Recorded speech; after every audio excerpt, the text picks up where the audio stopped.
Tell them how you feel.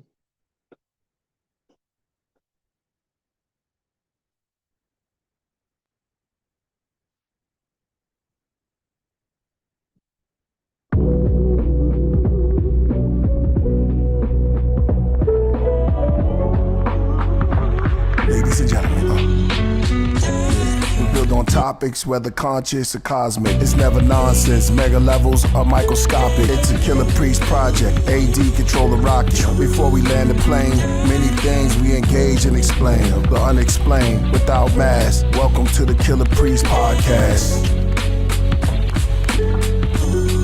Killah Priest podcast.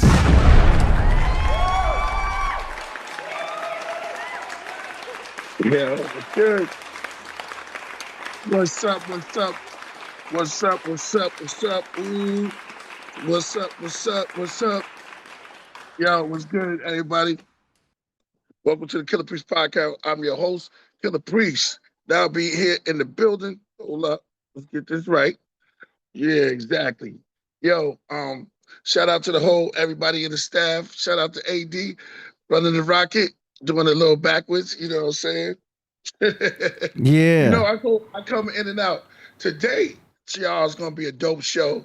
We're gonna have Tehuti and Nephtali have a little convo. Well, let me say this so they can see me. Tehuti and Nephtali is gonna have a convo. The origins of the Bible, the origins of this spirituality. It's a lot of stuff I'm gonna ask. I want to know. I know everybody that out there want to know some questions. If you got some questions, make sure you don't be scared. Hit that super chat. Put it in there. Also, we're gonna premiere and play Nassau case. Matter of fact, how many people in the building, AD, so we can hit them in the head to who they come in? And Nephtali. Man, we got quite a few coming in so far. It's gonna be a good show today. Good show. You already know. It's gonna be super dope, man. It's gonna be super dope. I'll be going in and out because I got some questions that I've packed up. You know what I mean? Me, I'm getting back on the road. I'm in the music, you know what I'm saying? So I couldn't be there today. But we are definitely in the building, you know what I mean? Shout out to everybody that's coming through. Shout out to all the moderators. Shout out to all the moderators and congratulators and not the haters.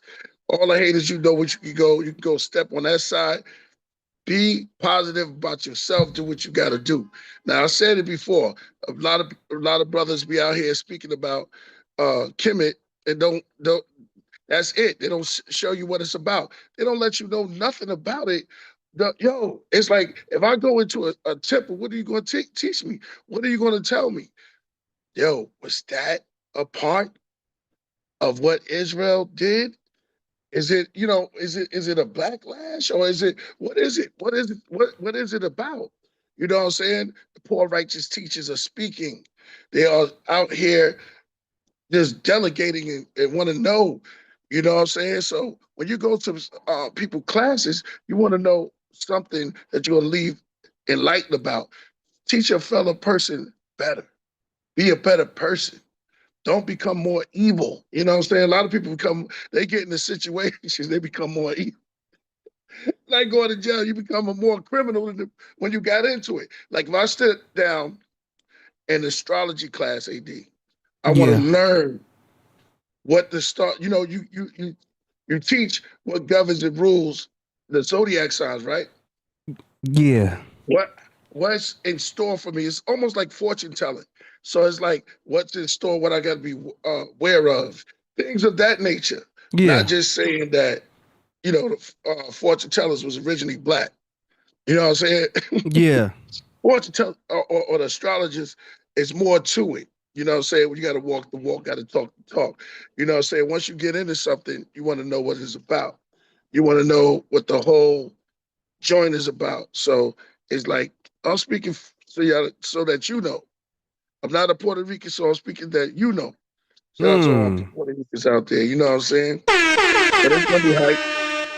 It's gonna be hype. I can't wait, man. These two juggernauts, man. It's gonna be dope. One is, like I say, Nephtali got this ill style, man. She breaks down the Anunnakis and the giants. She talk about the Anak, And that did that come from, you know what I'm saying? Mm-hmm. That come from the ancient Mesopotamia, ancient Kemet? Is that back? What are these things that people are scared to talk about now, and won't approach the situation? Like, what else come from Karnak? We want to knock on the doors. You know what I'm saying? Yeah. So right now is the time of information, and we want to know if we want to read the astrology styles or the astronomy. We want to know, the origins of it. But what do we do after we get the origins? You know what I'm saying? Do we just get the origin and that's it? No, it's a process, and very few, if not any, are taking us through those processes. Mm. This is Killah Priest, and you've been funded by none of us. But it's Yeah. like, you gotta look at it like that, man. Yo, and things are done like when you playing music, when you like the sister goes deep into talking about different things, not just your regular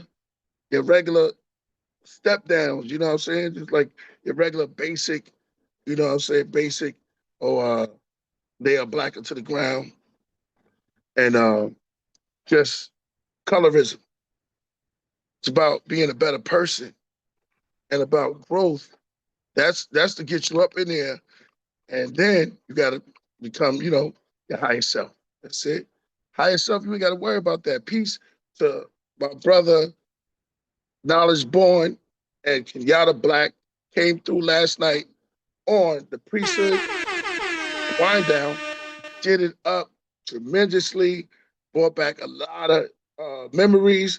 My phone, the area I was at, did not work, but I think it was meant for that. Everything that happens for a reason. That's how that goes. Retro. Yeah. Yeah, you like it a blue hat? That's a blue hat. Yeah, oh, you colorblind, right? Yeah, it look white. And speaking of dreams, right? Speaking of out of body experience, sometimes a lot of people can't remember their dreams. What the hell is that about? Like, if you can't remember your dreams, is it because you're smoking too much weed or what's going on? I mean, that does play a part of it. If you do smoke weed, it kind of prevents you from getting into the REM state. Do you know what I mean? Is it weird dreams? Yeah, go ahead. But no, a lot of people who don't smoke weed sometimes won't remember their dreams either. There's a part of the frontal cortex that will erase what you dreamt about just out of nature. Do you know what I mean? That's why it's important to, like, when you wake up, you write down your dreams. Unless you really tell yourself to remember something. I can remember a few, but like a lot of times you'll have dreams, and then right when you wake up, your prefrontal cortex or something like that just deletes it. How do you decalcify your pineal gland? Okay, I've heard the saying. Yeah. How do you decalcify it? So one of the ways is to, like, prevent it from being calcified in the first place, from, like, not having fluoride toothpaste. Don't drink tap water.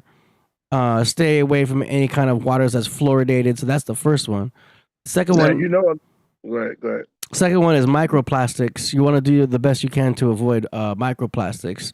They say an average person eats about a credit card worth of plastic per week. So if you think about it, you're eating a credit card every single week if you're, drinking out of, plastic water bottles that have been in the sun and stuff like that. Man, you got the new do. What? No, go ahead. You was building. Yeah, I mean, so that's the microplastics. Do you know what I'm saying? And a lot of stuff has plastic in it, so we got to just try to avoid that. So that's some of the preventative measures you can take. Your pineal gland is constantly being decalcified just by your body's natural cleansing system. But if you're calcifying it too much, then it's a losing battle. Do you know what I mean? So that's where the fluoridated water, you got to avoid that. Don't drink tap water and all that. You want to eat organic fruits and stuff like that, because a lot of that has pesticides, herbicides, fungicides, all that stuff. You know what I mean? That's just the basics. If you want to go more into advanced decalcification, you can start talking about minerals. You go into the world of Dr. Sebi, and then that's when you start eating more of an alkaline diet, more alkaline foods. You got to Stay away from a lot of the acidity.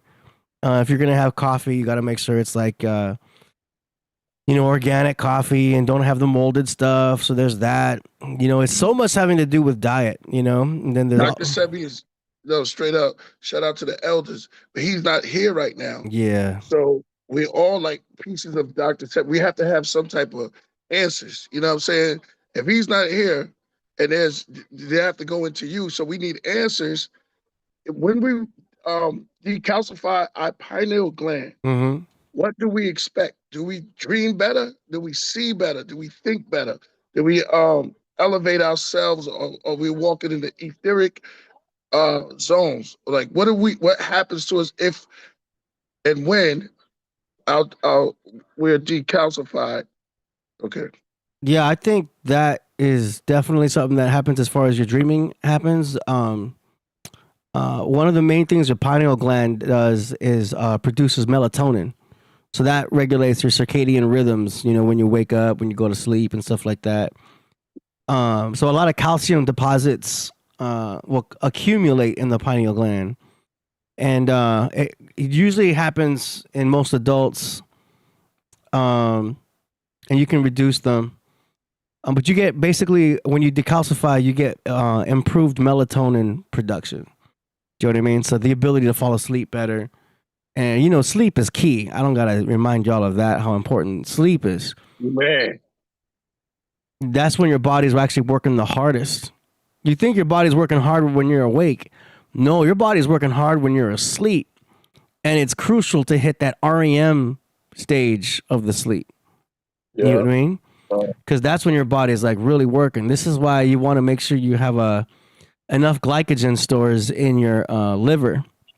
This is why I have a teaspoon of honey every night before bed. That was the game changer for man. Teaspoon of honey. Hey, real quick, Neftali. Neftali says send her the link. Okay. Is she on? I was going to ask you that. Is she on WhatsApp? Yes. Because it's a lot easier to send that way. Otherwise, I'll have to email it to her. Nassau case. Yeah. Am I saying it right? NASA case, right? Everybody like, yo, NASA case, NASA case. It's because sometimes there's like a little R in there, but yeah, it's NASA case. Well, where my people from, we say Nassau. Ain't nothing Need wrong. Need another 7 astronauts. Ain't nothing wrong with that. Ain't nothing wrong.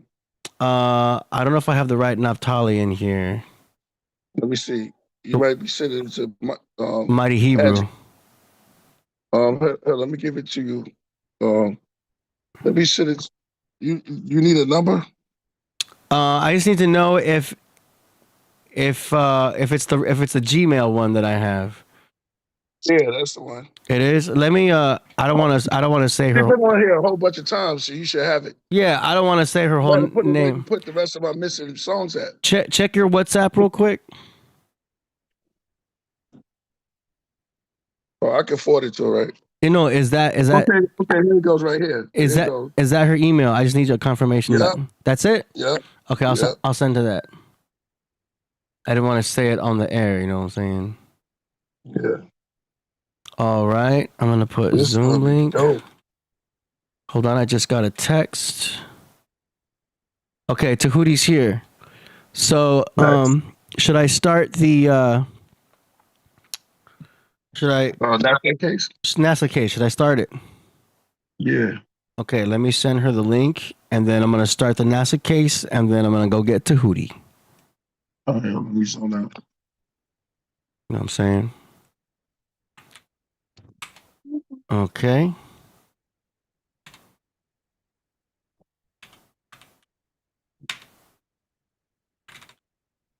Yo, and then you gotta remember, knowledge born and Hakim.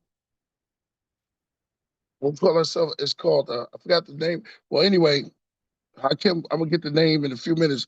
They're gonna be breaking down the lyrics, and after this come out. Oh, are they joining today's show too? I don't know about the day, but they're gonna do it soon. Yeah. Okay, got you. All right, Charles. I'm setting up your video right now. Good evening, Commander Priest. This is Helen with Mission Control. Hold on, we gotta send it to. Hold on. Send it to this one. I'm gonna give it to you right now. Send what the Zoom link? No, that was the wrong email. Here's a new one. Oh. Okay.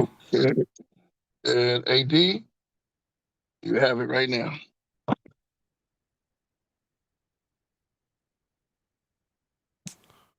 All right, a little bit of administration going on. Okay, 1 second.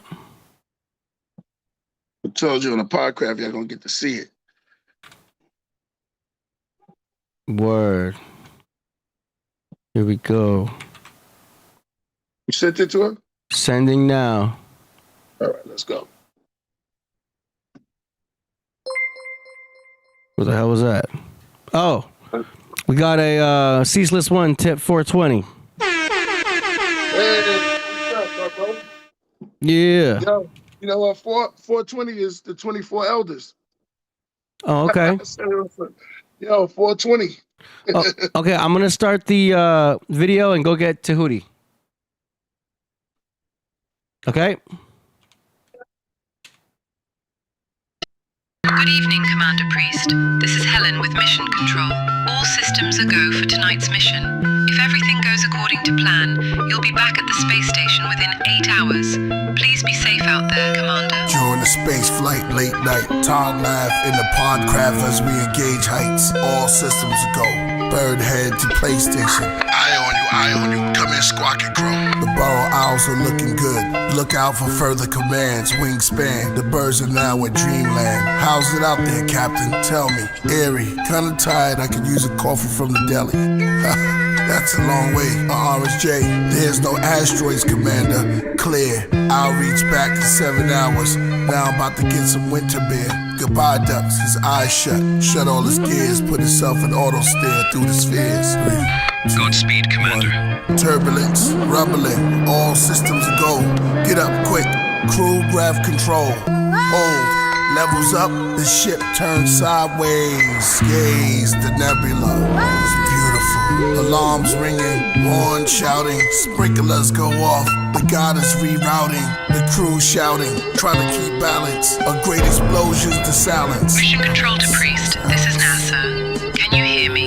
Come in, Priest. We're losing your I signal. can't tell if we still or we moving. Space woman of the crew screams. Our voice cups as we split up. I'm being pulled by this blue beam. Consciousness losing, but I got my camera on me. Suddenly I get a feeling so soothing. At the same time, remembering to put my camera on 4D. It's foggy.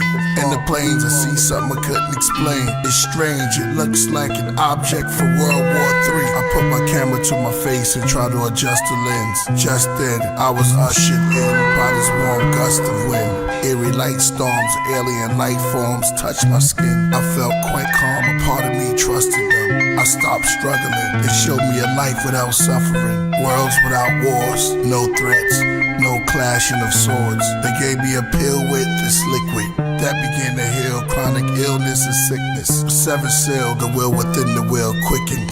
We went up and over, felt the rush, higher, lower. They started speaking, I understood in English. There stood this tiny alien next to an 8-footed phoenix, next to an 8 with goat horns. They spoke on photons and protons, and how ancient life prolonged, how life existed with the Dogon. Showed me the difference between the blizzard and the snowstorm. Molten glass so strong, and molten iron pouring through Orion, raining on the planets. On my knees praying, start saying all commandments. They said start standing. We have the cure for all disease, hatred, and famine. Let us all take a seat. We're preparing for landing, repairing what's damaged. Body tissue, mental issues, depression, infections, affection, corrections, new directions, no addiction, prescriptions, more wisdom, in the vision. Save the children. We landed on the planet, looked abandoned, but beautiful. Lots of canyons, trees with fruit for food, and good to eat. The day was cool.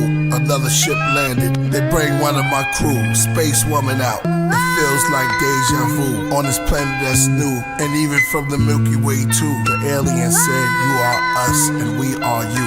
We came from the dust, smallest particles." My space woman running closer and closer. They said, "Let us give you one more jewel." They They said man is intelligence, and this particular ship is made from one of your elements. We are known as the Yahwehs, the Ancient of Days, and this ship is made from clay. We have an experiment, we want y'all to stay. We felt it's not good for you to be alone, so we brought your space woman, flesh of your flesh, bone of your bone.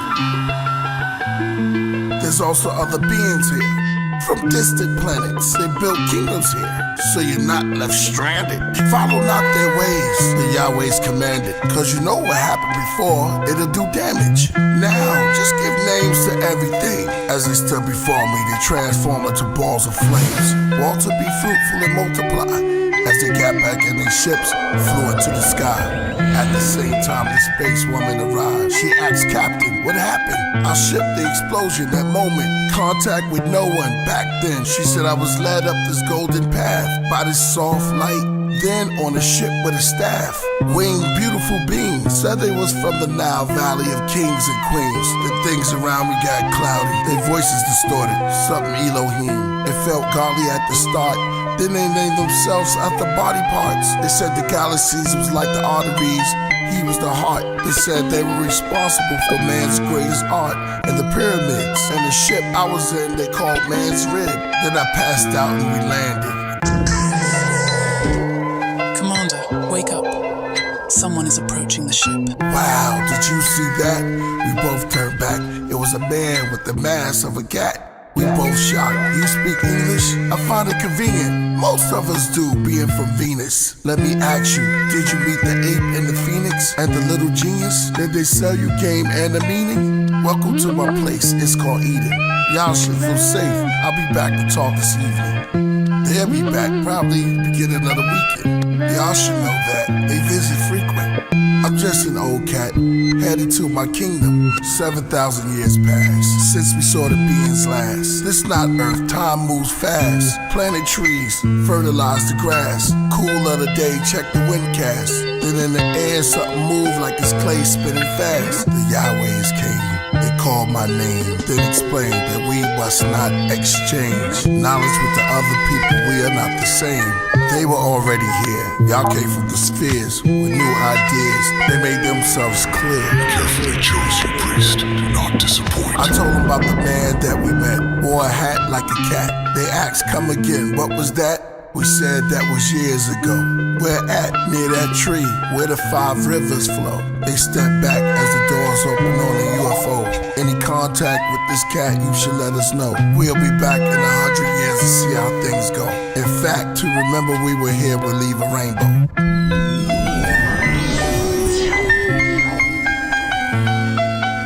Alert as we ever been. I wrote my name in the dirt. Space woman did the same, she wrote Evelyn. I said Evelyn, I call you Ev. Then named myself one of the elements, then went to bed. Woke up in the morning and saw snakeskin shed. The cat came back, take off the cat mask. At last he will reveal himself, gorilla help. A shiny ass brick fruit in his hand. Ninja boots he stands, within the group to advance. I see you met the cat. The serpent said, we are all the beings in the zodiac. You are visitors, I have trivias. Taurus and the goat, Egyptian gods from far. For instance, from a distance, Horus scopes, Abraxas rooster crow. This wall fragment uses codes, those thoughts. On course, north, east, west, south. Past and present event reports. Acronym for newspaper, figure it out. Another story for the winged people. Saga, the Naga, Nada, Kabbalah. Or the itsy bitsy spider up the water spout. The mothership returned with a couple concerns. They landed about dusk to discuss what we learned. It was 3 of them and 3 of us. The snake said, I'm glad we meeting up. They face red as the evening shut. The snake asked, had you told them how the knowledge was lost? They said no. Well, I'm here for support. They wouldn't know good and evil unless it was taught. It's a diet. Try it. Here's a spoon for resource. Now stir it in courage with the tuning fork. The spoon and the fork, that's food for thought. She said that was good and gave some to me. I listened to this knowledge too, how bad could it be? This food for thought, now we both can see. I'm 6 foot, she's 5'3", we tall as trees. The alien said, "Pa, Pa replied to Messa. Messa said they're like one of us gods. Then Tanya said they must leave our yard. The knowledge that you feed off, you now starve. At odds, we all learned their names. Winds blew, thunder, then it rained. They commanded all three of us be banished. The snake and me and my companion. Raining blood in the place was the name as the same as the God that was blaming us. Messa and Pa and Tanya, in the gods we trust. Plus, this yard was named after us, Mesopotamia. Other gods named Ka, Ra, and Af came in their place after they left. We said their names, but replaced it. Af, Ra, Ka, ascending master. Neutrons, corpse, but atom was the mineral I named myself after. Allegory, subliminals is the original chapter. The scattered, it's the writers with in the land of kings between the Euphrates, too wavy, and the Tigris, the Woos, KP.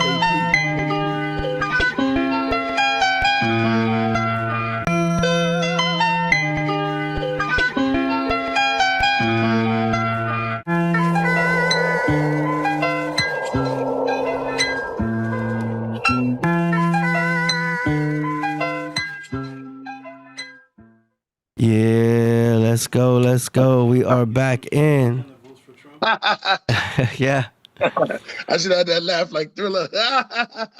Oh, I got that sound. Yeah, hit that. I gotta pull that up. It's gonna take a second though. Join the Patreon, yo. Heavy mental. Yeah, get your Patreon. Get your Patreon. We got Nephtali, Tehuti. Yep. Yeah. Tahuti's setting up right now. Ah, that's good, man. It's gonna be nice. It's gonna be nice. Yeah. Yeah, I love it when great minds. You know what I mean? Oh man, it's gonna be beautiful. Now Tahuti's gonna do his presentation first, and then we're gonna bring in the. You know what? You did ask me that. Yeah. Bring in the panel. Because brothers got to get back deep. You know what I'm saying? It's like you listen for the heka and the nectar. You got to know what that is. Those come to you. You know what I'm saying? So heka and the nectar give it to you. You receive. You don't tell the fruit. You don't tell the forest what fruit to give you. You wait for them to give you the fruit.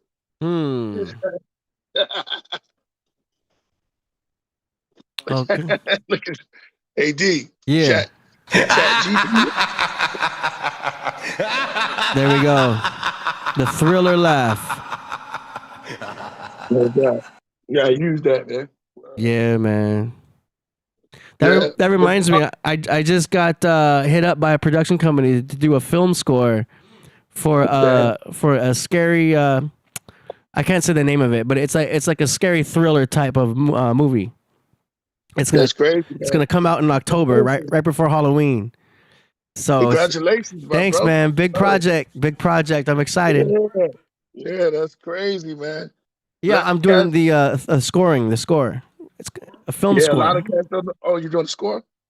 Shoot, let me come down there and throw a little ideas to you, even if you need some. You know how you do. Yeah. But a lot of cats don't know that AD does way more than what he does. He show y'all, man. He's super multi-talented. Thank you, man. I seen him do commercials from scratch. You know what I'm saying? And just a whole bunch of abundance of talent. So that's man. Podcraft, man. We got cats that speak Asian, Mandarin. Mm-hmm. Yeah. Voltage. You got everybody just coming through Voltage and yeah, we gotta get Voltage back on the show. Yeah. He's doing his thing. He's doing all type of production. Yeah. I spoke to him. That's my Scorpio brother. That's right. Who else? Marco Buddha speaks Mandarin. Oh, cool. Yeah. I think he's half Japanese. No, that's Voltage. But I think he was raised out there in Japan, so he can speak all type of languages, man. So those beats be like, bing, bing, you know what I mean? Yeah. I still make goidon bowls. You know goidon bowls? It's kind of what they serve at Yoshinoya, but that's the Americanized version. But it's just basically beef bowls that are like originate in Japan. It's like what the fast food is over in Japan. It's called Goidon bowls. Oh yeah, go down, boy. Yeah. A Gyudon. lot of sake, a lot of rice. You know. Yeah, I love all that. It's basic. Yeah. You know what I mean? We have burgers out here, you know, bread and meat. And over I like there, Jolly food, man. they Yeah. got rice and meat. But it's a lot more authentic and gourmet over there, of course. Oh yeah. Indian food, Southern Thai, You like Indian food. yard food. Yeah, Jamaican. So we say yard food. Okay. And then I'm new to yeah. Jamaican, but I love it. What did you order, man? I had oxtail for the first time a year ago now. Did you say that meatloaf? Oh, that's when I went to the southern place. There was a southern place my homegirl took me to in the hood. She took me to a soul place. It was soul food. Right. That's where I had the meatloaf. That was amazing too. And I had grape drink for the first time too. Like the real grape drink. Amazing. Loved it. But no, I had Jamaican food last year, and that's where I had the oxtail. It was incredible. Oxtail and what? So macaroni. They had I think collard greens or something like that. It was like some. It could have been a spicy cabbage. It was all spicy. It was spicy macaroni. Yeah. I'm like, I never had spicy macaroni and cheese before. Fire, and it was so spicy. I thought I was gonna have a situation later. I was like, oh, it's gonna hit me later. It didn't. I felt perfect. Yeah, like turkey wings. I haven't had that. Baked turkey wings. But the oxtail was incredible. I'm like, I see what the hype is all about now. This is amazing. Catfish out back. Yeah, I got a lake out back. Catfish is delicious. Oh my gosh, incredible. So I was new to it, but now I love it. Yeah, incredible. Man. Yeah, different type of foods give you like it just put you in the mood, man. You just yeah. Cool. No, the purple drink was the best though, because you know I love sugar. So when I had the purple drink, my eyes just lit up. I'm like, this is what I'm talking about. Yeah, normally I'll come at you, but you know, I said, you know what? Because you gotta apologize to the public. You know what I'm saying? I don't want to do that to them. But I said, no, man, you know, a little bit of sugar. I don't know if you're right with the white sugar though. Yeah. You know what I'm saying? But yeah, I could talk about that. I researched all of it. Sucrose. I'm all about it. Oh, okay. Remember, when you make that claim, just say this is funded by AD. Oh, you know, we got disclaimers in the description box. It says none of this is medical advice. Right. Well, I was just saying, the people listening to you, just let them know. You know, say if they go with you in that desert, you lead them. I mean, they've all had. A lot of them have already had grape drink. If you had grape drink in the chat. I know, but usually I would be like, nah, I don't know about that. But then I drink it. I don't drink Coca-Cola, but I did. You know what I'm saying? You saw me. I said, you know what? Let me try it. Yeah. You also got me hooked on coffee that time. That was bad. You know what I'm saying? You're having black coffee though. You're having nitro. Yeah, I mean, but I don't know. I don't know if I'm gonna do it. If I said I was gonna do it, I'm gonna do it without the sugar. But now you need the sugar. You know, Tahuti told me information that they're lying and make your brain think that you're getting all this energy, and they flip. You don't know what's right or what's wrong, man. Yeah, that's the caffeine. I just want to satisfy. Yeah, be it right, be it wrong. Oh yeah. Hold on, everybody. Go ahead.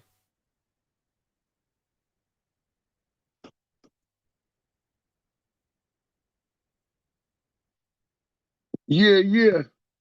I'm gonna move away some cat food from the animals that Tehuti has.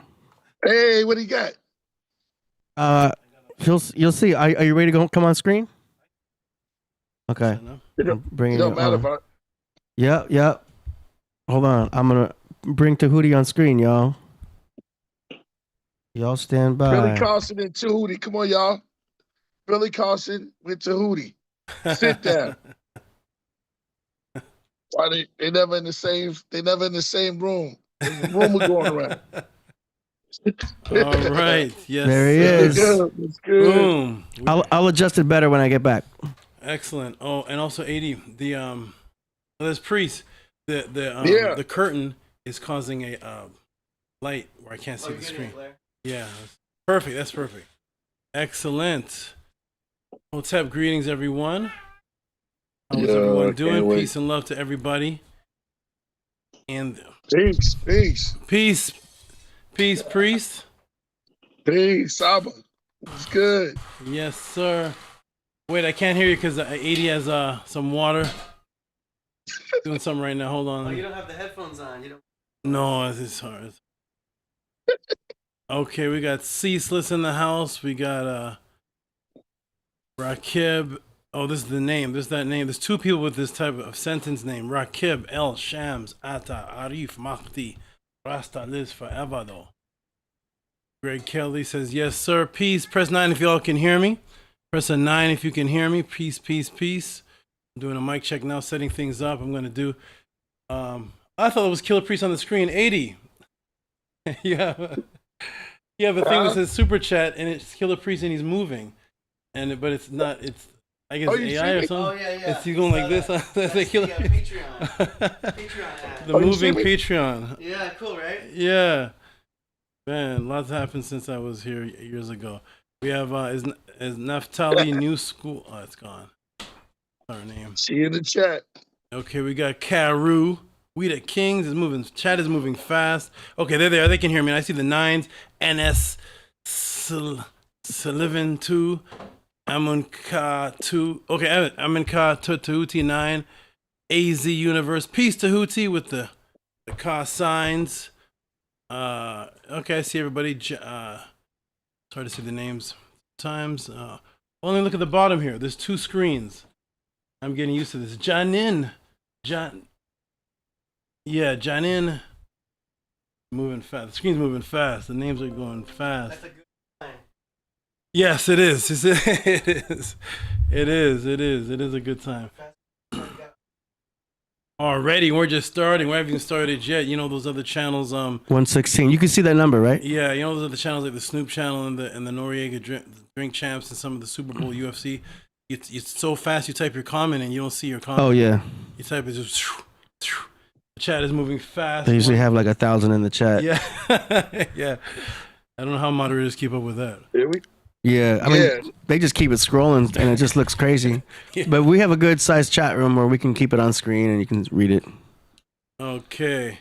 We got Mexican people can be categorized every type of Mexican by their state of origin, even Mexican from California.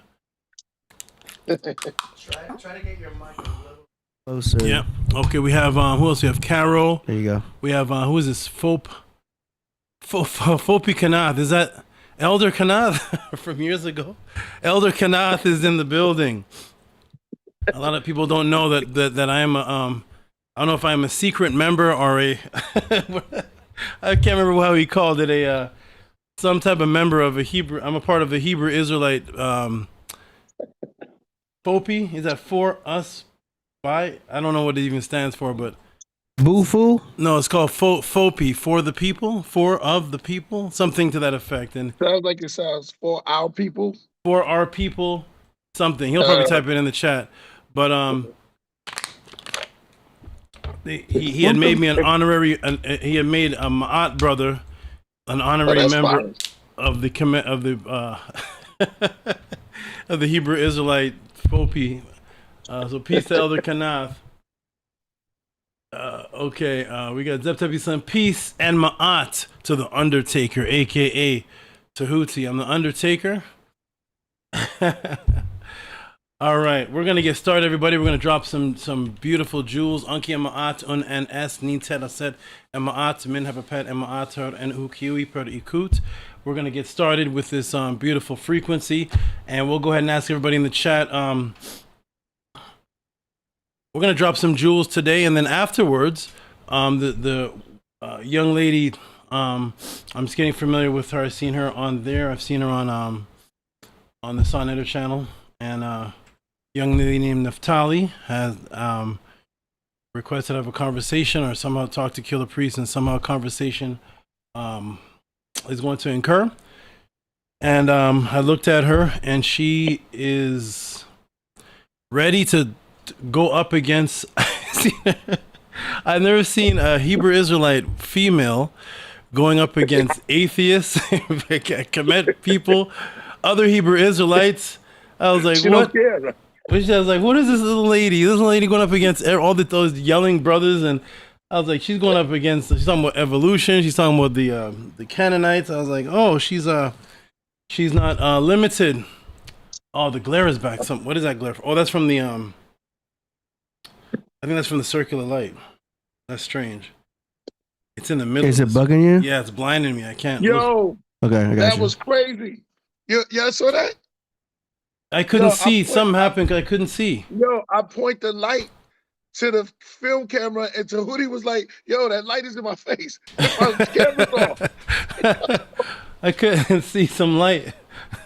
No lie. How's that? Okay, it's a little. I'm getting a little bit yeah. behind you, though. Look, I'm not, look, right here. Is that Killah Priest making the light brighter? Because Like this. that light wasn't. How's that? I went like this, but the light was off. Okay, that's good. That's good, AD. That's good. All right, we got. Yes, I saw this. Hebrew Israelite young lady, and she is. She's going toe to toe with a lot of different people. I respect that. That is how you sharpen yourself. That's how you if you want to be strong in whatever you believe in, or if you want to learn other things, to be open, which all of us should be open, because nobody started in the faith that they are in now, unless you were raised up a Christian from mom and papa. Most people found a sense of consciousness afterwards.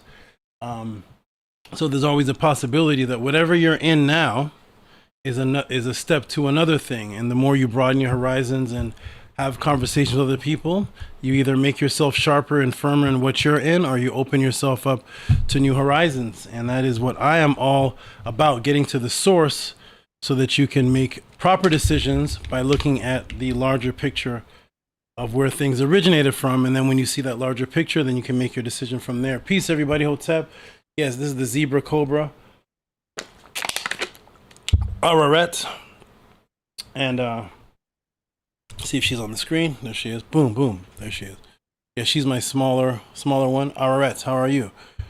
Araret. So this is Araret. Araret is a word that means rise up, and it's the original name of what people are calling the pyramids, the step pyramids, and other what they're calling pyramids. They're also called Arar, which is a word that means ascension. Hey, where are you going? That means ascension. Oh. Into the higher dimensional plane. So peace and love to everybody. It's going to be good. We're going to break. Oh, here, Elder Kanath said, for our people edification. Okay, everybody go and check out for our people's edification. See what you find there. See if anything there is in tune with your research. And he says you are still a standing member. Okay. All right, I'm still a standing member. All right, so peace and love to everybody. And before we get started, I'm going to ask everybody in the chat, and I want to get right into it. We're going to go through some jewels as usual, and then afterwards, you all can look forward to a conversation with me and the young lady. I call everybody young. Me and the young sister Nephtali, who's a Hebrew Israelite, and you'll be able to see how, for those who haven't seen, how does Tahuti interact with people of different faiths, and how do they interact with him, and how do they interact. And it's always good to see people of different sides discussing things, so the innocent people who don't know much about both can get the flavor and truth and facts, and then make their decision. That's why I have debated in the past, so you can see both sides and then genuinely make your decision based on that. So you're going to see all that today, but I want everybody to tell me right now, how important is math? How important is math in today's society? Is it of importance to you? How important is math to you, Killah Priest? Math, algebra, things like that. What would you say? So Priest is gonna come back soon. He is talking to Ghostface right now. What a sentence. Priest will be back soon. He's just he's talking to Ghostface right now. Yeah. Okay, yeah. Nothing happening here. Yeah. The day in the life. The day in the life. What are you doing, Priest? I'm just about to play soccer with RZA. Yeah. You know. All right, so we'll let Priest talk Ghostface.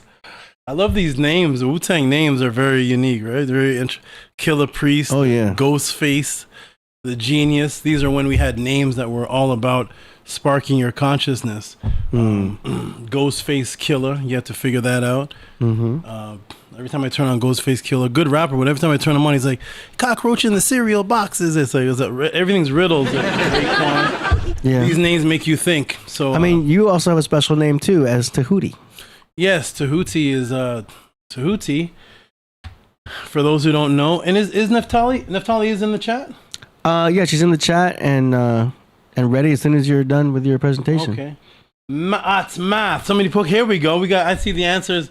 Ma'at math. Somebody put that. AZ Arizona. The name flew away. Numbers never lie. Math is extremely important. Kemet Koan of Amenti. Yes, math is extremely important. And where did it come from? Now, math itself, as far as it's not plugged in. Math itself, as far as the equations of what things add up to, always existed. But math, as far as translating it into a language that can be understood and utilized,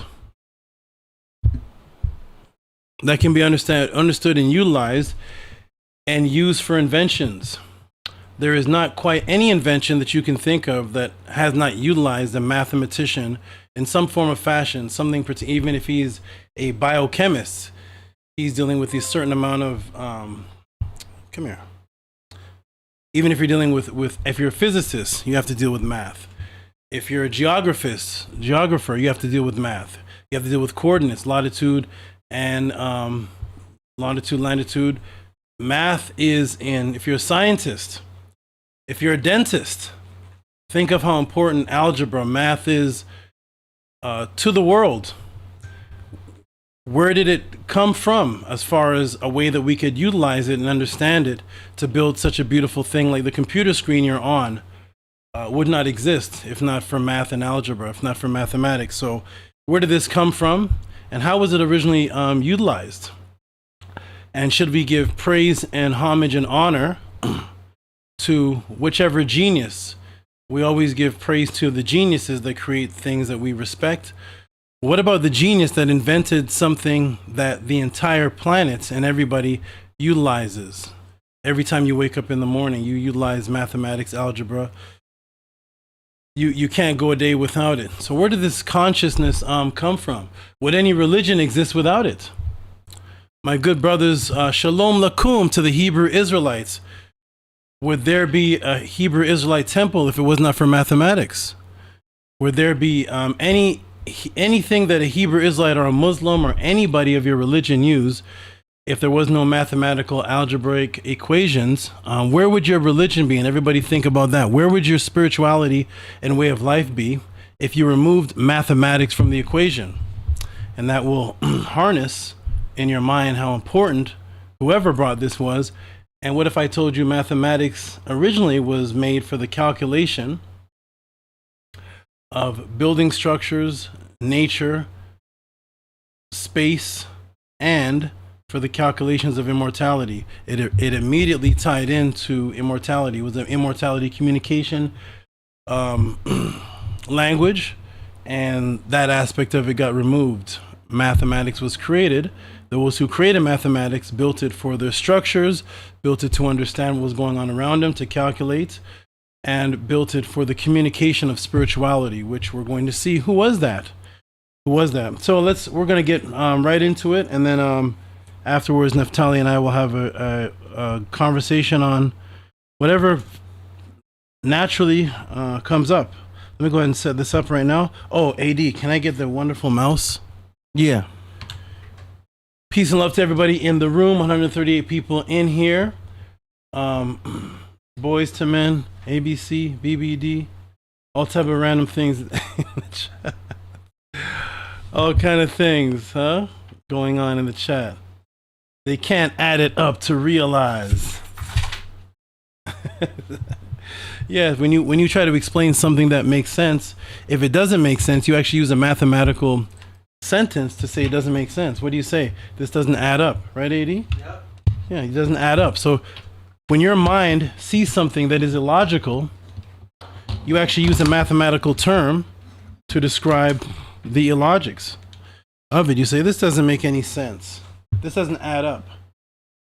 It doesn't add up. Okay, here we go. Okay, we're getting this set up. So where are you going, Araret? These glasses, if you wear a pair of glasses, would there be glasses? Would you be able to see if you had bad eyes? If there was no mathematician behind the glasses, would you be able to see? Let's find out, everybody. Let's see. So let me go ahead and get this set up. Okay, we got to restart it. So I'm going to put Killah Priest.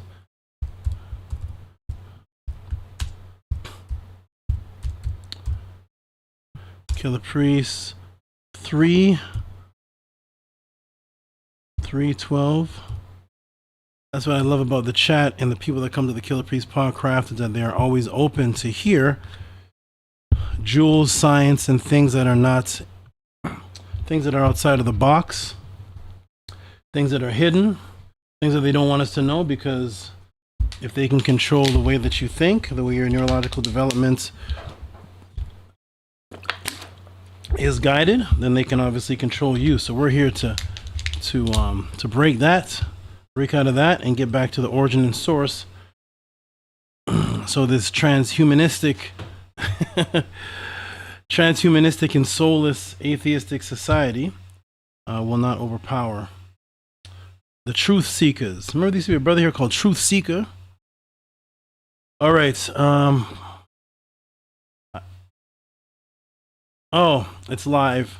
Let me come off of live one moment, AD. I'm going to reset this up, everybody. We're going to let me come off of recording. We're going to move from recording to live. Here we are. So little process. We're going to go like this, boom. And we're going to go return a dashboard, and we're going to go to live, go to skip for now.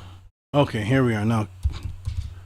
Killah Priest 312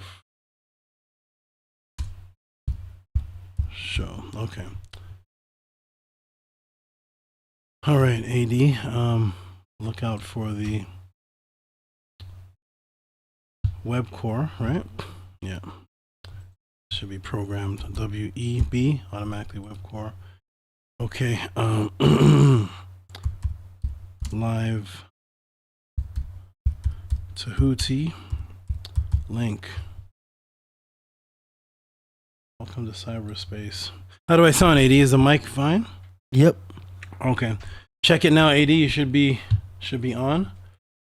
Should be showing. Ooh.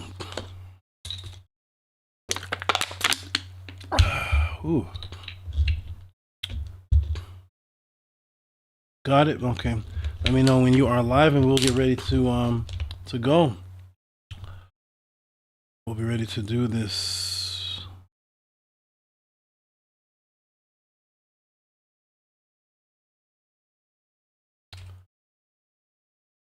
Like Brutus. Who's this? Oh, it's all rhyming. We'll be able to do this. Like Brutus. Who's this? All set. It's the truest of the Illuminati skirt like a nudist. All right. Boom. That's, boom. Oh my goodness, I have so much happening here. Here we are. Okay. Okay, let's go, everybody. I'm gonna go for about maybe 40 minutes and either end then or take a take a break. Get my calories in. All right. We're all ready, 80?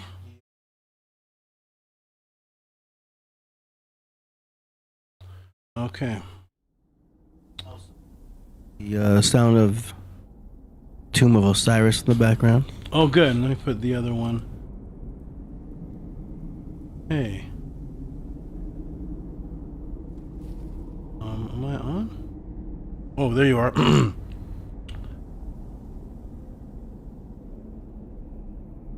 gonna go about maybe 40 minutes and then take a break and then I have to get my Yep. caloric.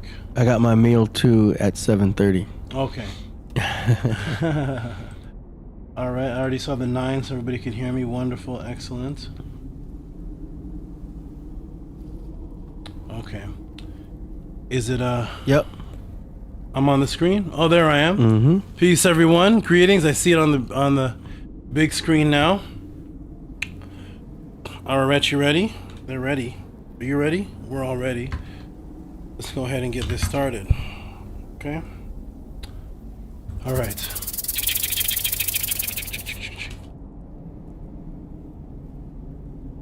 All right, we're gonna go.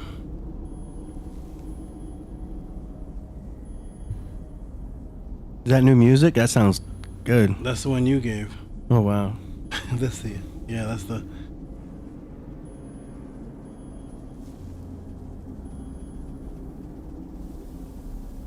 Okay, everyone. So let's get right into it. Here we go. So, what is move over here? What is algebra? First, we're going to start with that and watch how deep this is about to get. Ready? So, what is algebra? Algebra is a type of mathematics that uses letters to represent numbers to solve an equation broken up into what's called 3 variables, literals and constants, and also coefficients and constants. And we'll move the screen around. Screen over.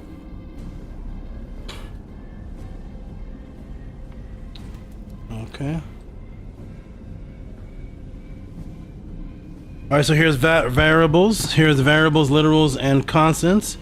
We have literals. Literals is a value. It is literal.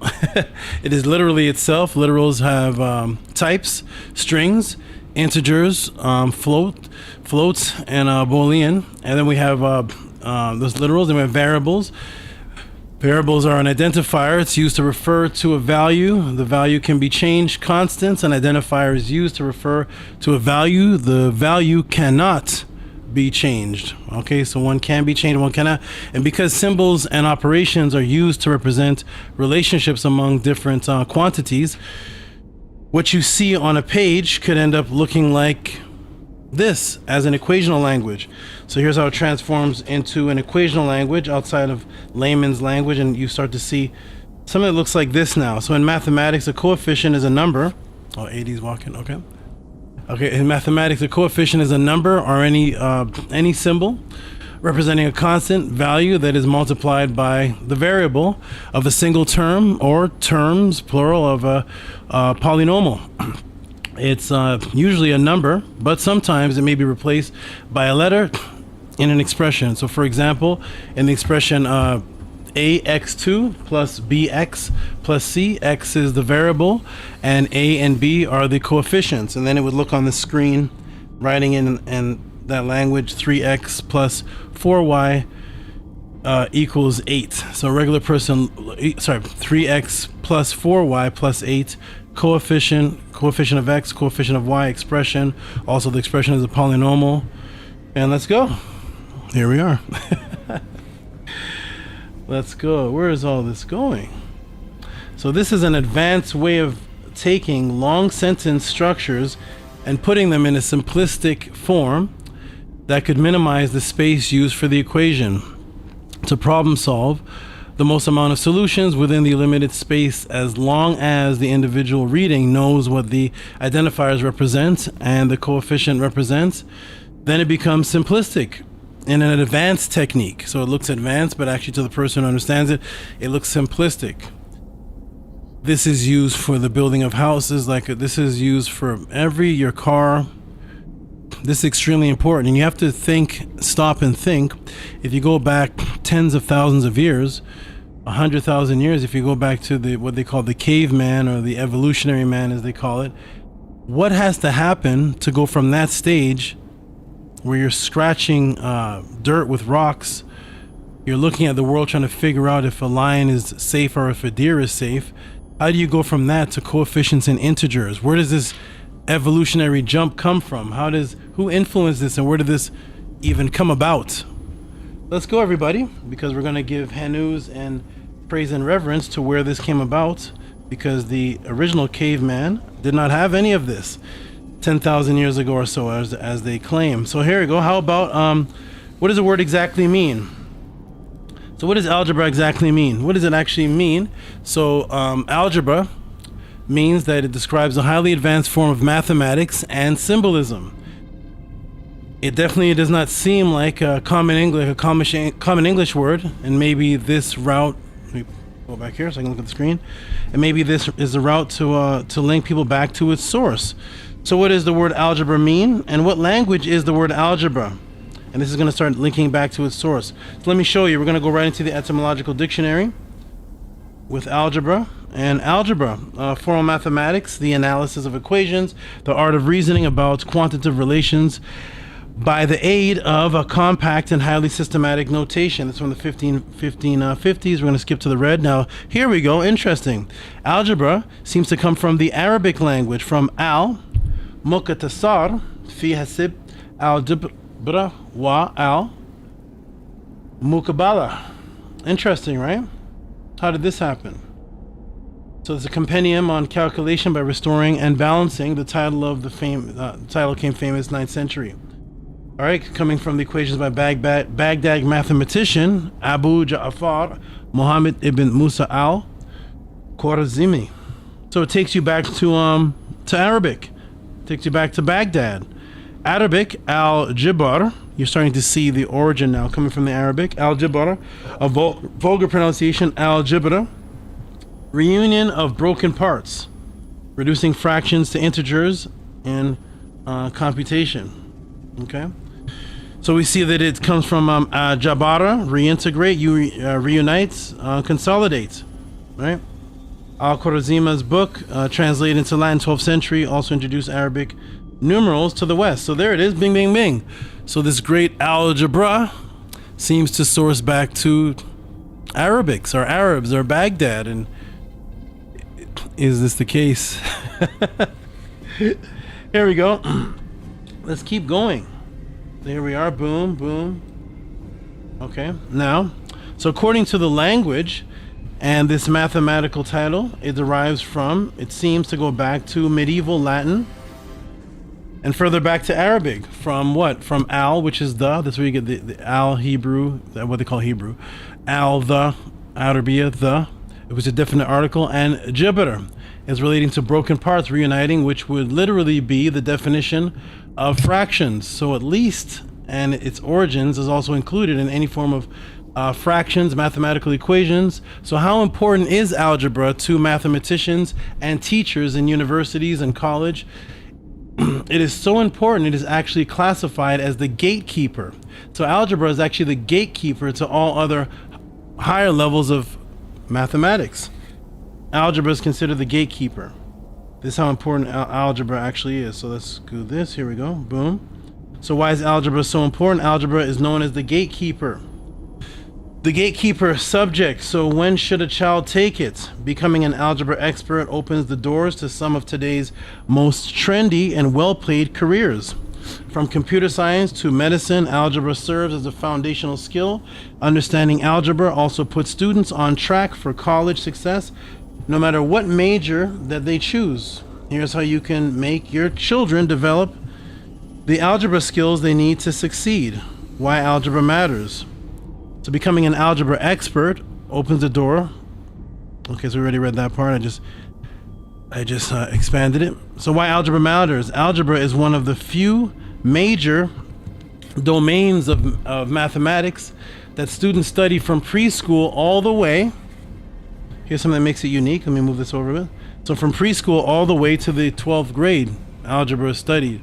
Says Matt Larson, president of the National Council of Teachers of Mathematics. Let me move this over a little bit. Okay, I think there. So that's NCTM. Algebra is critical. So algebra is critical. It's of critical importance because it is often viewed as the gatekeeper to high-level mathematics, and it's required course of virtually every post-secondary school program, he says. Because so many students fail to develop a solid math foundation, an alarming number of graduate from high school unprepared for college work. Many end up taking remedial math in college, which makes getting a degree a longer, more expensive process than it is for the more prepared, aka those who know algebra. Let me shrink this down a little bit. Okay, so boom. So who does this go back to? This is extremely important. What brilliant mind is responsible for this? So what brilliant consciousness brought this mathematical equation and this earth-changing gatekeeper to the world? It has an Arabic name, so maybe the Arabs, for the particular Arab, tapped into a high level of advanced mathematics that no one else on earth had or has. And thus whoever this Arab is should receive the highest amount of praise in the realm of mathematics. Well, let's see. Will the common available uncommon historical books say, starting with the easy to access Oxford Dictionary? So let's see. We're going to trace this back. We're going to give praise to wherever this extremely important gatekeeper mathematics came from. Where did this consciousness come from? So now we're in Oxford Dictionary. We go to algebra. Algebra, bone setting, does not seem to have much to do with mathematics. See how it starts off? But there's a connection in the word algebra. It comes from al-jabr, the reunion of broken parts, used specifically to refer to the surgical treatment of fractures. So originally, algebra was used to refer to the surgical treatment of fractures. Well, in order to have surgical treatment, you have to have a mastermind to bring surgery to the planet, because the cavemen did not have surgery. So algebra, the reunion of broken parts, used specifically to refer to the surgical treatment of fractures and to bone setting. Algebra was used in this meaning in English in the 16th century. The mathematical sense comes from the 9th century Arabic book Alim al-Jabra wal Muqabala, the science of restoring what is missing and equating like with like, written by the mathematician, here's his name again, Al-Khwarizmi, 1790 to 840. Interesting. Continue down this path, this journey. Let's find out what's happening here. Here we go. All right, here we go. So it seems accredited. Here we go. I'm gonna show a picture of the person. It seems accredited to the accredited genius behind this extremely important mathematical system always takes you back to this man here. Let me shrink it down a little bit. This man here. Okay, who is this? I will take you to the trilogy of numbers and arithmetic, history of numbers and arithmetic, and information prospect by Mark Bergen. So here's the book if you want to go look at that book. If you do want to pick it up, let me just tell you that it costs about $202 if you want to pick up that mathematical book. AD, how many copies you want? One is good. One is good? Yeah. Okay, just a quick $202, you know. Oh, man. A little something, you know. Buy this book and go talk to Ghostface regular day. Damn. So if you're ever thinking of going and picking a couple of these up, this is just a test of the importance of the algebra and mathematics and its literature in this society that you live in, which states on page 45.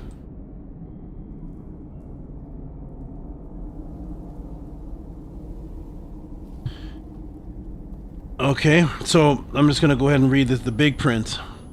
So Al-Khwarizmi algebra is regarded as the foundation and cornerstone of the sciences. Again, algebra is regarded as a foundation and cornerstone of the sciences. In a sense, Al-Khwarizmi is more entitled to be called the father of algebra than Diophantus, because Al-Khwarizmi is the first to teach algebra in an elementary form for its own sake, while Diophantus is primarily concerned with the theory of numbers. In similar vein, the American historian and mathematician Carl Benjamin Boyer writes, Diophantus sometimes is called the father of algebra, but this title is more appropriately belongs to L. Khwarizmi, because the book, the Algebra, comes closer to the elementary algebra of today than the works of either Diophantus or Brahmagupta. Okay. However, the goal of the book Algebra wa al Mukabala was not a theoretical development of mathematics, but fulfill the practical needs of the people. Indeed, Khwarizmi wrote that in his book he presented, and quote, what is the easiest and most useful in arithmetic, such as men constantly require in cases of inheritance, legacy, partition, lawsuits. So in other words, he made it simple for the layman, for the average person to understand, as opposed to theoretical. Thus, when your children are taught in school about who to give credence to for the mastermind of this extremely important tool in mathematical formula, this is what they will see in the schools right here. Here, math pixels, and this is what they will see. What is algebra? Considered the father of algebra, Muhammad ibn Muhsin al-Khwarizmi was a Persian mathematician famous for using the Arabic word algebra, originally used to describe, let me blow this up a little bit, to describe completion or rejoining. We now know algebra is a tool for determining unknown variables and unknown values. Okay. Now, where's the first time in history we have seen these type of equations? Whether you go to encyclopedias that I've shown you, to a certain mathematicians' websites, Mathematica, historical books that cost over $200, the children's books, algebra, even by language, always seems to go back to this man here, the mathematician from 790 to 840 AD. No matter where you go, it always seems to go back to him. Okay.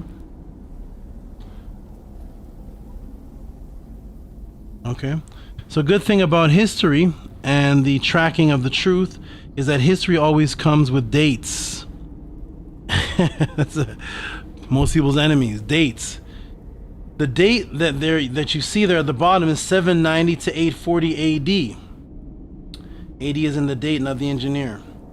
So AD, that is only about 1200 years ago. So 840 AD is about 1200 years ago. That's not even in the BC times.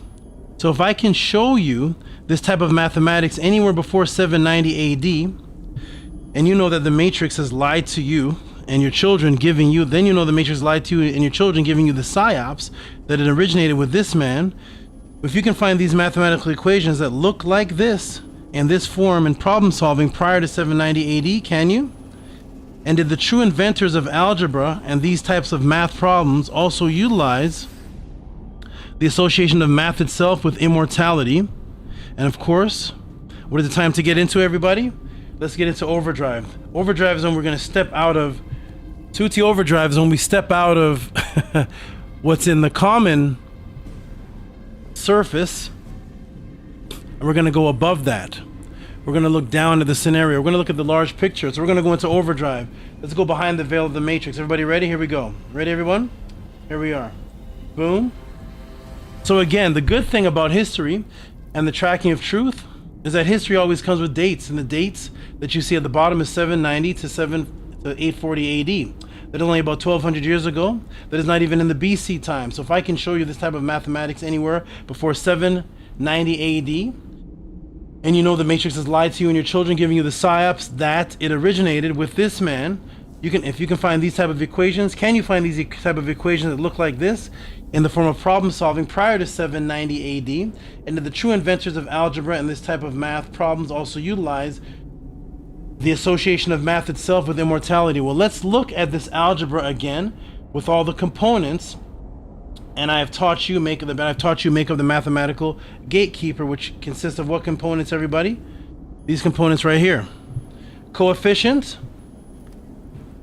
Screens too. Okay. Coefficient. Constant, variables, expression. So here's the algebraic equation and solution. You okay? Are you okay? Talking to me? Okay, here's the algebraic equations and solution using the mathematical method rule of what's called false position. False position, the necessary variable of coefficient, constant, variables, literals, and expression giving you this.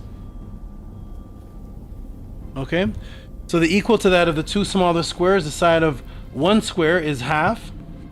I'll read it from the top. The side of one square is half, then you got 1/4 of the other. What are the sides of the two unknown squares? That is this mathematical language right here, x2 plus y2 equals 100, 4x minus 3y equals 0. The regular layman looking like that at that without knowing the language couldn't comprehend. But there is also a second similar problem equivalent to the quadratic system, and that's x2 plus y2 equals 400.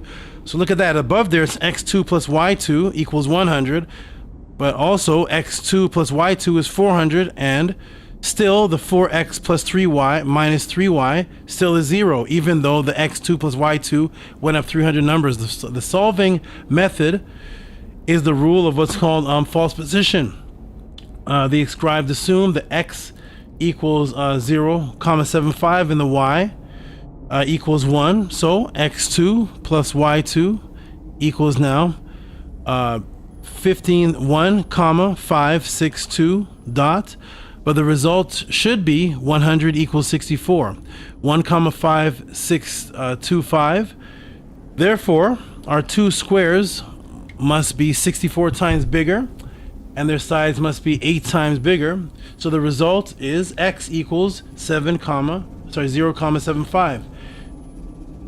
8 equals 6 units, and y equals 1. 8 equals 8 units, and x2 plus y2, or y squared, is 100.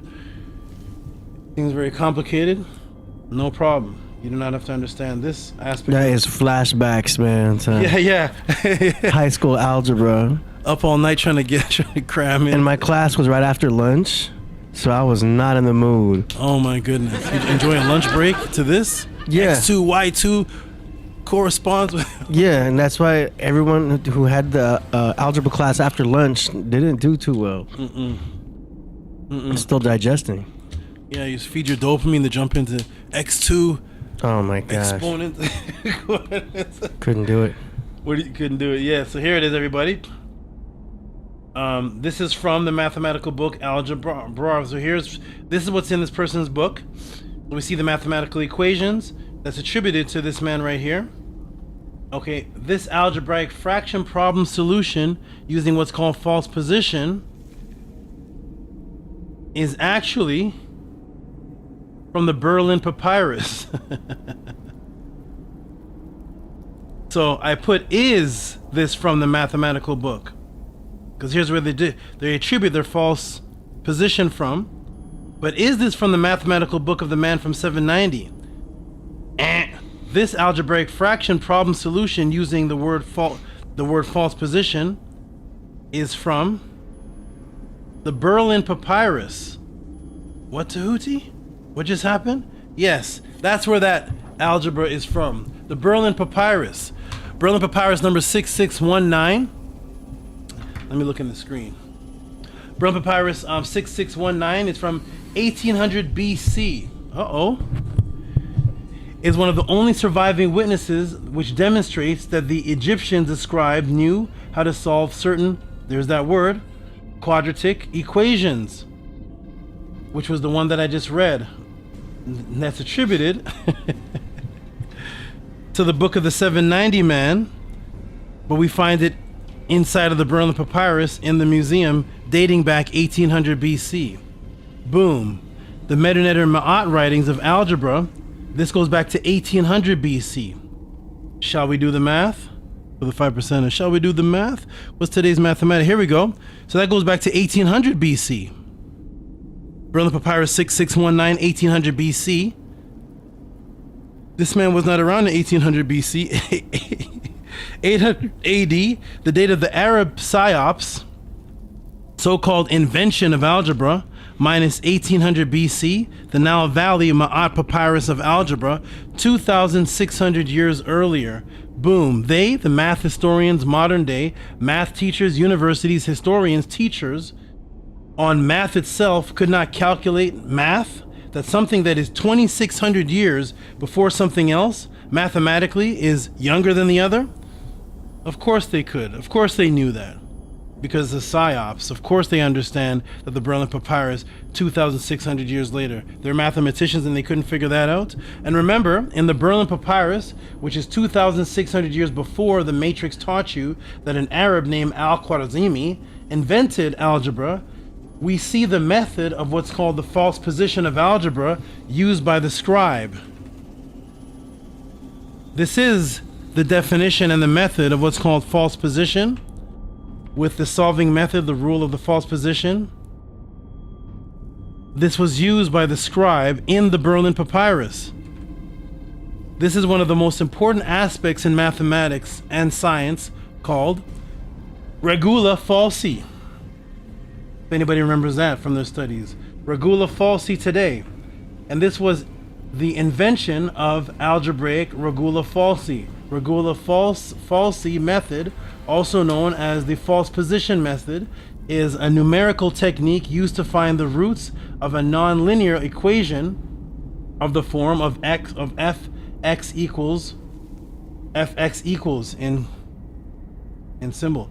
This method is based on the concept of brackets. So the f and the x in the bracket, x in the bracketing were two initial guesses, xo and x1 or xi, are chosen such that the function values that these points have opposite signs, indicating that a root lies between them. In this article, we will discuss the regula falsi method in detail, including how to use it as well as solved examples. Regula falsi method is a numerical technique used to find the roots of a nonlinear equation of the form fx equals 0. This method is particularly useful when the function is continuous and the root is located between the 2 points. The Ma'at method of solving an equation in one variable became the math method of the regula falsi.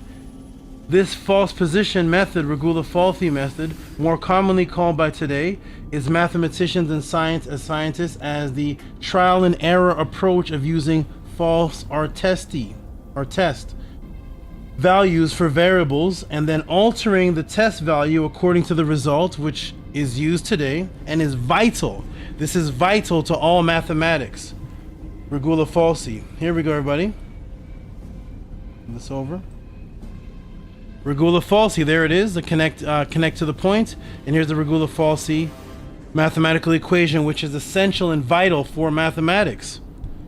We see the regula falsi. It came 1800 BC in the Berlin Papyrus. Now here's the mathematical fraction summary. Find the area of the hemisphere, such as the basket of half an egg of the diameter of 4 plus 1, 4 plus half. The surface area of the hemisphere equals 256 over 81 equals 3 plus, you okay? 1 over 9 plus 1 over 27 plus 1 over 81. This is the this is the hemisphere basket equation. But where is this from? Where is this from? This is from here. We're now in the Moscow Papyrus.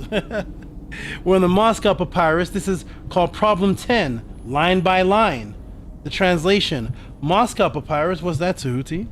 Moscow Papyrus dates from the beginning of the 2nd millennium BC. This is going further back now than the 1800s, 2nd millennium BC. We're in 2000s BC. It was purchased in Thebes, which original name is Waset, by the Russian Vladimir Goldenshiev. And it goes on to describing, they dated from 2000 BC to 1850. And here it is, everybody. This is it in the Medu Netter. You see? This is the mathematical equation they're giving you in the schools. It is the mathematical equation from the Ma'at inventors of this, 1850 to 2000 BC, word for word. Word for word. You're given a hemisphere with a mouth, magnitude. Okay, this is, again, example of calculating the surface of the basket. That sound familiar? You're given the hemisphere with a mouth, magnitude of 4 over half diameter. What is its surface? They're doing the test now. Take 1 over 9, 1/9, or 9 of 9. The basket is half the egg. Sound familiar? Yes, it's coming from the Natiru. You get 1. Calculate the remainder when subtracted from 9, which is 8. You get 2/3, 1/6, 2/3 plus 1/6 plus 1/18. Find the remainder of this 8. After subtracting 2/3 plus 1/6 plus 1/18, you get 7 plus 1/9. Multiply the 7 by 1/9. This is 2000 BC, everybody. 1/9 by 4, you get half. You get 32. Behold, this is the surface area. You have found it correctly. 2000 BC. What was happening with everybody in 2000 BC? What was going on in the world in 2000 BC? What's the evolution of caveman knowledge to this? Step by step. How did that happen? How does that happen? This is what's being taught in school. This is verbatim. These are the words. The words are coming from here. Here it is. Boom. 1850 BC, more algebraic fractional summaries from the actual originators, which were the followers of Tehuti and Ma'at, 2650 years before the psyops lie of algebra originated with the Arabs in 800 AD. 800 AD, that's where it originated from. But the verbatim words that are using is coming from the Moscow Papyrus from 1850 BC. Okay. Okay, mathematicians who can't seem to do math, we're going to help you out. Here we go. And where else do we find the usage of regula falsi? Let me shrink it down. Where else do we find this? The use of a regula falsi, the algebraic method, in the Rhine Papyrus. We're not done. There's the triangle right there. Do you see it? There's the Rhine Papyrus. Mathematical detail, recto left part of the first section of the British Museum, Department of Ancient Egypt and Sudan, EA 10057, acquired by the Scottish lawyer A.H. Rhine during his sojourn in Thebes, which is originally Waset, in 1850, length, and then it goes on to describe. Here it is. Here it is, everybody. We're in the Rhine Papyrus now. The Rhine Papyrus. No Arabs in sight. Assalamu alaikum wa rahmatullahi ta'ala barakatuhu, but you're nowhere to be found.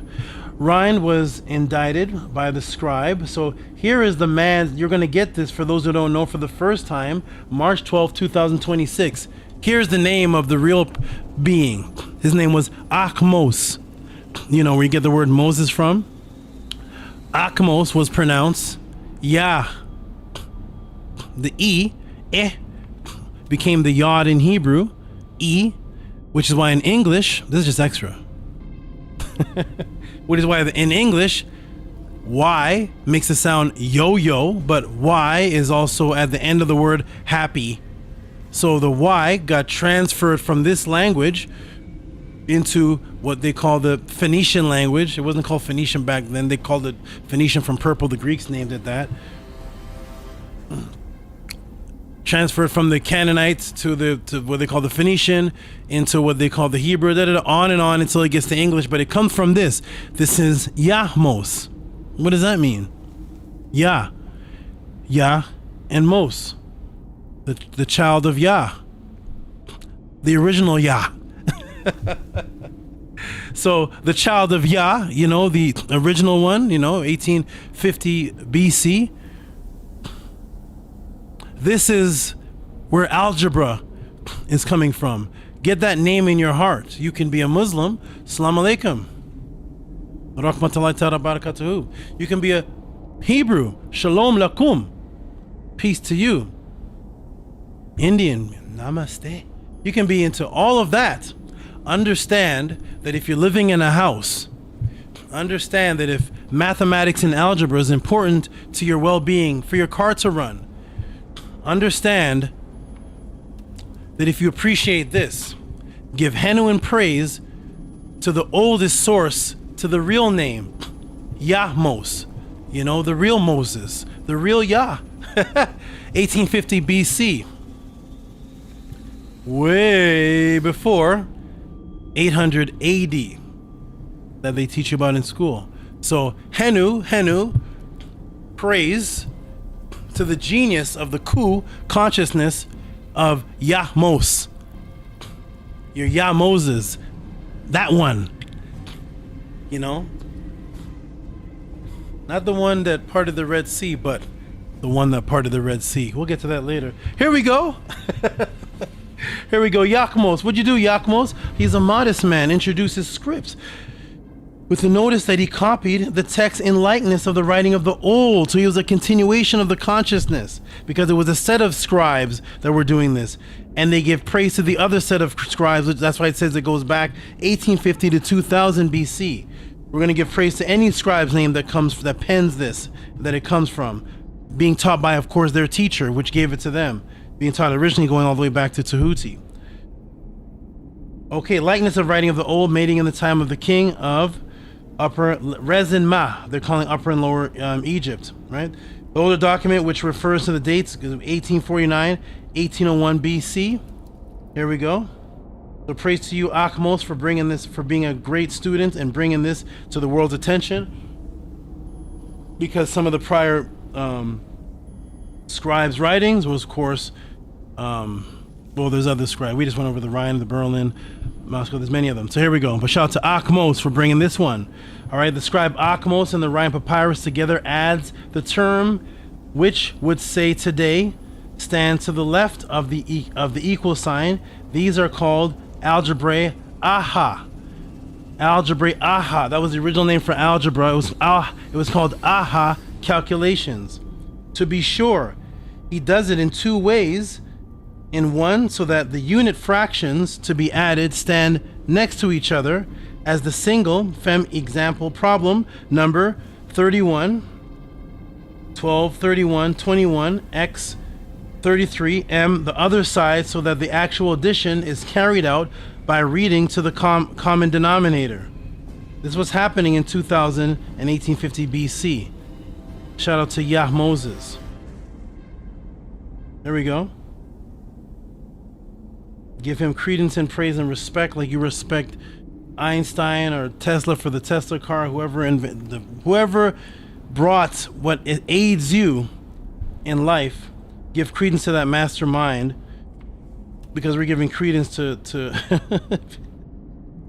somebody in OnlyFans can make $15,000 a month for what? Here we go. Ready? So how important is algebra in your everyday life? And could you actually live without it? Could you live without what was brought by Akhmos and the scribes of Ma'at? Could you live without? Could you as a Hebrew Israelite, could you as a Muslim, could you as a Christian, could you as an atheist live without what the Netiru brought? Could you live without it? Well, let's find out.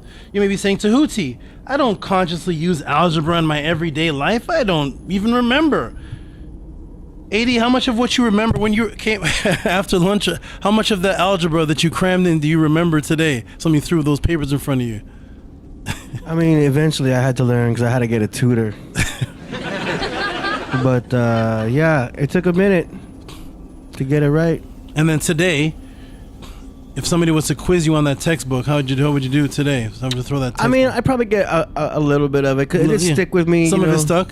Some of the like understanding X and understanding the squares and all that stuff. Like I got it. For some reason, I was better at geometry than algebra, which is another form of math. Yeah, but like geometry is a little more visual for me, and I was able to connect to it way faster. Algebra is too much thinking. Everybody, that's how he became a flat earther. Maybe. Huh? But you attracted to the earth mathematics from a child. I was good with ratios and I was better with geometric stuff. But with algebra, it made me think too hard. So it was more of a challenge. But I don't know. Either way, yeah, it was interesting, man. Yeah. But everything is numbers, even in music now. Right. You know what I mean? And the astrology. Like, I was about to say, could you even have your astrology without numbers and math?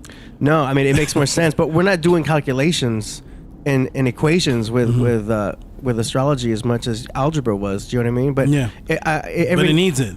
Right, and when I'm doing my own taxes and calculations stuff like that, there's a little bit of 2x equals y and stuff going on for and stuff. budgeting. So that's very interesting. You know what I mean? Right.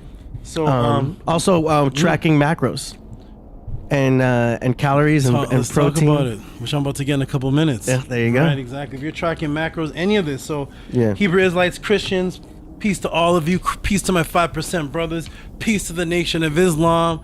Peace to the Moors. Peace to all of the atheists, non-believers, and all of you out there. All of you. Respect due. Can any of you live without the Netiru, what the Netiru brought? Because somebody of another religion, culture could say, I could live without the Torah. I could live without the Quran. I can live without Buddha. I could live without the Bhagavad Gita. Yeah, I don't need that. I'm a Christian. Why do I need the Bhagavad Gita? An atheist could say, I live fine without Jesus. I live fine with whatever Jesus brought. I don't need it. I don't need what Yahweh, Yeshua, Jesus. We don't need any of that. I'm an atheist and I'm fine. Right, atheists? Hebrew Israelites, are you fine without the Quran? Absolutely. Quran brothers, are you fine without Jeremiah and Moses? Well, actually, you're not, but... Here we go. Would you be fine without what the scribes of Ma'at brought? Let's find out, everybody. You may say, I don't use algebra in my everyday life. I don't even remember the last time I said the word algebra, Tehuti. Let me show you what algebra is used for to benefit your everyday life. Then tell us if you use these things. For that, I'm going to take you to the mathematics website of the Story of Mathematics, and then after I'm going to take a couple minute break and step off for a minute.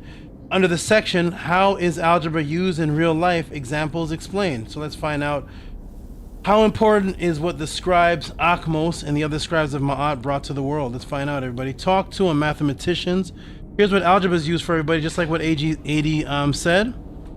Here it is. What is algebra used for? Budgeting. Crafting a monthly budget requires balancing income, expenses, variables representing amounts, while the equations make sure everything adds up, like AD just mentioned. For example, if my income is I and my monthly expenses are the sum of individual costs, CI, C1, C2, Cn, the algebraic expression looks like this. 1 equals C1, C2 plus ... plus Cn. What about cooking, everybody? Does anybody of you cook? Cooking, how about using a recipe? Modifying a recipe based on serving involves ratios and proportions are algebraic concepts for the recipe that serves 4, and I need it for 6. I'll use simple formula, multiply each ingredient quantity by 6/4. How about shopping discounts? When I'm out shopping, there's a 20 sale. I calculate the discounted price using the original price P. The sale price S is S equals P and 0.2, which gives you 20% times P, or simply S equals 0.80P. 80, you said them all, huh? Fitness tracking. It's fitness tracking, cooking, which AG just did right now. Right? Fitness tracking, keeping up with my fitness regimen. Involves calculating calories, exercise durations of a workout burn. Anybody here work out and calculate your calories? The role of algebra is used for that. Role of algebra in managing loans. Anybody here have a loan on their house? You have a loan on your car? Have you gotten a student loan? Could you have gotten that, or could they have calculated that without the algebra? Could you have? What is algebra used for? All of these things here. So algebra in the role of managing loans, and it gives you the mathematics of the loans. Okay, how is algebra used in real life? Example. Investment profits, role of algebra, constructing and engineering. Constructors and engineers need the algebra for it to work. I'm not going to go ahead and read it all, but you get the understanding that, in other words, remove all these things, and what do you have? No society that you live in. Remove algebra from your society, and you can remove all of these things, and there was more that I couldn't fit on the screen. I didn't want to make the class they could have took up the entire page, but remove these things from your life and let us know how your day's going. So Hanu, Yak Moses, Henu to the scribes, Henu to the Netiru, Henu to those masterminds that brought this, that now people can use it for budgeting, cooking, fitness tracking. Now they can use it for economic expenses, the role of algebra in constructing and engineering buildings, constructing and engineering railroads, constructing and engineering airplanes, investments, profits. Ask Elon Musk and Fred Bezos, how's algebra doing for them? Huh? Here we go. Praise Akmos, Tua to you.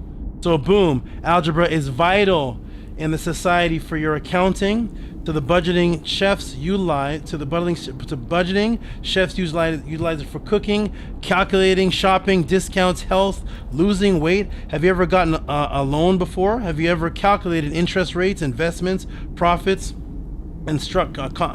Engineering, construction, engineers of every kind, property that you have ever seen in your life, including the one that you live in right now. This is how vital the invention of algebra is to your life. So let me ask you again, can you live without algebra? And if so, make a video of yourself living without algebra for a week. Send it back to the KP Podcraft, and we'll see how your day's going. How your week went without algebra.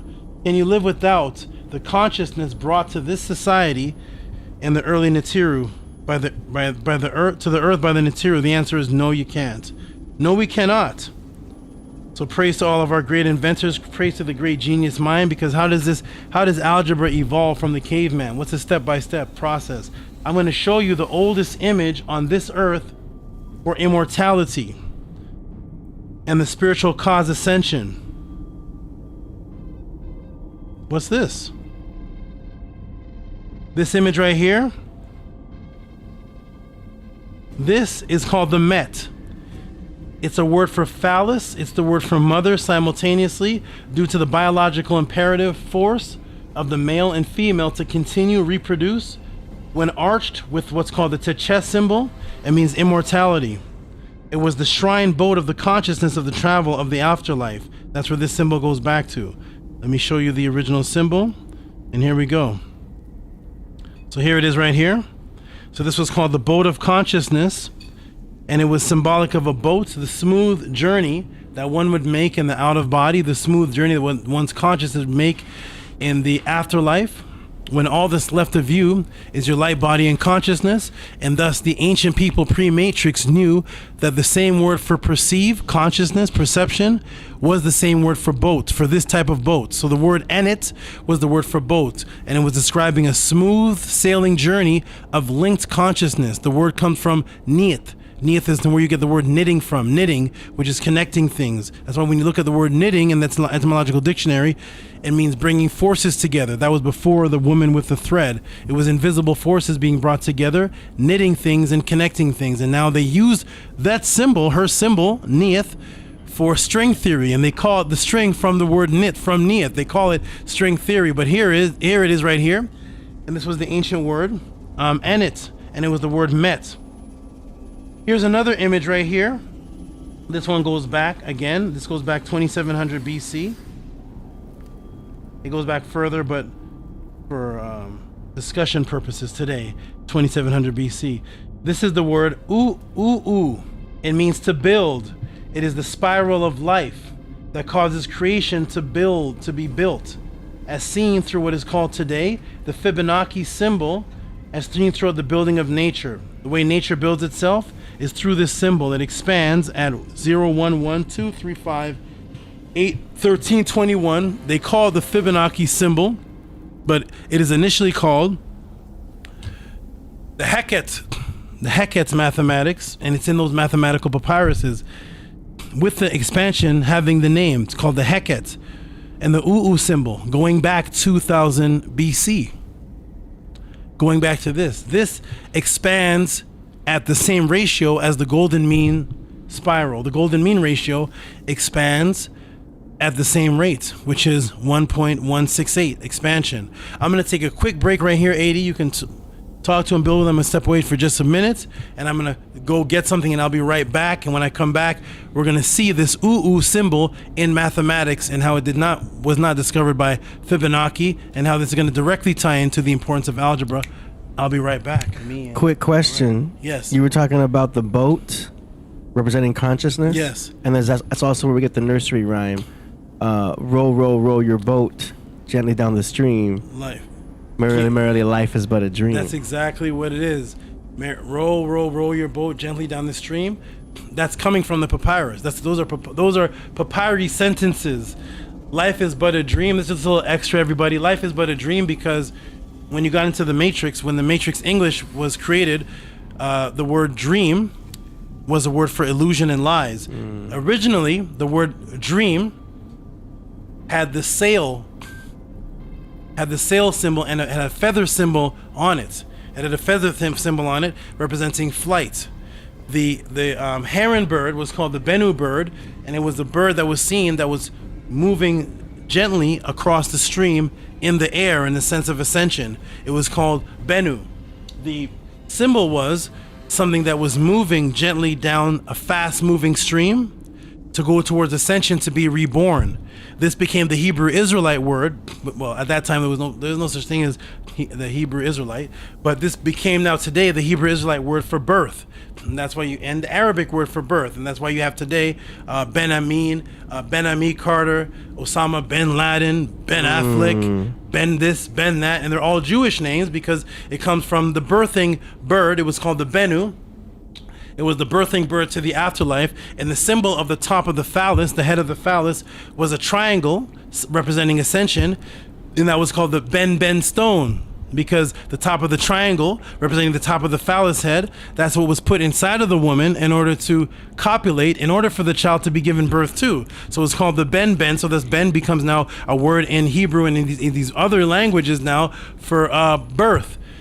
And it was a Ben stone symbolizing the erection and firmness of the phallus, and it was the Ben bird representing the birth into the afterlife. And the word for dream was upesh, which meant opening. Opening. It was an opening into another dimension, another realm, because the symbol over the upesh was the same X symbol, which I'll show today. I showed many times before. It's the same X symbol that they're using in quantum string theory. The same X symbol in quantum string theory is the same X meta-number symbol for what? That word anith. That word anith or neith in the meta-netter, in the pyramid text, and the Nefer Aset text, that's his real name, the Nefer Aset as neith, the string, and the symbol is the X, the crisscrossing of different dimensions. That's what it was. It was called the anith symbol, and the anith shape was the boat of the crossing. And that became going gently down the stream, because life is but a dream, because sleep is the cousin of what? What's sleep the cousin of, AD? Death. The cousin of death, because the way you practice for the afterlife and practice with your DMT and practice near-death experience, the closest thing you could use to practicing that was your dreams.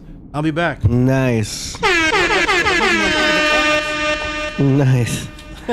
All right, guys, we're going to take a quick break, and we're going to go into the NASA case music video that Killah Priest will be premiering tomorrow. So you guys get a sneak peek of that right here on the Podcraft. Check it out. Let's set it up. I'm going to need you to turn off your music. Yeah. Actually, no, I can do it on my end. Yeah, I take it back. I forgot I can do it on my end. I'll just mute this on over here. Let's see if there's a mute button. Either way, I'll just close it out and come back. Okay. No doubt. Here we go. Good evening, Commander Priest. With mission control, all systems are go for tonight's. Hold on, take it from the top. Good evening, Commander Priest. This is Helen with mission control. All systems are go for tonight's mission. If everything goes according to plan, you'll be back at the space station within 8 hours. Please be safe out there, Commander. During the space flight, late night, Tom laugh in the Podcraft as we engage heights. All systems go. Birdhead to PlayStation. Eye on you, come in, squawk and crow. The burrow owls are looking good. Look out for further commands. Wingspan, the birds are now in dreamland. How's it out there, Captain? Tell me. Airy, kinda tired, I could use a coffee from the deli. That's a long way. RSJ, there's no asteroids, Commander. Clear. I'll reach back to 7 hours. Now I'm about to get some winter beer. Goodbye, ducks. His eyes shut all his gears, put himself in auto steer through the spheres. 3, 2, Godspeed, Commander. 1. Turbulence, rumbling, all systems go. Get up quick. Crew grab control. Hold. Levels up, the ship turns sideways. Gaze the nebula. It's beautiful. Alarms ringing, horn shouting, sprinklers go off. The god is rerouting, the crew shouting, trying to keep balance. A great explosion's to silence. Mission control to Priest. This is NASA. Can you hear me? Come in, Priest. We're losing your I signal. can't tell if we still or we moving. Space woman of the crew screams. Our voice cups as we split up. I'm being pulled by this blue beam. Consciousness losing, but I got my camera on me. Suddenly I get a feeling so soothing. At the same time remembering to put my camera on 4D. It's foggy. In the planes I see something I couldn't explain. It's strange, it looks like an object from World War III. I put my camera to my face and try to adjust the lens. Just then I was ushered in by this warm gust of wind. Eerie light storms, alien life forms touched my skin. I felt quite calm, a part of me trusted them. I stopped struggling, they showed me a life without suffering. Worlds without wars, no threats, no clashing of swords. They gave me a pill with this liquid that began to heal chronic illness and sickness. Seven sealed, the will within the will quickened. We went up and over, felt the rush, higher, lower. They started speaking, I understood in English. There stood this tiny alien next to an 8-footed phoenix, next to an 8 with goat horns. They spoke on photons and protons, and how ancient life prolonged, how life existed with the Dogon. Showed me the difference between the blizzard and the snowstorm. Molten glass so strong, and molten iron pouring through Orion, raining on the planets. On my knees praying, start saying all commandments. They said start standing. We have the cure for all disease, hatred, and famine. Let us all take a seat. We're preparing for landing, repairing what's damaged. Body tissue, mental issues, depression, infections, affection, corrections, new directions, no addiction, prescriptions, more wisdom, in the vision. Save the children. We landed on the planet, looked abandoned, but beautiful. Lots of canyons, trees with fruit for food, and good to eat. The day was cool.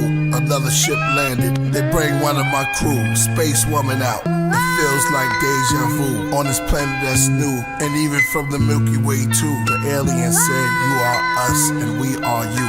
We came from the dust, small as particles." My space woman running closer and closer. They said, "Let us give you one more jewel." They said man is intelligence, and this particular ship is made from one of your elements. We are known as the Yahwehs, the Ancient of Days, and this ship is made from clay. We have an experiment, we want y'all to stay.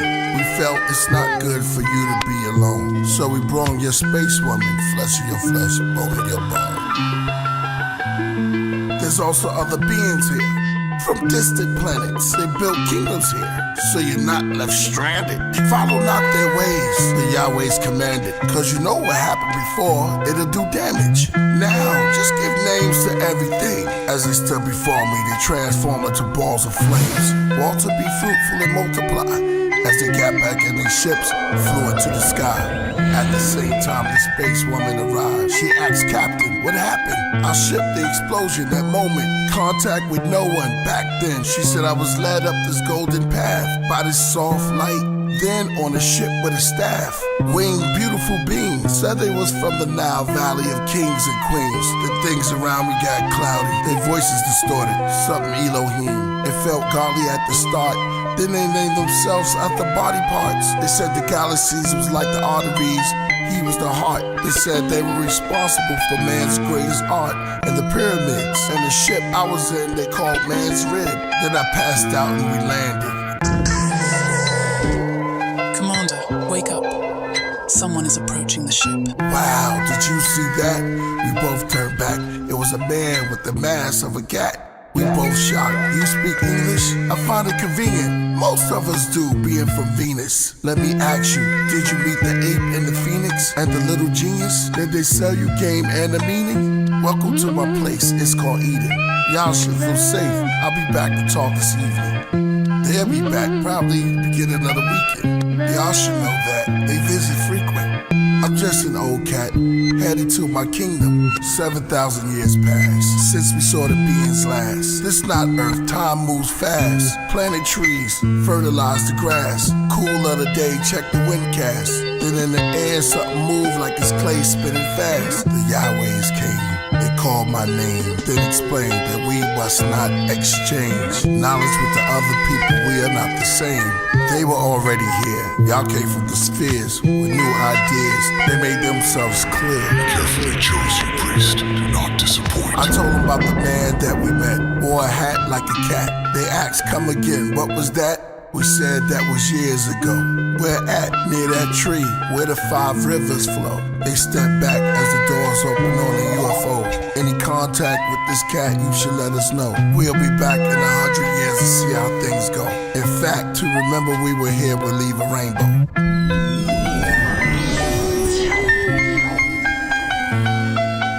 Alert as we ever been. I wrote my name in the dirt. Space woman did the same, she wrote Evelyn. I said Evelyn, I call you Ev. Then named myself one of the elements, then went to bed. Woke up in the morning and saw snakeskin shed.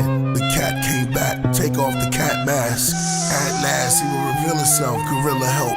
A shiny ass with fruit in his hand. Ninja boots he stands within the group to advance. I see you met the cat. The serpent said, we are all the beings in the zodiac. You are visitors, I have trivias. Taurus and the goat, Egyptian gods from far. For instance, from a distance, Horus scopes, Abraxas rooster crow. This wall fragment uses codes, those thoughts. On course, north, east, west, south. Past and present event reports. Acronym for newspaper, figure it out. Another story for the winged people. Saga, the Naga, Nada, Kabbalah. Or the itsy bitsy spider up the water spout. The mothership returned with a couple concerns. They landed about dusk to discuss what we learned. It was 3 of them and 3 of us. The snake said, I'm glad we meeting up. They face red as the evening shut. The snake asked, had you told them how the knowledge was lost? They said no. Well, I'm here for support. They wouldn't know good and evil unless it was taught. It's a diet. Try it. Here's a spoon for resource. Now stir it in courage with the tuning fork. The spoon and the fork, that's food for thought. She said that was good and gave some to me. I listened to this knowledge too, how bad could it be? This food for thought, now we both can see. I'm 6 foot, she's 5'3", we tall as trees. The alien said, Pa. Pa replied to Messa. Messa said they're like one of us gods. Then Tanya said they must leave our yard. The knowledge that you feed off, you now starve. At odds, we all learned their names. Winds blew, thunder, then it rained. They commanded, all 3 of us be banished. The snake and me and my companion. Raining blood in the place was the name as the same as the God that was blaming us. Messa and Pa and Tanya, in the gods we trust. Plus, this yard was named after us, Mesopotamia. Other gods named Ka, Ra, and Af came in their place after they left. We said their names, but replaced it. Af, Ra, Ka, ascending master. Neutrons, quarks, but atom was the mineral I named myself after. Allegory, subliminals is the original chapter. The scattered, it's the writers with. In the land of kings between the Euphrates, too wavy, and the Tigris, the Woos, KP.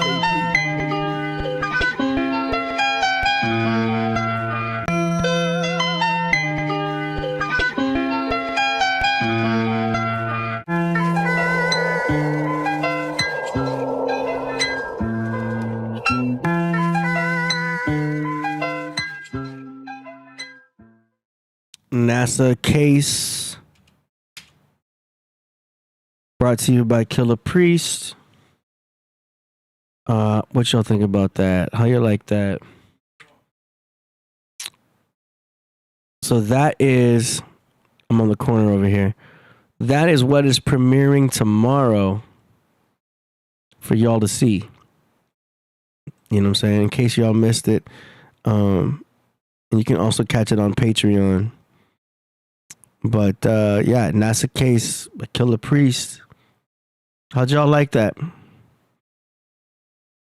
Shout out to David Flores for the incredible animation. And that is That is the real animation style right there. There's no AI going on. You know, nowadays there's a lot of AI everywhere, and it's the it is similar to the Donnie Arcade type, yeah. Which is also authentic animation to that degree and everything. So that's cool. But yeah, join the Patreon also for all the exclusive content and footage that Killah Priest will provide. And we've got Tehuti coming back in the building, y'all. Yeah. Okay, we're back, everybody. Peace and love, everyone.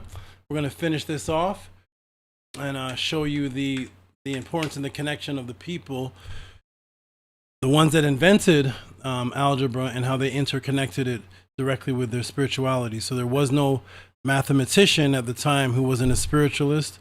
There wasn't anyone who was in a career or any type of way of life at that time that used the mathematics that was also not imbuing the symbols into an out-of-body afterlife, immortality, transcendental state. All of that was imbued within it.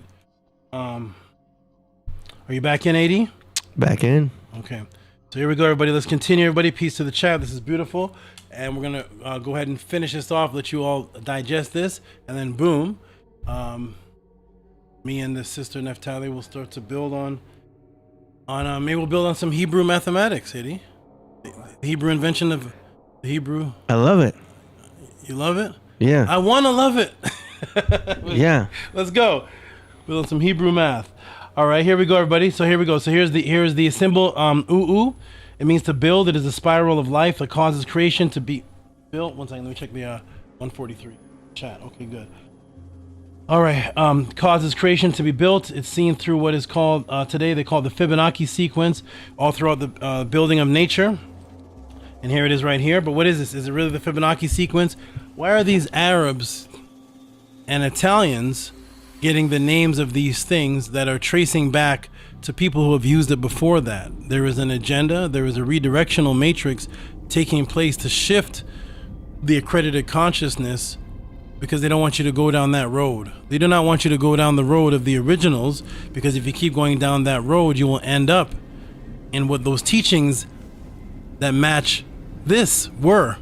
But if they strip it off and add atheism to it and just say, we're going to give this to this Italian man, we're going to give this Dutch man, this Quasimir, this he did the algebra, we're going to give it to the Muslim, we're going to give it to everybody, yet we're going to see where this originated, and then you'll see why it was important for them to understand math and merge it with immortality, because that's exactly what math is. It's infinite and it calculates all things. So here we go, which is also seen echoed throughout Kemet, which is also called Tamaray, and the precise mathematical equation, which also gives the 36-degree vertex apex that echoes the golden mean ratio, and you see it throughout the building structures of Kemet, and it gives you this right here. This was called the Sopti. This is a metanetter word, Sopti, and it's a base angled at 32 and 36, and it was called Sopti, meant to provide. I may teach about that in another class. I may have taught it here, but this is this expands here, and it expands at the golden mean ratio, and that's how it expands and covers these different dimensions of the what they're calling the isosceles triangle, originally called the Sopti.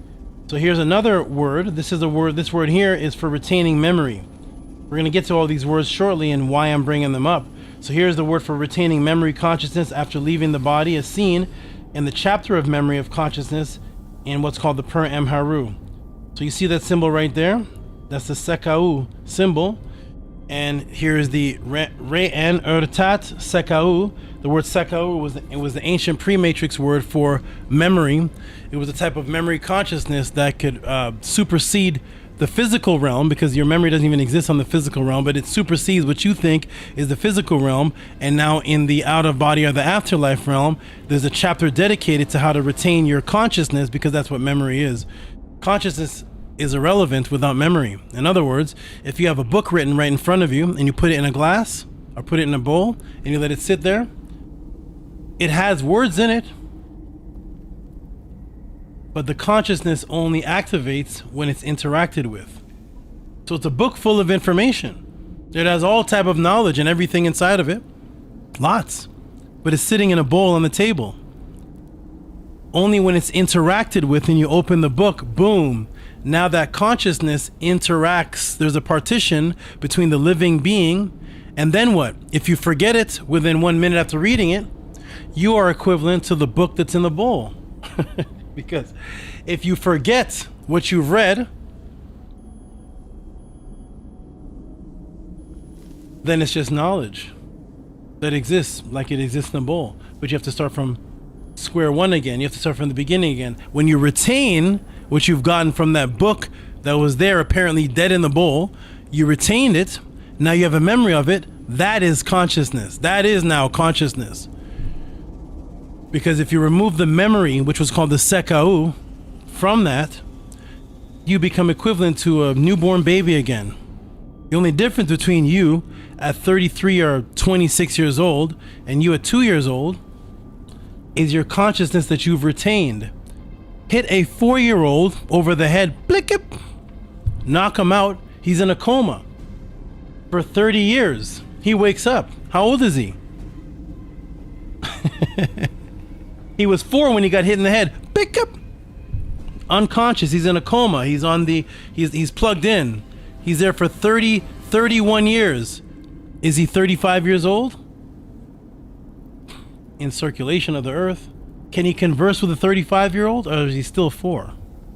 He's retained nothing new since the time he was 4. So consciousness is in actuality memory. Memory is the most important aspect of consciousness. Remove that and it's unutilizable. You have to learn every single day, over and over, every second. So it's called sekau. This was the ancient pre-matrix word prior to the matrix. This was the word for memory, and it was a word that showed that your memory existed after you physically died. They did not say your memory was over after you died. Sekau, seka, which is to remember. This is what developed the word sekem, which is the word for power. To remember, to call to mind, to commemorate. A person or thing, to think. This was the ancient word for consciousness, but the aspect of memory. This symbol right here, make note of that symbol because it's going to pop up again very shortly. Here we go. So that's sekau. And now, here we go over here. Okay. Now this is the immortal finger. Let me correct that. I'll correct that live. Boop, boop. This is the immortal finger of Tehuti, which represents the fair finger of Mat, describing of the scribe that writes Ma'at and records, the keeper, the one that keeps the memory of the culture written for eternity. It's considered the fair finger. When you see that finger right there, that's the fair finger. Why? Because that was the finger of the law. Like I elaborated on last class that I was here, I think. I teach so many classes I forget, but I remember. I forget and I remember. So the finger was the dictator. That's where you get the dictate or index, indexed. Dex comes from dex. The finger, the one that guides you, that shows you what to do, was also the founder of words. That was Tehuti.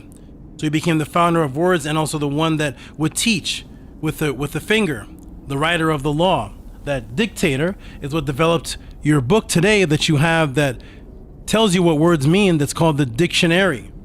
And it was the guiding finger, the thinking finger of the baboon, or the finger of the hand that would sit like this, and that would be the thinking man, the man of consciousness. He had to be fair. Why? Because the scribe was the one who wrote the laws. The scribe, they called the tepi and the sabait. The laws, they were the doorways. The sabait instruction, the same word for instruction was the same word Saba, which was the doorway. For you to get from one level to the next level, going through doorways, going through one level, now you're in this room or realm, now you're in this realm, and you go to another room or realm, you're in another, and that's why I teach in my Med and Eder class the compartmentalization of consciousness. Why? Because a compartment is a room in your mind. That's the compartmentalization. So the dictator, Tehuti, was the guide of that. He was the guide of the law. Of course, as time goes on and you know, the Bible comes, of course, what did God write the laws with? What is it? God came and wrote it with his what? Ten Commandments? Yeah, he wrote it with the, I think it said finger. With the finger. Yeah, that was the finger. Because that was the finger, that was called the finger of the law of the scribes. That was the finger, the fair finger.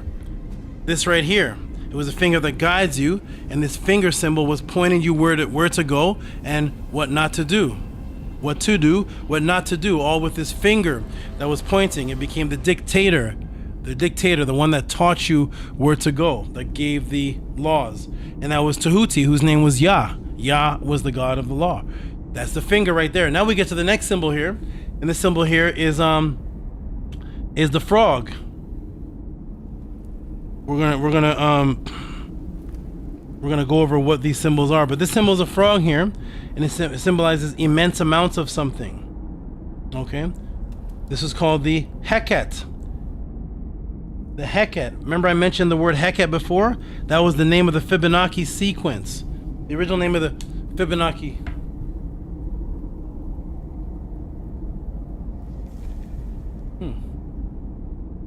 Saw something strange. One moment. No. One moment, everybody. Hold on. Is the snake put away? Yeah, he's put away. Let me see.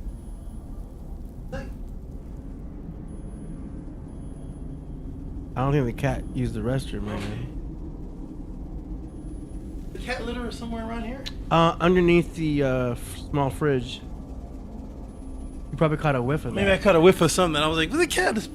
Yeah. The cat just... He's in the other room, though. So okay. He should be good. I don't know.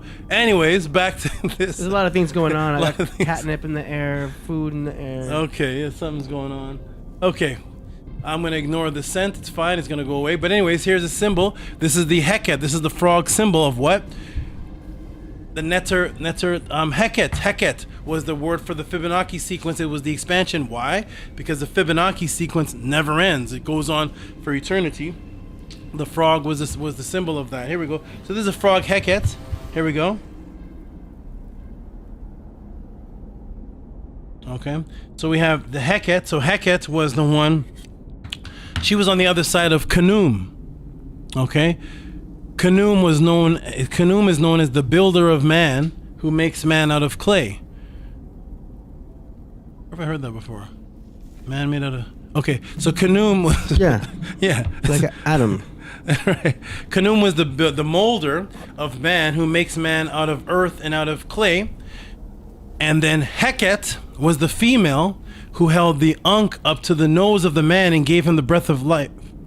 I heard that before somewhere. So Khnum now, this is 2000 BC. Khnum now is the one that creates the man from the earth, from the clay, molds him, and then the female held the Ankh up to the nose, all symbolic, and giving his nose the breath of life. It was called the Nephish. Nephu. It's a word. It's like a Hebrew word. Nephu means. Oh, okay. So she gives him the Nephish or the Nephu, and that becomes the breath of life. And this was the Heket, which was the symbol of this frog type energy or entity, symbolic of reproduction. We'll see why shortly. Here we go. So who do you see on the side of the temple? This is from Kam Ambo, giving the Ankh of immortality to the nose and the abundance of life, as frogs were seen giving birth to more children than any other four-legged water animal. That's what made the frog the symbol of eternity or consistency and great abundance, because cats, dogs, lizards, reptiles, the frog, you could bring a turtle in. A turtle can give birth to about 25 eggs. Fine. How many tadpoles, AD? Have you ever seen a group of tadpoles? Yeah. How many would you say is in that what you saw there? It'd be a lot, right? Hundreds. So the four-legged animal that gave birth to an immense amount of numbers, mathematics, was considered the animal that represented something immense in addition, immense in mathematics. So it was the frog, and that became the symbol of the abundance of life, becoming the frog netter that gave the man the Ankh, which was the abundance of life, because his goal was to live forever. in both realms. Physical realm, you live to your physical age, and your consciousness never dies because energy nor matter can be destroyed and cannot be destroyed or can be destroyed. So here we go. So there it is. There's a potter's wheel. All right. So look here. I have an image. There's a frog. There's some frog babies. How many tadpoles you say that is there? Thousands. No other four-legged animal does this, and that's why the frog was considered great abundance, great mathematical equations, great numbers. Here we go. Wow. Here we go. Woo. As you can see, we incorporated animals also into everything that we did. So it represents the mass abundance of reproduction, which was biological imperative. Here's another symbol here. What symbol here? This is the Ka, the biological energetic template. This is the biological bioenergetic template, which echoes out the pure energetic projectable double, whose goal was to be purified and leave the body and ascend into immortality as what was called the Ba. The Ka and the Ba were the same, but the Ka was the source. It was the energetic, the energetic template that echoes out its own energy and echoes out of the body. Then the Ba was described as something that was seen with bird wings because it was able to leave the peripherals of the body more freely. So the Ka and the Ba are the same echo thing, and that's why when we look up the word Ba in Medu Neter, it means double. And when you look up the word, the original word for soul, if you believe in a soul, Christian, Muslim, Hebrew, Jew, whatever you may be, if you believe in a soul, please go back to the ancient writings. Let the world know what were the original writings that taught that man had a soul. Who taught that? When no one else on the planet was teaching that, who was teaching? If a soul is important to you, if you believe that you're not just a physical body, I would suggest to open the Saba door and go into the doorway that leads you to, well, where did that even come from? Where does this come from? A caveman who's scratching and all of a sudden he knows, I have a soul that leaves the body and goes into the eternal realm. Let me invent algebra. Where does that come from? A consciousness that existed before this existed. It existed first, and then man received it. But if you are interested in a soul, or believe that you have a soul, or any type of energetic thing that leaves the body, or can exist past death, quote from the originators of it. Put the Bible down for a moment. Put the Quran just down for just a minute, and just go woosa. I'm gonna go back to the who brought this to me? It wasn't the Torah, it wasn't Jesus, it wasn't the Bible, it wasn't who brought the concept that there's a soul that leaves the body. And you're gonna end up right there. This is where you're gonna end up. This is the origin of why you have it on the planets. Here we go. So there's a breath of life called the the Nefesh. Nefu. Here we go. So this is the Ka, the bioenergetic template, which echoes out the purified body, or the body that seeks to become purified. Where do we see these images though? These are all spiritual images, right, that I just read? Where do we see these images? We see it on the mathematical stela of the Netert, Nefert. Hey TT, if you're listening, one of my ladies, one of my Neterts, just did a class last night, and she said, I haven't heard of the. She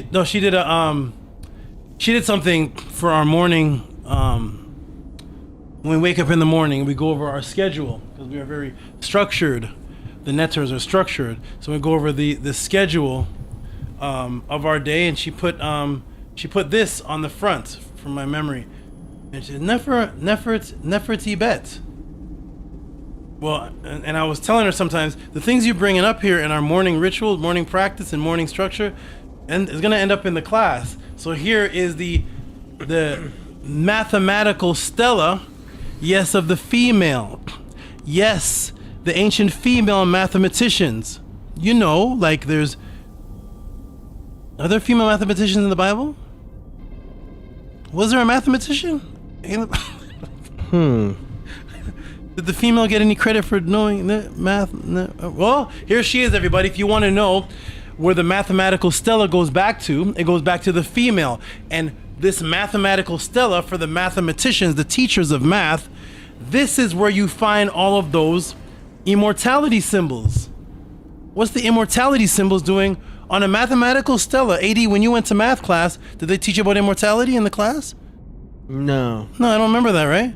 Anybody here, when you go to your math class, do you learn about, do you have immortality lessons and symbols? No. But before the Matrix, when everything was divided up and separated, when we had things as one, when everything was interacted with as one thing, so the mathematician was the spiritualist, the doctor was the priest, the schoolboy was the son of the priest, the schoolgirl read her immortality book. It didn't matter if you were a dentist. We intertwined it all as one, called the tempt. So here is the mathematician, Nefertiti Bet, and on her mathematical stela are all those symbols of immortality in the immortality book. What are they doing there, Tehuti? Simple. Because the inventors of algebra were the inventors of spirituality. Boom. All of the original numbers amongst the first mathematical algebraists were symbols of immortality. Here they are, everybody. Huh? Every symbol that I just showed you is from the mathematical stelas. And these are all the symbols of immortality in the pyramid texts, the Nefer Oset texts, the original Per Em Haru that they're calling the Book of the Dead, the original out-of-body books, the original out-of-body coffin texts that they call it. We know the original name, well, some of us do, but the coffin texts, these are the symbols they use to describe out-of-body experiences and immortality. These are the mathematical symbols of the original algebraists. Huh? See?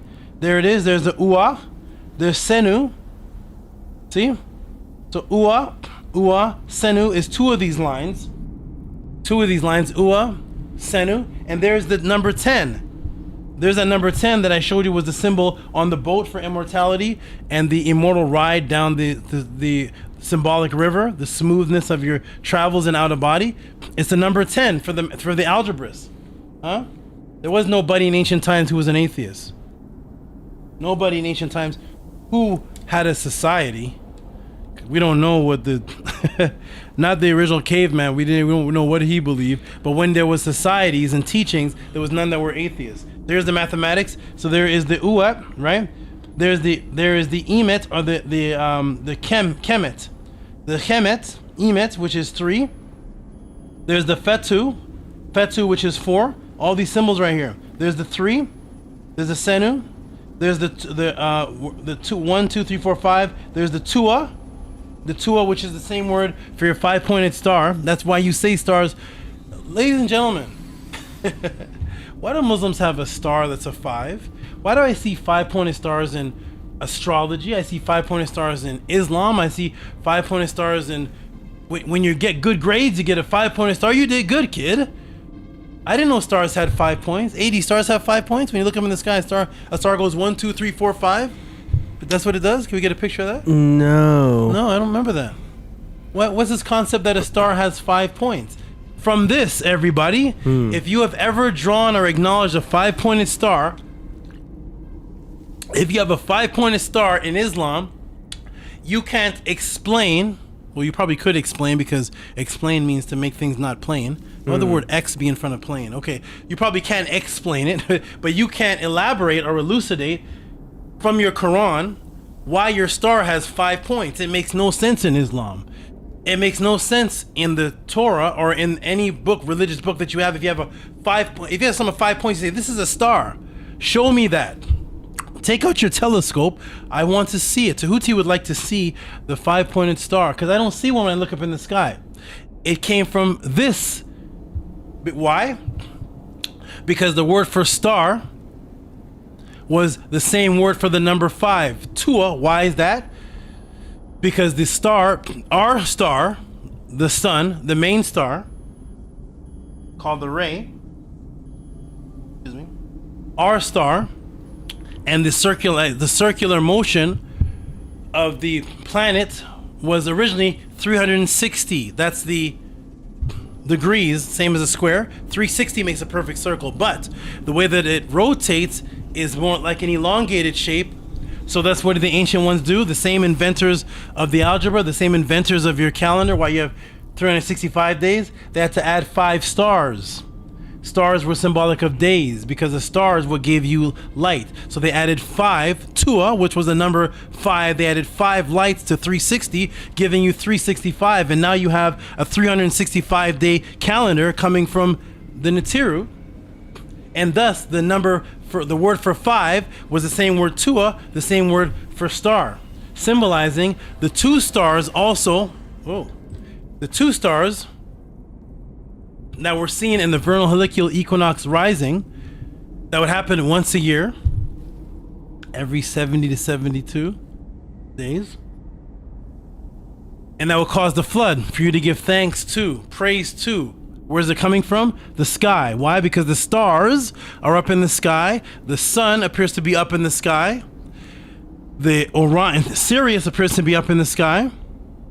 So your symbol of giving thanks was this. This was the symbol of the Ka, representing ascension. Going in what direction? The same ascension that you're seeing the stars in, but Tua was this. So when you see in the first line, Tua Ra Kef Uben F, Tua Ra is a man with his hands up. And when you look up the word Ka, that symbol, it means to ascend. The same word as Tua. So the word Tua was what? A word for what? Thankfulness. So when somebody in the house of a 10 or somebody under my teachings, we say Tua, thank you. Tua Yakmos for bringing us the algebra. Tua Neferit Bibet for bringing us this. Tua, thankfulness. So that's the same word for thank you was the same word for 5. That's where it comes from in a culture that can be researched. Why is it a 5-pointed star in your culture? Let me say Tua. Tua? What is that? Tua. All right, Tua. So there it is, right? There's your 5 right there. Called the 5, the Tua, the 5-pointed star. Representing the 5 stars or the 5 lights that had to add to create the 365 days. So here is all of your words. And they can't do this in any other proven language that the people... This cannot be done in all the other languages come from this, and that's why you see little residuals of other languages of this in the other languages, but they don't have a story behind it. When you get to the origin of the Hebrew, the Arabic, and all these, it doesn't have a story that's elaborated in their books. That is a story that comes from the minds of the people. They'll say, well, this Hebrew letter, what it represents, and I'll say, open your book and show me that. Huh?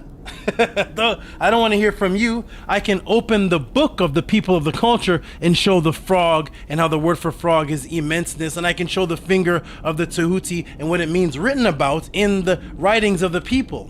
When they open up all these other sacred language and this sacred word, show me the people saying that. Don't give me a bunch of Aztec symbols and what the Aztec, blah, blah, blah. Show me an Aztec saying that, sir. I want to see what they said. You know why? Because I teach that the ancient people can speak for themselves. Huh? They can speak for themselves. They don't need you in 2026 saying, and see what this means, it comes from this. And say, where is that in the book? I saw somebody talk about I'll be teaching about the 4 sons of Heru this Saturday, Tuti Pod class. Somebody put up on the internet, 4 sons of Heru. The 4, they put Aquarius. They said Aquarius, Aries, Cancer, and some other one, and they said earth, wind, fire. It's like, okay, sounds cool story, bro. Can we open up the papyruses of the people that brought us these symbols and show me where this is Aries, or this is earth, wind? Can you show me the people saying that? Or these ancient people can't speak for themselves? That's white supremacy, this European supremacy, when people come of another culture superimpose what they say something means over what the indigenous people that created it mean, because they're trying to wipe out the original consciousness. Well, I'm here to bring it back. Bring back what the ancestors taught. Here's what they said themselves. They can speak. Hey, the ancient primitive African man could actually speak for himself. Can you believe it? Here we go. So boom. Let's finish this up. Here we are. So these are all these symbols. All these symbols here, mathematical symbols, are all the symbols inside of the mathematical papyruses, the mathematical stelas. All these were number symbols in the mathematical stela of Nefer Ibet. All these were number symbols, but yet when we go to the spiritual book, here is how deep the ancestors were with a microcosm of the invention of this type of mathematics. Let me ask the class, what is the oldest immortality or out-of-body book called? You should know by now. You should know what is the oldest book of the soul leaving the body. Every religious person should say their book. Huh? Because, what's his name? Mojito the cat? We don't know if he believes in a soul. Why? Because there's no record of a god or a supreme being speaking to Mojito the cat. My snake over there, we don't know what his spiritual beliefs are, right? Dog, we don't know, right? But for some reason, people were supposed to be interacting with God first. That's what they taught us in the Bible, the Torah. That's what they taught us, right? The first thing that people interacted with was what? In the Bible story. Wasn't it God? Supposed to be. Who else would you interact with that would teach you about a soul? Was it the caterpillar teaching Adam? Who? It'd have to be a being that's composed of that consciousness. So every religious person should be jumping up and down right now saying, my book was the one that brought the consciousness of a soul to mankind. It was my book. Why? Because God spoke. This is my God, and he spoke to my people first. So of course, if God is the if God is the original creator of man, who knew about a soul and taught man's soul, because he didn't teach it to the chimpanzee apparently, then that means that there should be a lineage tracing back to the teaching of the soul, back to your culture as the very first to teach it. Does that make sense, everybody? If you're teaching that God gave us the breath of life, God gave us a soul. That's what the religious people teach. Good. So then the first writing of a soul should be from your religion. Don't tell me God gave us a soul and the first writing of a soul is from the Hindus. Huh? Don't tell me that, TD Jakes. You can't tell me that, huh? Creflo Dollar, is that what's happening here? The first people to know about a soul was the Hindus? That doesn't make sense. I thought it would be Adam. So it should trace back to Adam, but no, here we go. The first teaching that man had a soul, right there in mobile use, the very first teaching that man had a soul, the Nefer Aset, pyramid text. Show me the teaching of men having souls and reaching the afterlife. Where is it coming from? Because we all know it. I believe everybody here in the Killah Priest podcast believes they have a consciousness that leaves their body. Would you say that's a common belief here, or there's a bunch of atheists listening to Killah Priest spiritual music? I mean, there might be a few out there, but I think everyone goes through their phases, you know. Yeah, I mean, who's relating to Killah Priest music? Atheists? What was Killah Priest rapping about that a person who doesn't believe in spirituality identify with? Nothing. Killah Priest lyrics are all about consciousness, out of body. They've been on all type, everything that deals with spirituality. That's his lyric. Killah Priest doesn't have a song about YOLO.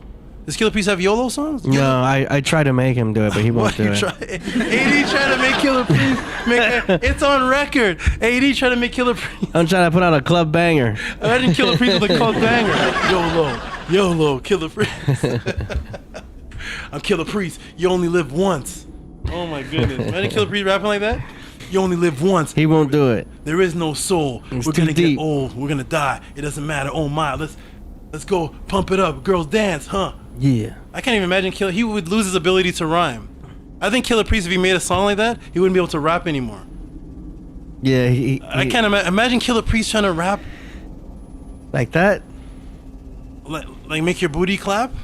I mean, he could if he really wanted to. But does he want to? I don't think he wants to, no, you know? Exactly. So everybody, so here's where it comes from. Killah Priest doesn't want to. And of course, he's a master. Killah Priest talks and raps, so of course if he wanted to, but his soul, his consciousness, won't let him do that. That's why Killah Priest invites everybody here. Neftali's a Hebrew, she can come here. Santos Bonacci's what? That's astrology? Astrotheology. Astrotheology can come here. David Weiss is what, Flat Earth. Look at all the different people that can come here. We got all kind of people here. I think Born Allah is a Muslim. I think Born Knowledge is a Muslim. Knowledge Born. I think he's a 5%er. Because those are all people that believe that there's a consciousness that's beyond just this regular world. So here's the origin of it. Just so that you know, the origin of it would have to be taught by the first who knew of it and where they have gotten it from. They learned this from Yahweh. They learned this from Allah. Here we go. Ready? Here we go. So beginning of the chapters of coming forth by day and the praisings, thou art my Ka, the Ka within thy body. That's what forms and strengthens my limbs. This Ka forms the physical body. May thou come forth to the place of happiness to which I advance there. There we go. Now watch what happens. Yes, the oldest writing on the planet about the Ba, the pure energetic projectable double ascending and being subtracted or removed from the physical body, and here's where the mathematics comes in.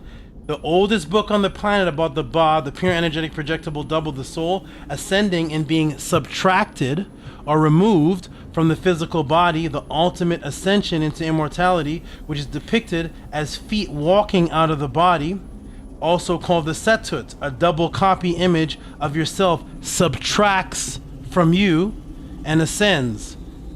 And here's the oldest writing, we see that there. And yes, it's a copy, it makes an echoed copy. Each copy is more refined to go to that dimension. That's why the word for walking out of the body, as you can see right there, written by the indigenous people because they know what they believed in. The word for out of body there, see, I walk out of my body, I walk my soul about every place, is Satut. What is Satut? Satut is copy, to make an image. What type of image is this? It's just as making a copy like a photocopy. This type of image is talking about the out of body, afterlife. How do you know? You see the Sahu right there in the upper corner. See that? That's what they call a mummy. What are the mummies? What are the mummies? That's a preparation for the afterlife. So this type of copying is what's happening after death. That's why there's a mummy there. Capiche? Is that a word? Yeah. Yeah. Al Capone? Yeah. Capisce? You capisce? I think it's Italian. Italian, capisce, no fugazi here. Here we go. So the out of body was called the copy. That's why you see the mummy there. Copy, because it makes an echo, as you see in the corner. As you come out of your body, your full body is not really coming out. It's actually the Ka, the pure energetic, the bioenergetic template, making a copy, a pure energetic projectable double that echoes out another one and echoes out another one. And our ancients knew this. That's why the word for walking out of the body was the word for making a copy. Tehuti made it up. Yeah, 36,000 years ago. Here we go. Guess what? The ancient word 3,000 years before what was, now we're getting back into the math. Guess what the ancient word was 3,000 years before the matrix for subtraction? You know, like something coming out. What was the ancient word there for subtraction? Per. To subtract, coming out. A mathematical term. Per.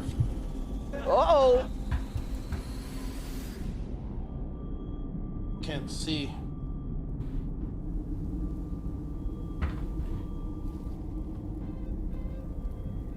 It's right here on my shirt. See? Double rempet Henri, to make things consciously, all things consciously, and per there on the shirt. You see that? That's per on the shirt. It's a house symbol, and sometimes it has legs underneath it. You see it right there? That's the per. The symbol under there, that's the R. That's the per. It's the same word there in the class. The same thing that's on my shirt. The per. What's that? That's the word for subtraction in the mathematical papyruses. In the mathematical stelas, that's the word. But what's that the word for? Go back to the screen, AD. Go up, ascend. So they associated some type of ascension with subtracting. Well, there's the mathematical. Now down below is the spiritual book. And what is the title of the book for coming out of the body? The beginnings of the chapters of Per. You see the same symbols there? You see the Per? You see the room symbol with the door? You see the mouth symbol making an R? You see the walking feet? You see that? And the T makes things what they call feminine. I'll do a class on that. Feminine was before women existed. What do you mean, Tehuti? You'll find out. Feminine is before women existed. So here we go. So this is the feminine, something that is coming out of, given birth to. Coming out of the body, the Per, coming out of the body, is the same word for the mathematical subtraction. That's how imbued our ancestors were. Because the original subtraction The original process and motion of subtraction was when you passed or died or had an out of body, and you would ascend, go upwards, and your body, your pure body, would look like it was being subtracted from your physical body. Thus, the same word for the oldest book of immortality and leaving the body is the same mathematical word for subtraction, which is why the word subtraction means ascend, but it doesn't mean ascend in the English. In mathematics, in your English class, go to your English book and see, does subtraction mean to ascend? In mathematics, AD, does subtraction mean to ascend? No, but it means ascend because they're talking about immortality, because they imbued the mathematical numeral equation and problem solving with what was happening in the spiritual world. There was no separation of it. We don't like you, Tehuti. Here we go. Ready? All right, watch how we end this off. Here we go. Boom. That's how we ended off right there. Boom. To be subtracted in math, to ascend, to go upwards into the sky. The section of the dictionary, everything we did, ascension in the dictionary, ascension or a subtraction. In this section of the dictionary, everything we did was intertwined with immortality, starting with mathematics itself. Hotep, everybody, I am done. I hope you all appreciated that. Matrix broken. For those of you who appreciated this more than the waiter that you've tipped or the past reciprocity that you spent on whatever July 4th or Halloween or whatever it was, please, whatever you feel this information or class or time was worth to you, please send your tip of reciprocity and appreciation. You can call it Ma'at Ma'ath. That's where it comes from. The word Ma'at means middle-centered Ma'ath, by the way. I didn't teach that yet. Ancient Algebra, or any creative title you can come up with. Just say thank you for your time, Tahuti. Thank you for this wisdom. I never heard this before. Whatever message you want to send, just send it. Just say thank you. CashApp, TtAmun, PayPal at RockYSV. In a moment, I'm going to go to the Cash Apps and the PayPal, read them out, and I'm then going to thank you. That's what reciprocity is. It's back and forth. You see? That's why the word welcome, you know what welcome means, AD? Yeah. What does it mean? It means welcome to our spot. Like you are invited. You are well here. Welcome. Invited. Right. Welcome is the original concept of breathing. Sounds strange, right? Welcome is the same root word as health and inhale and exhale. That's why they both have the word hail in it. And health and well and wealth and health, all of those are the same. Wealth and health, because the original reciprocity was you need to breathe in to breathe out. That was going back and forth. This is how everything goes, ebb and flow, up and down. I broke that down in the principalities class. It was ebb and flow. So when you say welcome, those are two words. One is the word well, which is wealth, and also something that runs deep and pertains to water as well, like a wishing well. And one is the word receiving. That means that you've given something and I'm receiving it. That's the reciprocity. And it's back and forth. Welcome is to receive something. Right? That's why welcome is on the doormat. You're received through the door. And also you're receiving something that's good, that's health. Because true wealth in ancient times was actually health. Somebody asked Francis Ngannou a couple of days ago, what about your legacy? He said, that's what I attained to take care of my family. That's the true wealth. It's the health of you staying alive and going back and forth. We appreciate each other. So when you give a Cash App or a PayPal saying thank you, I say thank you. Or I say Tua, which was what I taught earlier. So thank you, everybody, for those who support what it is that's happening. House of a 10. This is being taught nowhere else. If you go anywhere else and ask anybody about algebra and its origins, if you see anything like this, let us know here at the KP Pod Class. If not, appreciate this masterpiece of knowledge coming from the ancients through me. Everything I showed existed before I was born. By the way, I was born with a Hebrew name. Did I tell you that, AD? I was born with a Hebrew name. I was born a Hebrew. Born with a Hebrew name. 2 Hebrew names. Me and Neftali talk about it. Oh, damn. Yeah, I was born with a Hebrew name, which ended up being what I am now. But that's beside the point. We'll talk about that later. But support everybody. Cash App, TtAmun, PayPal at RockYSV. I greatly appreciate it. And that's why we hold up these 2 hands. Like this. 2 fives for the class there. Tua. Support everybody. I'm going to go to the Cash App, the PayPal, read a few of them, and then we got Queen Naphtali backstage whenever you're ready. Wonderful. And Tua Neftali for to it. Yeah, support the super chat, support the PayPals, and just say thank you. And we'll read the super chats and we'll read the PayPals and the Cash Apps. And please appreciate this. We're gonna read some of them, and I'll read this one right now from super chat, and then I'm gonna go to the PayPals and Cash Apps and read those ones. Those ones from the PayPal and the Cash Apps, those go directly through me to the House of Attend to keep everything moving and keep this thriving. And then the super chats go directly to the KP Podcraft. So yes, support both. Two individual entities working together as one entity. Robert Williams says, "Two on the tiru, bring them out, bring them out." Is that a song? Bring them out, bring them out. Yep. To bring them out, bring them out. Yep. Bring them out, bring them out. There we go. And there's comments under his chat. Can you read the comments? Under his his support to the Podcraft. Yeah. Cecil says, "Thanks for the super chat." Nookpoo says, "Axe, axe, axe." By the way, the oldest word, one of the oldest words for God, was those three axes. Maybe me and Neftali will talk about it in our chat. All right, now I'm going to go to the super chats. Thank you, Robert Williams.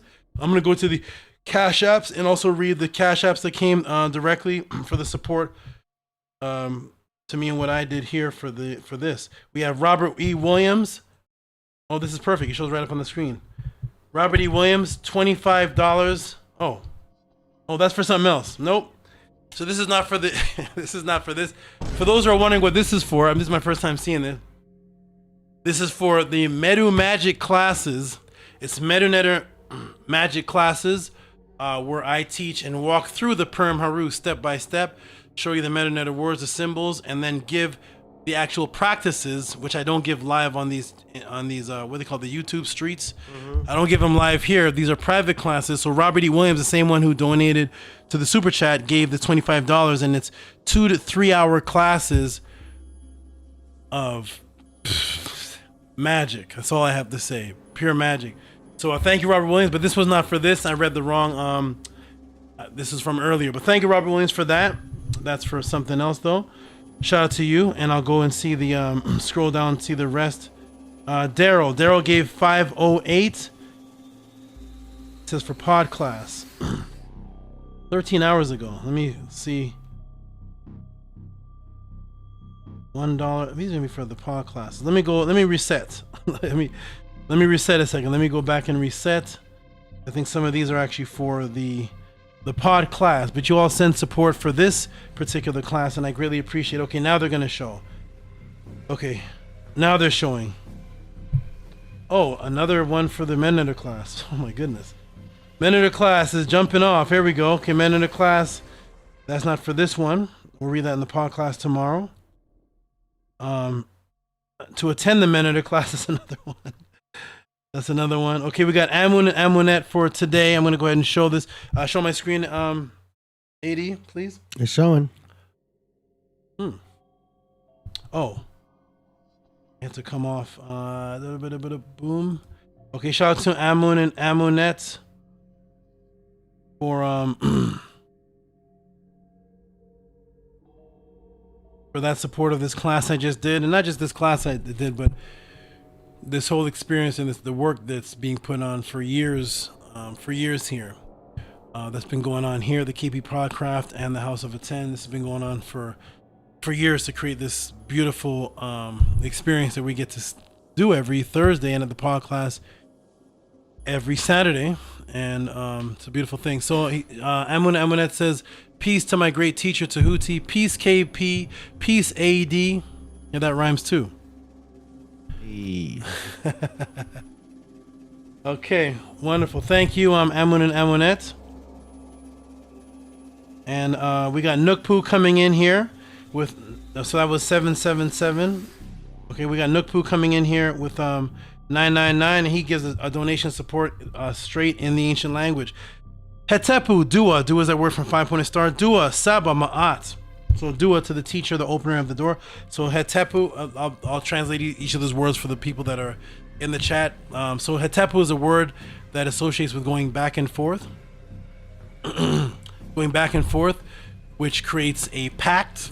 Pact is where you get the word peace from, which is why a lot of people think Hotep means peace. It's a pact going back and forth, reciprocity going back and forth. And that satisfaction of back and forth equality is what actually equals the peace. So Hotep became a word associated with peace. It's actually an altar. We're getting class in the donations. There we go. So Hotep Dua is the word for 5, the 5-pointed star, the Dua, which I broke down earlier. Saba is the word for teacher. That's pertaining to me. And Ma'at is a word that means examination. It also means truth. Or Ma'at or not. Ma'at or not. Makaru. Makaru is a word that means the udder, the rows. The karu is the row of the boat, the conscious boat. Makaru is the consciousness, the conscious guiding of the boat with your tuning with your voice. That becomes the power of words. Makaru, Makaru, Makaru, Ma'at. Thank you,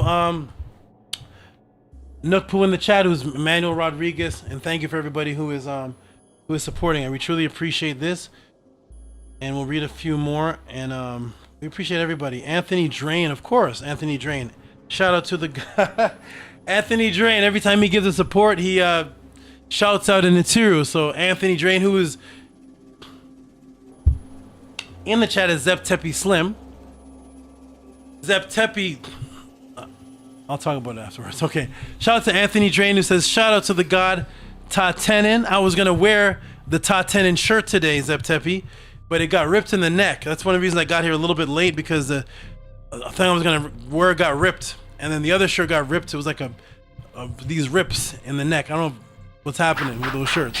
But it was Pata of the Zeptepi, TtAmun, who's Pata. I was going to wear that shirt today. So shout out to Pata.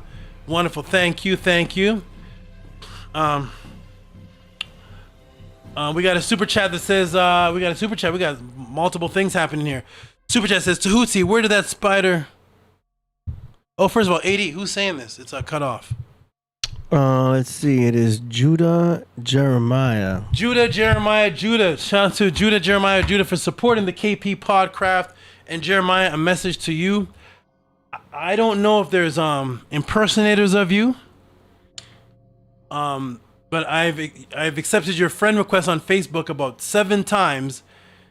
I don't know if there are people imitating you, but I've already have you as a friend. But I still see, even up to 2 days ago, it says Jeremiah Judah or some send you a friend request. And I think, are these imitators? I'm not sure what's going on, but you're already accepted as a friend. Been accepted as a friend from years ago, and I've accepted you like 5 other times, and I'm still getting friend requests from JJ. I don't know what's going on, so I just ignore them now. I don't know what that's all about. But shout out to JJ, who says, let's see what he said again. He said he wore that in my scroll down a little bit. Let me see some of the spider in the debate. Tahuti wore, I think it's wore that spider. Did he? I think he's trying to say, did I wear that spider on debate? No, I had a smaller one. This is a saket. That's saket there. Put on big screen there, 80. Oh yeah.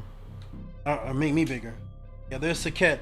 Not this one here. That's my largest one. She just shed 3 days ago, so she was big. She's bigger now than the last time I brought her to the KP show, but she's saket, one of the oldest words on the planet for heaven. Tying back into the string theory. Okay, that's Saket. All right. Read a couple more, and then we're gonna go chat with Neftali. Shout out to Anthony Drain. Shout out to you. All right. Here's some big. Okay, here we go. We got Robert E. Williams sending in 2072. And by the way, Anthony Drain sent in 2072. That number 72 that I spoke about today. The 72, which became the number of the the number of the Septuagint. We know where it originally came from. Here it is. So 2072. For I was late, but I support the HOA wherever it be. Thank you, Robert Williams, for your great support. And we have, thank you. Clap up to you. A little hand clap. Thank you. Appreciate you. And we got,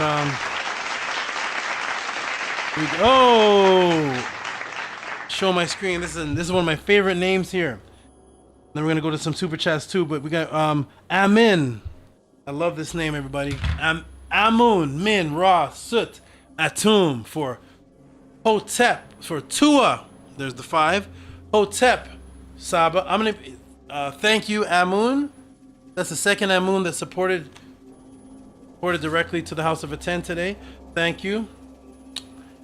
And I went like this. So everybody, come this Saturday to the Tuesday pod class, and I'm going to be talking about this, where this came from, where you never would have thought. I taught about it once before, but I'm going to add more to it now. But we're going to talk about this, Wakanda, Wakanda, Wakanda forever. Or maybe it's who does this? Cameron does this, right? Bird Gangs. Doesn't one of them do? But anyway, it's Wakanda forever. We're going to be talking about the actual origins of it once again. Getting back to the origins, moving away from the Matrix. In the Matrix. So here we go. We got okay, so that's all I see for right now. I'm gonna stop sharing. When the other ones come in, I'll go ahead and read them. And when the what are they? PayPal's come in, I'll read them. I have to get those manually. I also want to read Angela Gates. I was gonna read this tomorrow, but Angela Gates sent in for, I think, the last time I was here. I'm trying to find her. And here's Nut Heh. Angela Gates, shout out to you, and I'll be reading this tomorrow on the podcast too. I can't find it, but Angela Gates sent in. Angela Gates sent in $25, but I can't. Oh, here it is. Shout out to Angela Gates. She sent this for the last time I was at the podcast. So let me go ahead and share this. Shout out to Angela straight out the Gates for her great support. Angela Gates, here we go. Boom, entire screen. Boom, boom, and boom. Shout out to Angela straight out the Gates, and she says for Killah Priest Podcraft, $25. Thank you, Angela straight out the Gates. This is also our timekeeper. Angela Gates is the House of a 10. The House of a 10 timekeeper for the YouTube channel. Which I hope people are posting in the room, but the YouTube channel, just type in Tehuti Pod class. She's the timekeeper, which makes it easier for you to navigate throughout the class when you're watching it. Shout out to Angela Gates. Tua, we say Tua to you. We appreciate you very, very much. Angela Gates, Tua to you. Wonderful. Okay, everybody. That's all I see for now. When the other ones come in, I'll read them. But for now, we're gonna go right into conversation with Neftali. I'm glad she got to see the class, and there she is. This is her first time meeting. Hey, what's going on, Queen Naftali? She's on mute. I think I don't know if she hears us. She's on. Unmute. She'll see it soon. Probably watching the playback. Neftali. I don't know if she doesn't know she's on. Somebody tell Neftali, type in the chat she's on. She's on. She may be back. It was a 7-second delay. Okay. Can you hear me? Yeah. Very low though, me? right? Yes. Can you hear me? Yes. Can you hear me? Yes. Yes, I hear you now. Can you hear us? Can you hear me? Yeah. Yeah. We hear you, but can you hear us? Can you hear us? Hopefully you're not listening to the playback. Can you hear me? Okay. Okay. So make sure you're getting direct listen right from the Zoom into your speakers. Go for it.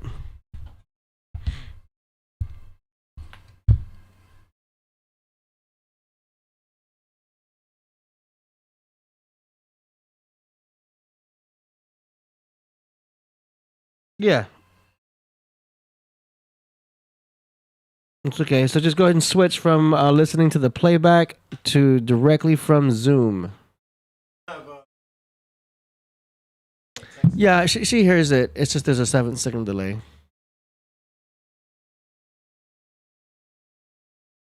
She'll get it. Go for it.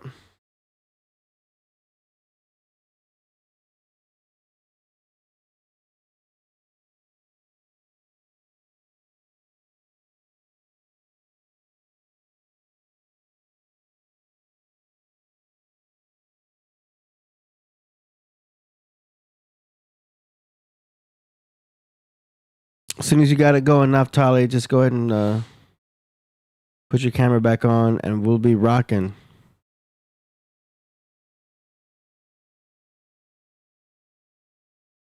Yeah, buddy.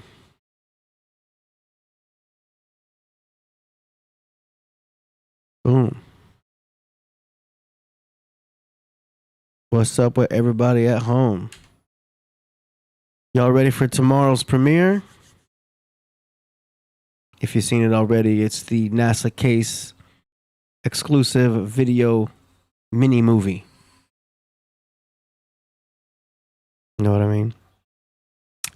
kppodcraft.com is the official website. Be sure to tune into that website to see the calendar for upcoming shows. Also includes the Wednesday Royal Priesthood Wednesdays show that goes on. We're on every Sunday and Thursday at 5:30 p.m. Pacific Standard. So yeah, stay up to date with that. If you guys want to submit songs for the song promotion segment, goes on every episode on Sundays and Thursdays. You can submit for that at any time. So that goes good. Song promotion segment. If you guys do any kind of music yourself, want to get some song promotion, after we air it, you're free to clip it and put it on TikTok and Instagram and all that to further promote yourself. Just be sure you put hashtag Killah Priest Podcraft. Hey, there she is. Yeah, she's good. All right, can you hear me? Yes, can you hear us? I can hear you guys now. Nice, nice. All right, no problem. We've got Tehuti coming back on camera right here. And boom. There he is. He's getting his sunglasses on. Sunglasses. I mean his spectacles. I'll look at her on the screen up here, so I don't need the glasses. Okay. Is she on our time? Yes, she can hear us. Live? Okay. Yes. Excellent. Greetings, peace. Can you hear? Mm-hmm. Hey, most high bless to everybody. How are you all doing? Hey, greetings, peace. Doing wonderful. Focus. Sorry, I'm not familiar with this. I can't even find my notes and stuff, but it's fine. You gotta bear with me. It's all good.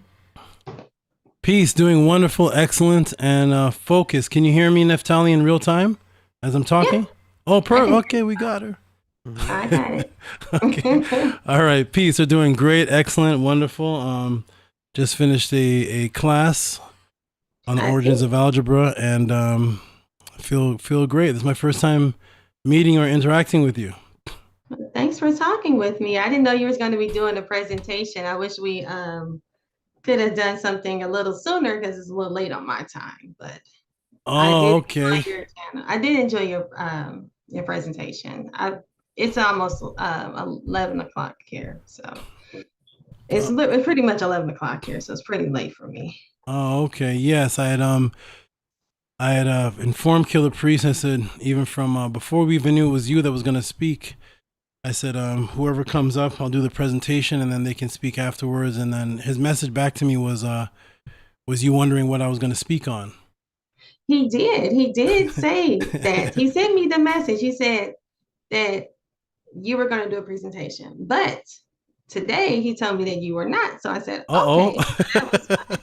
Then he came back and said, oh, he is going to do a presentation. So I was like, okay.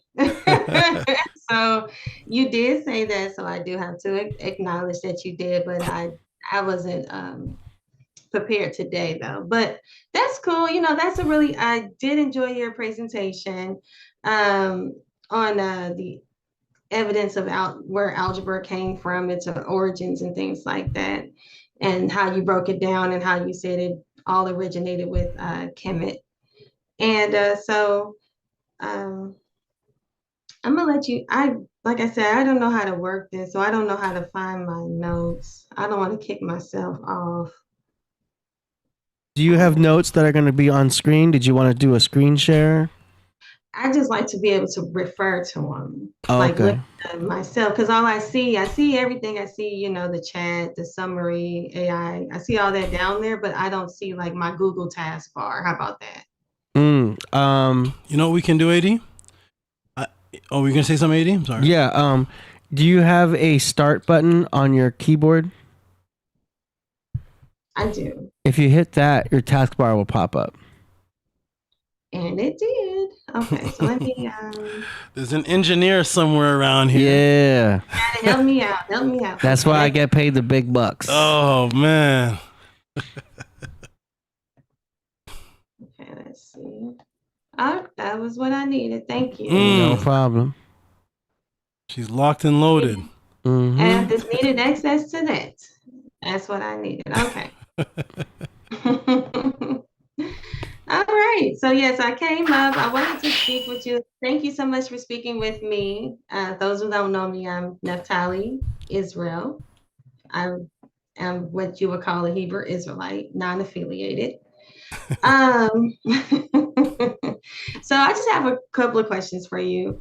So do you actually believe in the Egyptians' creation narrative? And do you actually worship their gods? And before, just out of respect for the supporters, before we get to that, let me give a shout. Oh, 80. I don't know if we missed one, but there's one right here. Shout out to Crip Jesus. To thank Crip Jesus. Crip, like the gang, Crip and Jesus. Okay, shout out to Crip Jesus. $1.99.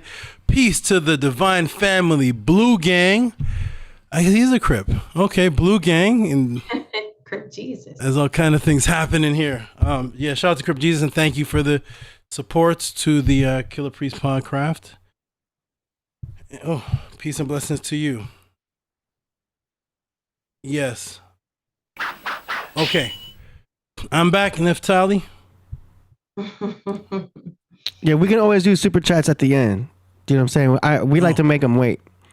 Oh, you like to make them wait? Yeah. Okay, you're the engineer. You know how to the system, right? Super chats come in. We do the presentation show, and then we'll come back and then we can acknowledge everybody. Super chats. We're gonna read you all after when AD says so. After we're done, yeah. After we're done.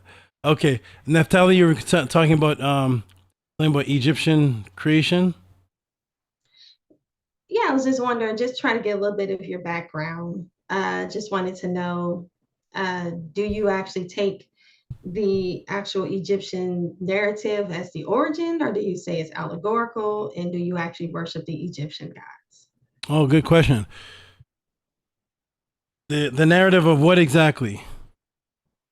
Their creation story. Oh, yes.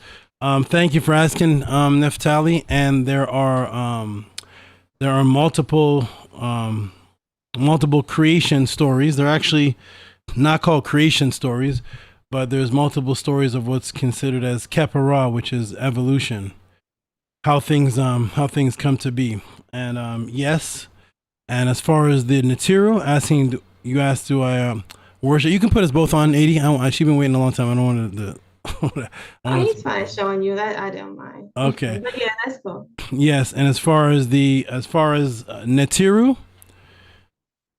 yes, I worship Natiru in all forms, including my family, my students, including any aspect, because most people don't know what Natiru is actually. So the answer is yes, for the assumption of what people may think Natiru is, but because it covers a vast amount of things, yes, I gave my henus in praise and worship every morning and throughout the day. So to all the gods, you pretty much worship them. You believe them, you believe in those gods. That's what I just want to make sure I understand. Yeah, so and I'll screen share as the conversation gets going, but we acknowledge multiple things as netter. So it wasn't a set of things called gods that are netter. but there are multiple things. The symbol was actually an axe symbol, and it represented biological imperative and the ability to hunt and protect yourself, which is a polarity. Two things: a weapon that can kill for you, and a weapon that can bring food to you, and a weapon that you can use to fight with. And things that were of power were labeled with that axe, called a netter. So not necessarily just gods. Ramesses is a netter. Senuseret is a netter. Aset was a netter. And many aspects of reality are netter to us. Yes. So what about the supernatural? Do you take that, or are you saying like the literal pharaohs? Or do you actually believe in the supernatural gods? Like they came down, these deities. I teach there is a group from the Taurine Papyrus, which were here in the time of the Zep Tepi. That's what our ancestors teach. And they were extremely natural. It's actually where the word nature comes from. The Greek word netter is a word for power, which is exactly what the word netter means in Medu-Neter. So the word natural or nature is actually a Medu-Neter word. It's actually the word netter. And beings that were extremely in tuned with the nature around them, they would be considered supernature. They were extremely natural. Yes. It's extremely natural. Which would appear to be almost superhero-like to a regular person, but stories that are common throughout Africa. So you say they're extremely natural. So that means that they're not supernatural, but they're, because I'm trying to get an understanding of, do you believe in the supernatural, these deities? Do you believe that they actually came down and gave knowledge and all of that? Yes, yes. But yes. it sounds more like to me that you take on the narrative of probably like an evolutionist, pretty much. Is that? Oh, so the back to supernatural, and you were saying that you thought, what about supernatural versus extreme? What were you saying about that again? Repeat that part. Well, I'm just saying, like, these beings are what people would consider to be like the Greeks, these, like they would consider them to be like mythical beings, you know what I'm saying? Like the Most High, you know what I'm saying? Like a supernatural power that stands outside of, our realm, not mankind, not anything that's mortal, not anything that's elevated, not anything that's considered to be, higher, I guess, stronger mentally, but something that's supernatural, that's not of this world, I guess. Okay, so super does mean very. Like if you did super good on your test, you did very good. You did a superb job. A superb job is from the root word of superb. Something that is very natural can be something that is intelligent in a way that we can understand. Absolutely. Such as your understanding of intelligence may come from you having a brain. If there was something that did not have a brain but yet had the ability to function, would you consider that a supreme being? Something about beyond our understanding? It doesn't have a brain, but it's a functioning sentient being. Would that be supernatural to you? No brain. Well, I don't know about what you mean by brain. I just want to know, like, from the way that the Egyptians deify, they say that these are a being that is not pretty much what we would consider to be a human being. Okay, so I was just wondering, do you deify these deities as if they are? Do you believe in like a higher power? Do you believe in the yes, a god, essentially a god, an actual god? Yes, put them on the level of a god. I don't want to draw this out because I promise you I want to move on. But we got to get everything right. So yes, as you go further and further back in time, you get sets of beings that are not human.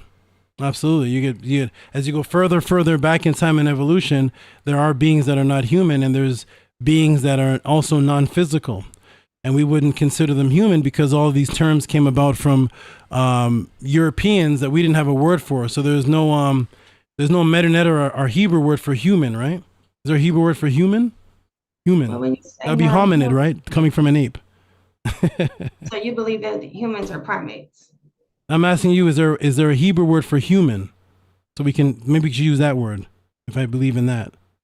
Well, I don't. 'Cause we don't have another word for human. Well, it's not about human. It's just about just trying to understand. Do you take the evolutionary mind? Do you take? It seems like you're an evolutionist to me. That's what it seems like, and I just want to know. That's all I want to know. Yeah. I'm not. Sounds like more like you believe in the Big Bang. You believe. Oh, in whoa. You take the scientific narrative. I mean, it's taking a while. All you gotta do is just say yes. Whoa. All I gotta do is just say yes. All I gotta do is say. Do you believe in the scientific narrative that humans evolved from? Oh, that sounds like a whole nother. Wait a minute. First, you asked me, do I believe in the Natiru, supernatural beings? Now you ask me if I believe in this means I believe in a Big Bang. How do those two things compare? I just want to know, do you accept any of it? You can ask me, do you believe in the Bible? Do you believe in Genesis 1 as the creation? I'll say yes. See how fast that was? So I say, do you believe in the Egyptian gods? You say yes. And then do you take on the evolutionary stance? You can say no. You don't have to say So I don't take on the evolutionary stance because there's no such thing as that. I take on evolution, but there's no the evolutionary stance because evolution existed before there was a stance. Things were evolving before any human said, here's the stance. Things were evolving. So you do take humans evolved from a primordial salty soup like the evolutionists teach. The humans evolved from a primordial salty soup? No. Came out of it. That's what the evolutionists teach, that it was a soup that I don't think they teach that humans evolved from that. They think humans evolved from primates. That's where it started. The salty soup. It started there and it came out of the soup. Yes. However you want to say it, they came out, they were fish, they came, micro, macro, all that good stuff. Okay. Yes. So you agree with all that? I don't know if I agree with all that because there's nothing in my writings about a salty soup. I don't know what that is. I don't know. This is my first time ever hearing of that, actually. I never knew it had a taste or salt. I never heard of this before, so I don't know. Tell me about the salty soup. The salts represent mineral. So a mineral soup? Okay, yes. Yes, the things evolve? The things come into evolution? Yes. Do I believe in the Natiru? Okay, so you do it. Okay, so it sounds more like to me that you are more of an evolutionist. So but I won't be compartmentalized. I won't be called anything with an ist on it. I noticed that. I noticed that a lot of people don't want to be they don't want to be labeled anything. They want to be able to be whatever they want to be, and that's okay. But no, I do want to be labeled. Ask me what I want to be labeled, and I'll tell you I do want to be labeled something. I do. Oh. I don't want to be labeled an evolutionist because that comes with a baggage of things that my ancestors didn't teach. Do I believe that things can evolve and transform? Yes. Did our ancestors acknowledge that? Yes. They used the word kepara. Did they call themselves evolutionists? No, they didn't. They call themselves followers of Ma'at. That's the modern term, but you believe that humans evolve. So you pretty much share the same, I guess, ideology as what we would say these evolutionists teach, pretty much. I don't know if I share the same theory as every evolutionist. I don't know. You can ask me what. I don't know. I'm just saying what they have listed as in science. They say that life came from man in the animal kingdom, and human beings are linked to animals. You believe that? Absolutely. I believe you believe human beings are linked to animals too, right? Okay, both of us. And billions and millions of years. So, but because it sounds like to me that with the Egyptians, they say, and let me pull it up because you say worship their gods. I had asked you something, Neftali. Sorry, I asked you. I said both of us believe that human beings are linked to animals, don't we? No. No. No, I do not. There's animal kind, and there's mankind. Okay, so. Let me just confirm something because maybe I may be confused. Let me just check on something. I'm going to check on something because my what I know may be outdated. So let me just check and see if so humans are not linked to animals. Animals are, what do you say animals are? They're a separate thing from humans? According to the Bible, yes. Okay. Let me go ahead and do this. Just so we can be clear. AD, can you screen share? I just want to see something. Just so we can get the understanding from something outside of our belief, not from the Bible or or the writings of Ma'at, because none of these invented the word animal. So screen sharing, let me see if me and Neftali, she says animals are separate from humans. I say they're the same, but animal, any sentient living creature, including humans.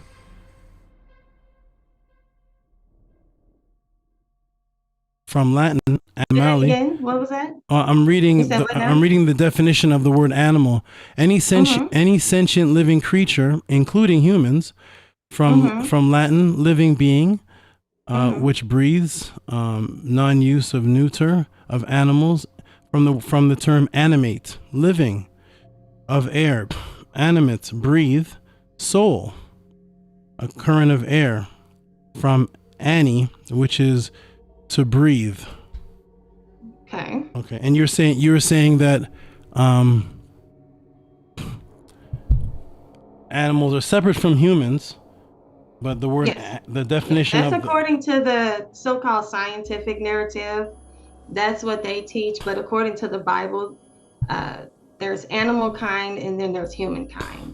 I mean, mankind. So it's not the same. You know, when Christ created life, he created animals on a certain day, and he created man at a different time period. And then he said, bring forth after your kind. So there's all a different kind. There's mankind and there's humankind. We're not on the same level. I've had this conversation. I was actually going to do a debate about this. But yeah, that's it. That's the biblical narrative. I stand with the biblical narrative. I don't stand with the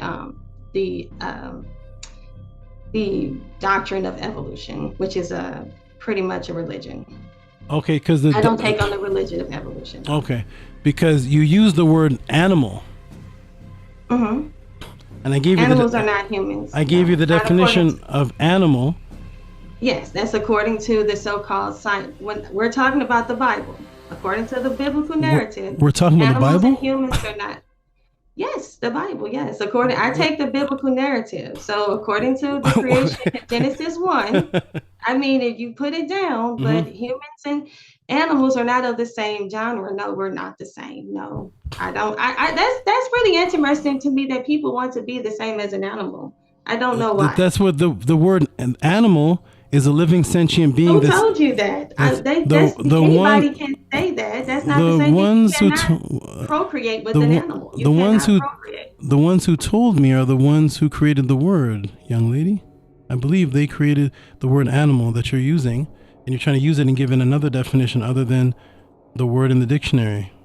I'm confused. Well, the thing is that according to the biblical narrative, humans were created separately from the animals. There's mankind. So you say humans, but there's actually something called mankind in the Bible. And mankind is not the same as an animal. The animals were made to serve the human beings, or mankind. They were here to serve us. They are not on the same level as us. We are the authority of the animal. Maybe mankind. Sorry. I'm sorry. Go ahead. No, you're fine. I was just saying we did not come from them. That is not the story of the biblical narrative. We were not created from them, and they were not created from us. We are completely separate. Maybe mankind is different from the word that you really want to use, which is not animal.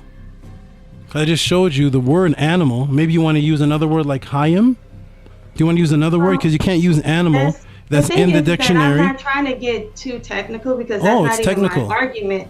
I just wanted to know, do you believe that, do you believe in the actual narrative of the Egyptians? And right now it sounded like to me that you don't take on their narrative at all. It sounds like to me that you take on more of this so-called scientific narrative. Okay. And you take bits and pieces from them, but you really don't believe in what they actually are teaching. You take aspects of it, but you believe all of it's primarily allegorical. How about that? And that's not even my argument. I just wanted to get an understanding because I was actually going to be talking with you about the gods and about how the Bible actually, your narrative is pretty much teaching on that the Egyptians worship these deities and they had this knowledge. And I was actually going to bring out how the Bible actually explains that in the book of Enoch. that these angels came down and they provided knowledge to man.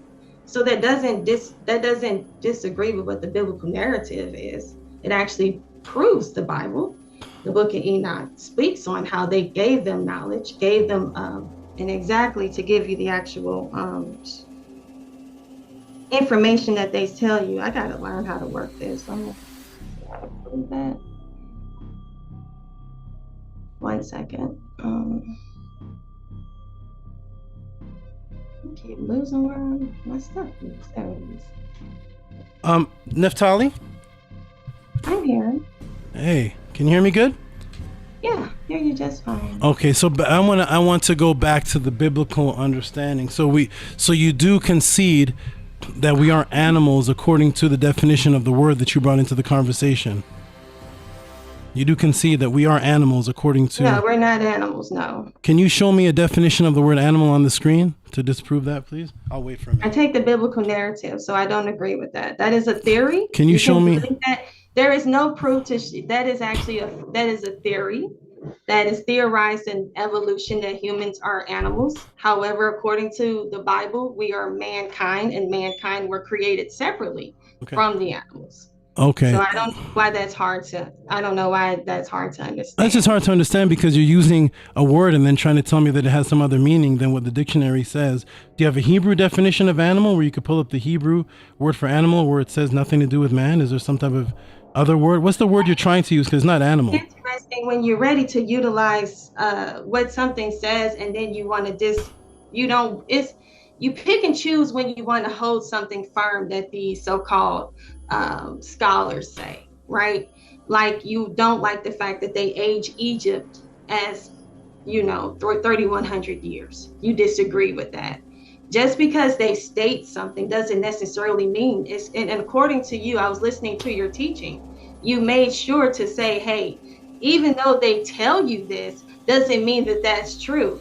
Anybody can come up with any type of, definition or, anybody can come up with any type of, like you said, with the 3,100 years, you don't agree with it. I don't agree with that. Yeah, different topic. What's the Hebrew word for animal again? I didn't catch that part.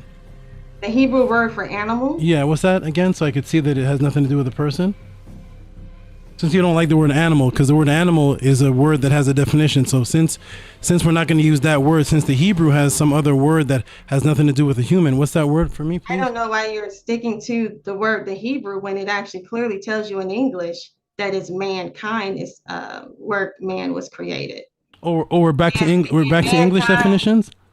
Well, mankind is Adam. So that's what it says. We're going by English definitions now? I never said that's what we're speaking in. Okay, so since we're speaking that, what's the definition of animal, please, in English that we're speaking in?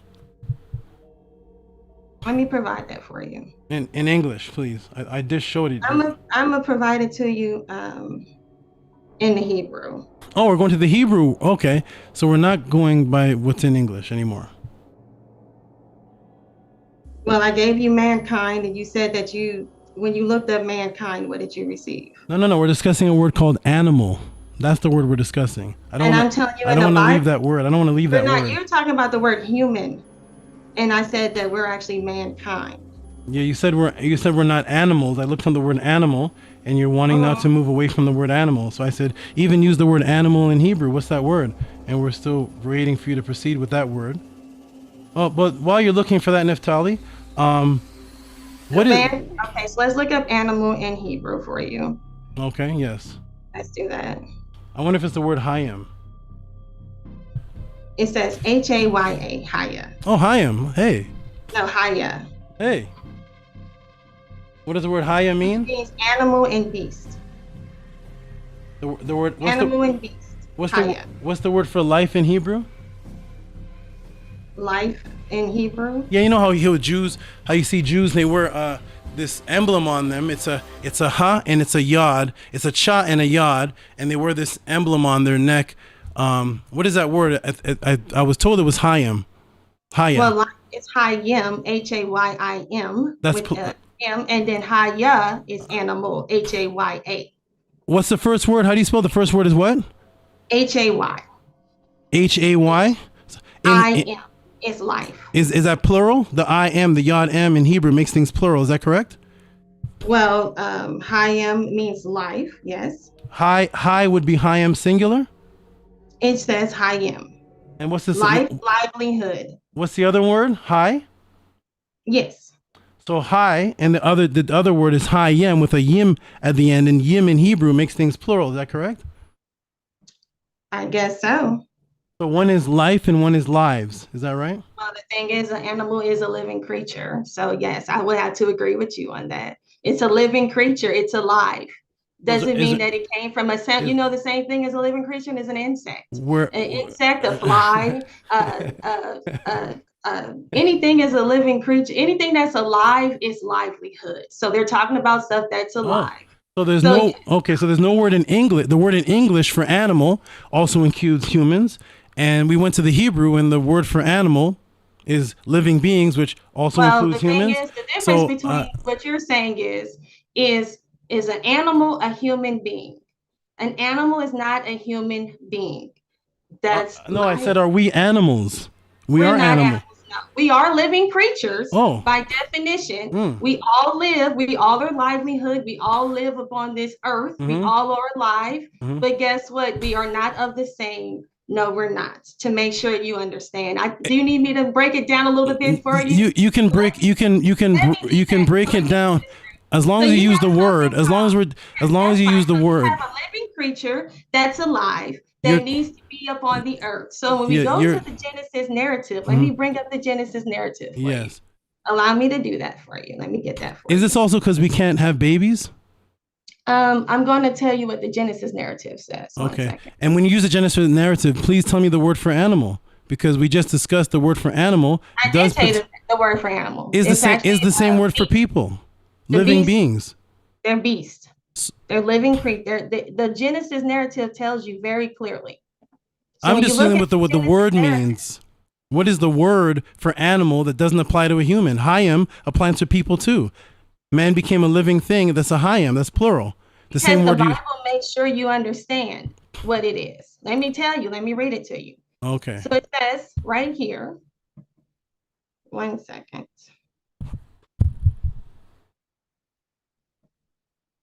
All right.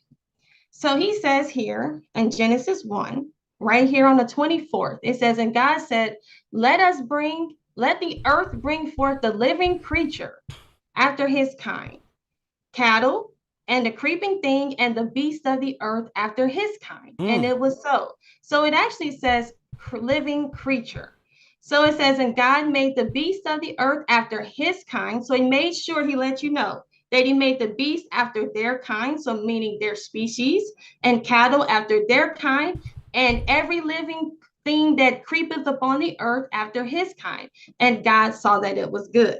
Now it says, and God said, let us make man in our images. So right there, he says man. So at first he said he made the beast, he made the cattle. He let you know that they were living creatures. He said cattle. He let you know they were the creeping things. He let you know that they were the beasts of the earth after his kind. So he was very specific, very detailed. It's very thorough. No need to speculate. No need to add. No need to take away. It's very clear. He let you know that they were called cattle. He let you know that they were called beasts. And he also said after their kind, which science today would call or classify as a species or a classification of that particular animal. So we know that there is dogs, but there's different types of dogs, right? But everything else is a dog. So you have a pit bull, you have a let's see, what's another dog? You have a poodle, you have different types of dogs, right? There's many different types of dogs, but guess what? If I say it's a dog, you'll know what I'm talking about. Does that mean I have to specify that it's a poodle for you to know that it's a dog? As long as we know they're all dogs. You need to know that it's a dog. Now, that means the kind. So here he says, and God said, let us make man in our image, after our likeness, and let them have dominion. So that means that we are going to have dominion, meaning that we're going to rule over the fish of the sea, over the fowl of the air, over the cattle, and over all the earth, and over every creeping thing that creepeth upon the earth. Each. So he says, so God created man in his own image. In the image of God created he him, male and female created he them. This is something that is very observable. I believe in observable, or what we call operational science. What is operational or observable science? Means that it can be tested, recreated, and reproduced within a laboratory, which follows the scientific method. What you're talking about is religion. You cannot observe, nor can you reproduce, nor can you replicate anything of a fish turning into a bird or a lizard or anything like that. That has never been seen and never been observed. But right here, what the Bible says has been observed and is scientific, because what? We see every bird bring forth after its kind, and we see every creeping thing, or what we would consider cattle, brings forth after their kind. So right here, the Most High made sure that he made mankind within his image, man and female, and we receive dominion. So we are not low down. We're not lesser beings. We're not outside. We're not these. Talk to him. We're not outside. We're not chewing and eating no grass. We're not eating grass. We're not outside. We're not no primitive beings. We were created in the image of the Most High, honey. I am not an animal. I am a divine being of the Most High. In his image. I am not an animal. Okay? You know what we're gonna do, Neftali? Here's what we're gonna do. Okay, so we're going to speak, and we're gonna speak in an organized fashion, so that one point at a time can be addressed. You said a lot. You have a lot to say, but I'm pinpointing something. So we're gonna talk, and we're not gonna. I think I've heard you use the word filibuster. It's one of your favorite. Where somebody just talks, gish gallop. But let's just take one topic at a time and just deal with one thing at a time. And we may even have to put a 1 minute or 2 minute timer so that we don't cut into each other, and I'll respect it. But I want to know this. In the Hebrew Israelite culture, you have a wonderful husband? I do. Is he close to you right now? Is he in the room close to you, or somewhere else? What's that? Why does that matter? Oh, I just wanted to say peace and respect to him, because I've actually seen you before, and at times he's right beside you. And if so, as a man talking to his woman, I say peace and respect, because I respect family. I respect family and structure family. So if he was there listening, I just want to say peace to you and greetings to you, because I'm going to ask you a question directly pertaining to you and him. It's very respectful. It's not personal. It's very, very respectful. And that is, are you considered a helpmeet to him? In the Hebrew culture, are you a helpmeet? A helpmeet. I just want to say this to you. A lot of the stuff that these Hebrew Israelites teach is not real. It's not correct. I do apologize. I'm kind of tired and I need some water. Me too. I need some water too. Gosh. Yeah. 1 second. Of course, I'm a helpmeet to my husband. I'm here to help. That's right. You're help. Get that water. Get that water. And he just helped me. You see that? So you're a helpmate to him. Do you have any pets? Grab me a water. Actually, grab one from the back for me. The big one. Do I have any pets? Yes. Yes, I do. I have a cat. Is your cat male or female? She is a female. Could that cat be a helpmeet to your husband? How'd you feel about that? The animals are of service to us. Yes, they are. The animal, your cat, could be a helpmeet to your husband? Yes, they are. They are here to serve us. They are here to serve us. That's their job. A particular. She gets rid of the mice. She keeps mice. I don't have mice in my home. So she's a helpmeet. Oh yeah, she does a great job. Helpmeet to everybody. I had a mouse one time. I woke me up. It was on my dresser, and then like that. But guess what? I don't no more now that I've beautiful. In the Hebrew Israelite culture, could you refer me to a link, a website, a book, a page number, or any reference with the teachings where Hebrew Israelites call their pets helpmeets? I know they call their husband and wife that, but is there any reference in a teaching website where a pet is a Hebrew Israelite's helpmeet? Do you have a reference to that? I don't really want to hear your opinion right now. I just want to know, do you have a physical, factual reference to the Hebrew Israelite culture considering their dog a helpmeet? Yes or no? Well, I don't know. God, I think my phone didn't died. I was trying to Google it for you. I don't know how to work this. 1 second. I'm trying to Google that for you because I don't know off the top of my head.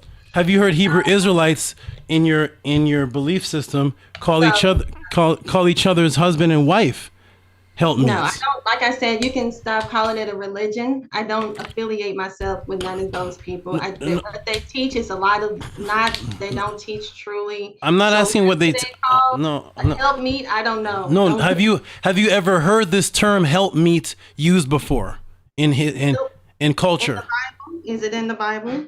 Have you heard it in culture, in any particular culture? Let me see when it's referenced in the Bible for you. Let me take let me see. Let's see if it's referenced in the Bible. So I'm looking in the blue letter right now. Yeah. All right. So help meet.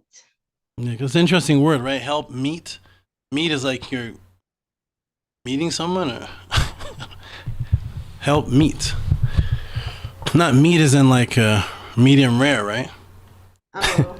I do not eat anything medium. Are we seeing Genesis 2:18? No, I'm asking you a question. In the Hebrew Israelite culture, the term help. Culture is you're making. That's why I'm asking a question. The Hebrew Israelite is not one person, right? No, it's a group of people. Any but your friends. Do you have any friends that are Hebrew Israelites? Just you and your husband? That's based off of the scripture. So the Bible says here in Genesis 2:18. No, Neftali. Neftali, please. If you just stick to what I'm asking. You and your husband are not the only two people of your belief system. You do have friends that are also into the Torah and also Hebrews, or just you and your husband, and that's it on the earth? Is there anybody else that's a culture, or just you and your husband? I have a couple. Okay. Any of your friends, or if it's a temple you go to, a meeting or gathering, or anybody that reads the Bible with you, in the culture, is the term helpmeet used for a husband and wife? It's utilized in Genesis 2:18. Is it used for husband? He says it right there. I will make him a helpmeet. Okay, good. Oh, wonderful. I will make him a helpmeet, and it refers to what? What is God going to make him? It refers to, yes, I got that. What's the point? I got that. Okay, yes. I'm just asking you, what does it refer to? It refers to a wife. Is that right? Yes, a helpmeet, yes. Mm-hmm. So a helpmeet is a wife. It is not your pet. I just want to establish that. My snake cannot be my helpmeet. God's definition of a helpmeet is a wife, and we just heard Neftali say that. Can I share my screen, please, AD? I don't know what that was supposed to be. It's not supposed to be anything except for when I share my screen. Share my screen, please, AD? Thank you so much. So helpmeet is a wife, one that we're supposed to mate with and have children with and have a family with. Okay. Okay, here we are. Here we are. We're in Genesis 2. And this is what Neftali quoted. The Lord God said, "It is not good that man should be alone. I will make a helpmeet for him." I'll make a helpmeet for him. Okay? And what's the next thing that happens?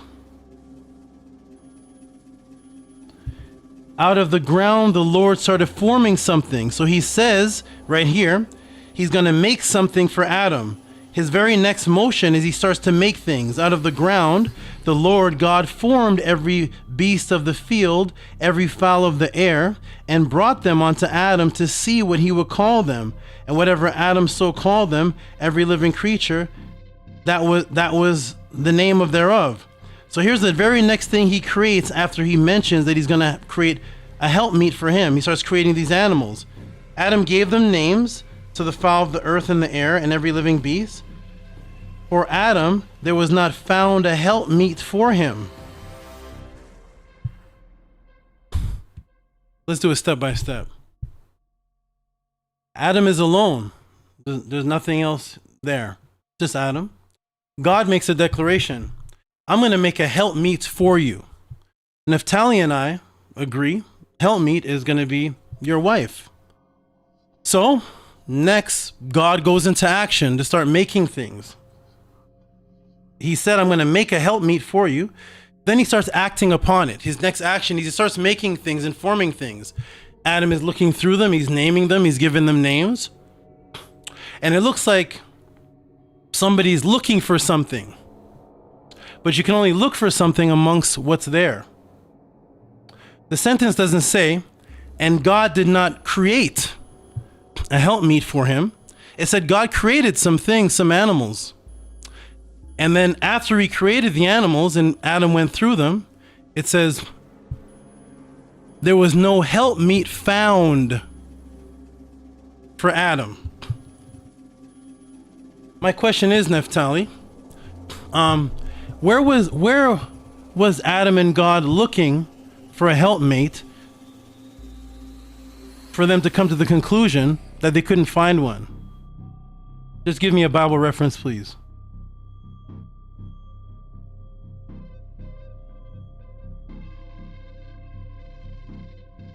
So you said there was no helpmeet found? No, I didn't say that. The Bible said it. Okay, so why are you insinuating it? Because we're going based off of what the Bible says. Now, what you're actually going into is the Babylonian Talmud, and you're trying to insinuate that Adam had relations or bestiality with animals. I asked you a specific question. I don't know. Do you have bestiality with your snake? Pam Bondi. A woman is not the same on the same level. I asked you a specific question, ma'am. You're lowering the value of a woman. Is that the answer? Down to an animal. Because I mean, if you believe that, like I said, the Babylonian Talmud is that the answer? Says that the Bible doesn't specify that. Is that the answer to my question? The answer to your question is that no, there was no helpmeet found because he was. I didn't ask that. I asked, where was God and Adam looking for one? Where did it says that he was looking for one? He said they hadn't found. They hadn't. You asked me a question. He said they haven't found one. You can only find. You can. Oh, ma'am. Excuse. We have to put a timer on 80. It's going to be 2 minutes because I'm not going to go through the chaos. Where did they say they haven't found We're going to get 2 minutes to speak each. Priest is coming in too. Also, yeah, we're going to get 2 minutes to speak to keep it. Found one that they said they haven't found one. They were looking for one. Where is that? What scripture is that? 20. Yeah. Put it back on the screen, please. Put it back on the screen. We're not moving from this. Yeah. Put it back on the screen right now.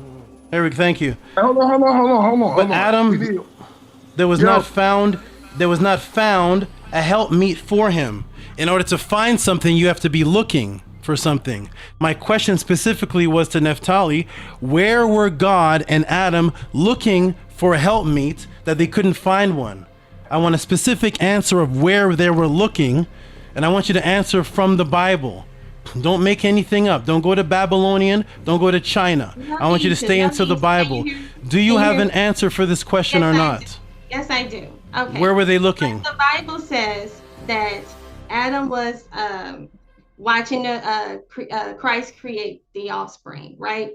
And he was creating them in pairs. So each animal had a mate. So every animal had a mate, but guess what? Adam didn't have one. So that's why they weren't able to find one. So that's why the Most High said, let's create Adam a helpmeet. Let's create him a mate. Ooh, you said it backwards. All right, hold on. Do y'all hear me? Oh, yeah, KP, yes. So that's why he created Adam and helpmeet. That's why he said man should you said it. You said it backwards. You said. Okay, we got to do it one at a time. Hold on. Yes, when thank one you. person speaks, we need a timer. The other person be quiet. Then the other person speaks. No cutting each other off, and then we got a nice decorum going on. And we need a timer because I want the specific question. If Tally said it backwards, she said that all the animals had mates. They couldn't find one for Adam. So then God said, well, let's make a helpmeet. No, it actually went the other way around. He said, let's make a helpmeet before. Then he made the animals. When God said it, there was no animals that had helpmeets, young lady. He said it first. Then after that, then he created the animals. So you said it in reverse. You said, and Adam and God saw that the animals had helpmeets. They couldn't find one for Adam, so God created a wife for him. No, young lady. Actually, God said it first, and then he created the animals. Then they couldn't find And I'm asking a specific question. Where were they looking? Amongst what were they looking that they can't find a helpmeet? Where were they looking for one? Is my specific question to you.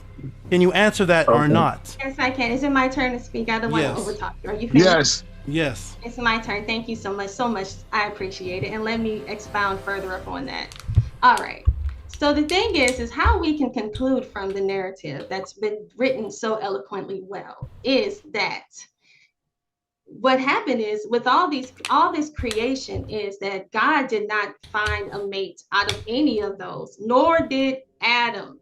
So that means that Maybe you just kicked me off.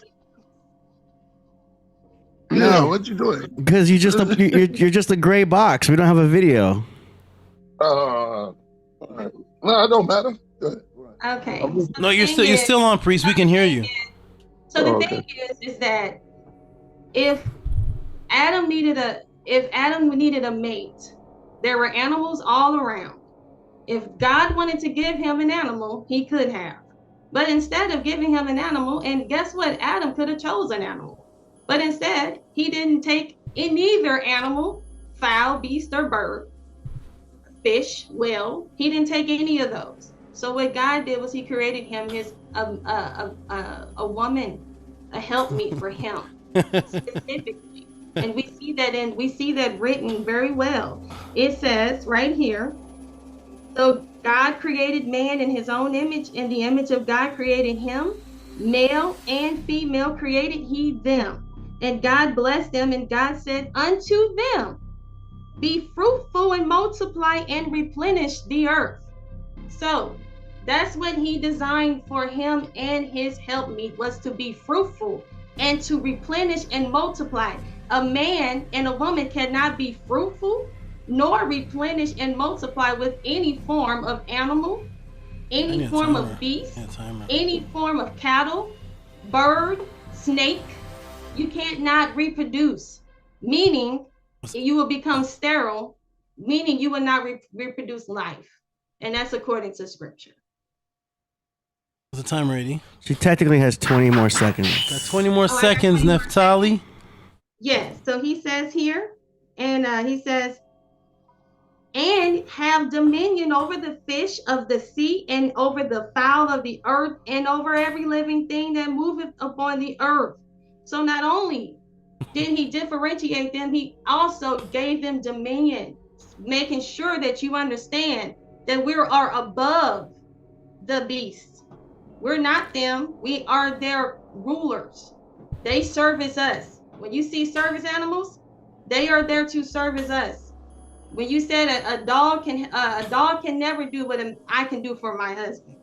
I don't know what your snake does for you, but my thing is what I do for my husband, a snake, a dog, a cat, and the thing is that Adam did not choose of any beast. No, and time. She's still going. There may be a lag. Okay, all set. Wonderful. So for the record, Neftali said they couldn't find a helpmeet for Adam amongst the animals. She said that. Is that right, AD? Neftali, who's the they that were looking for a wife for Adam amongst the animals? Who's the they?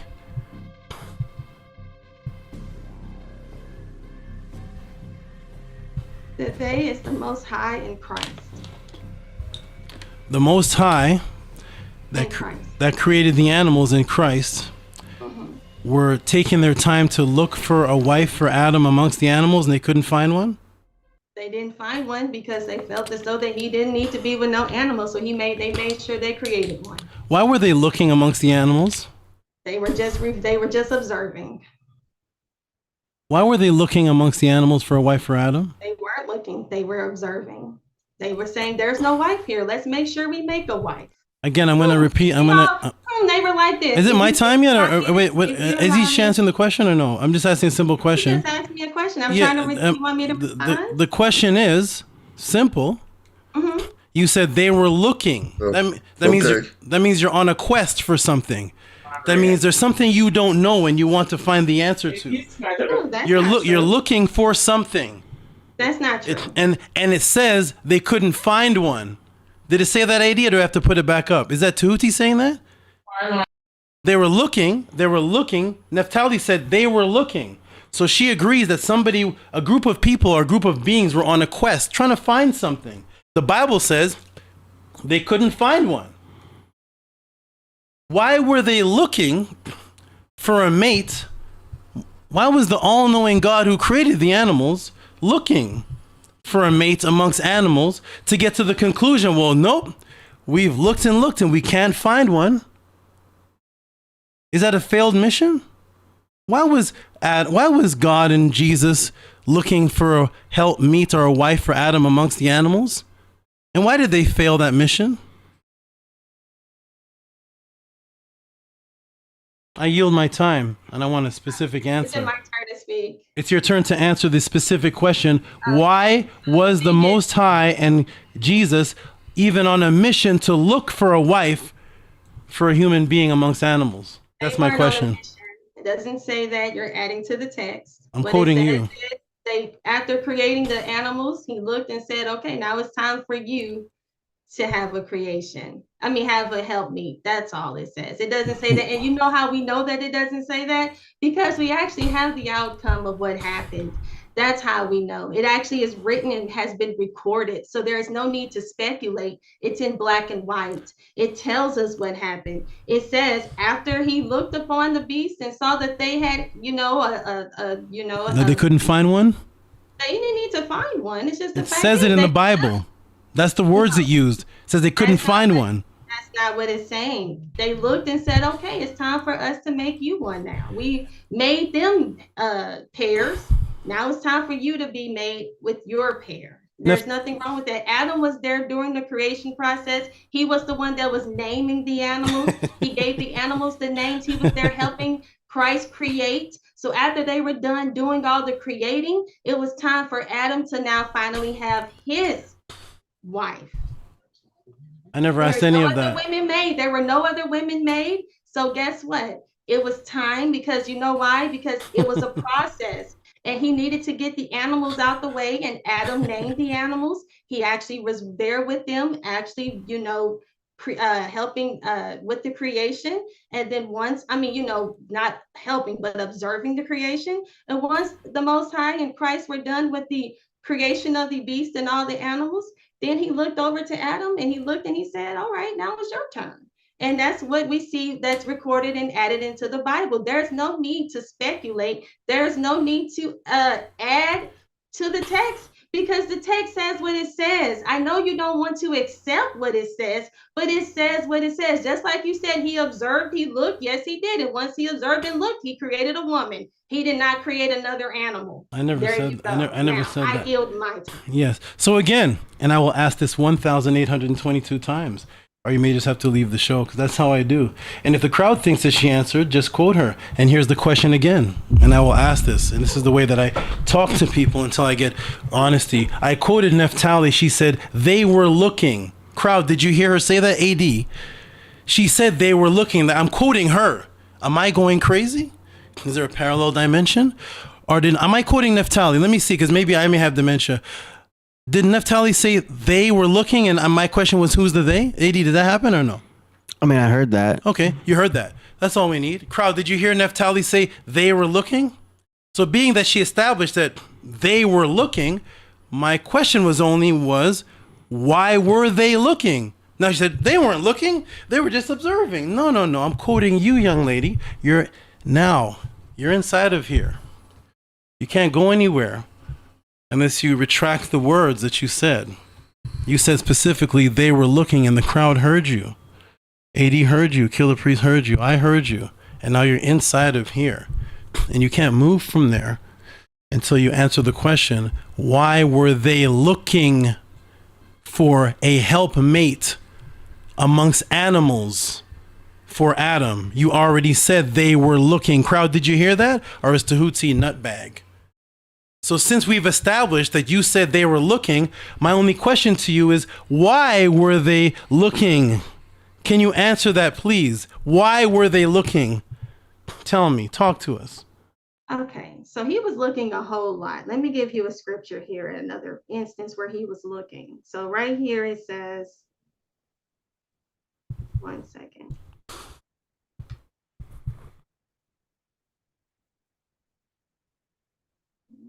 I just looked over it. 1 second.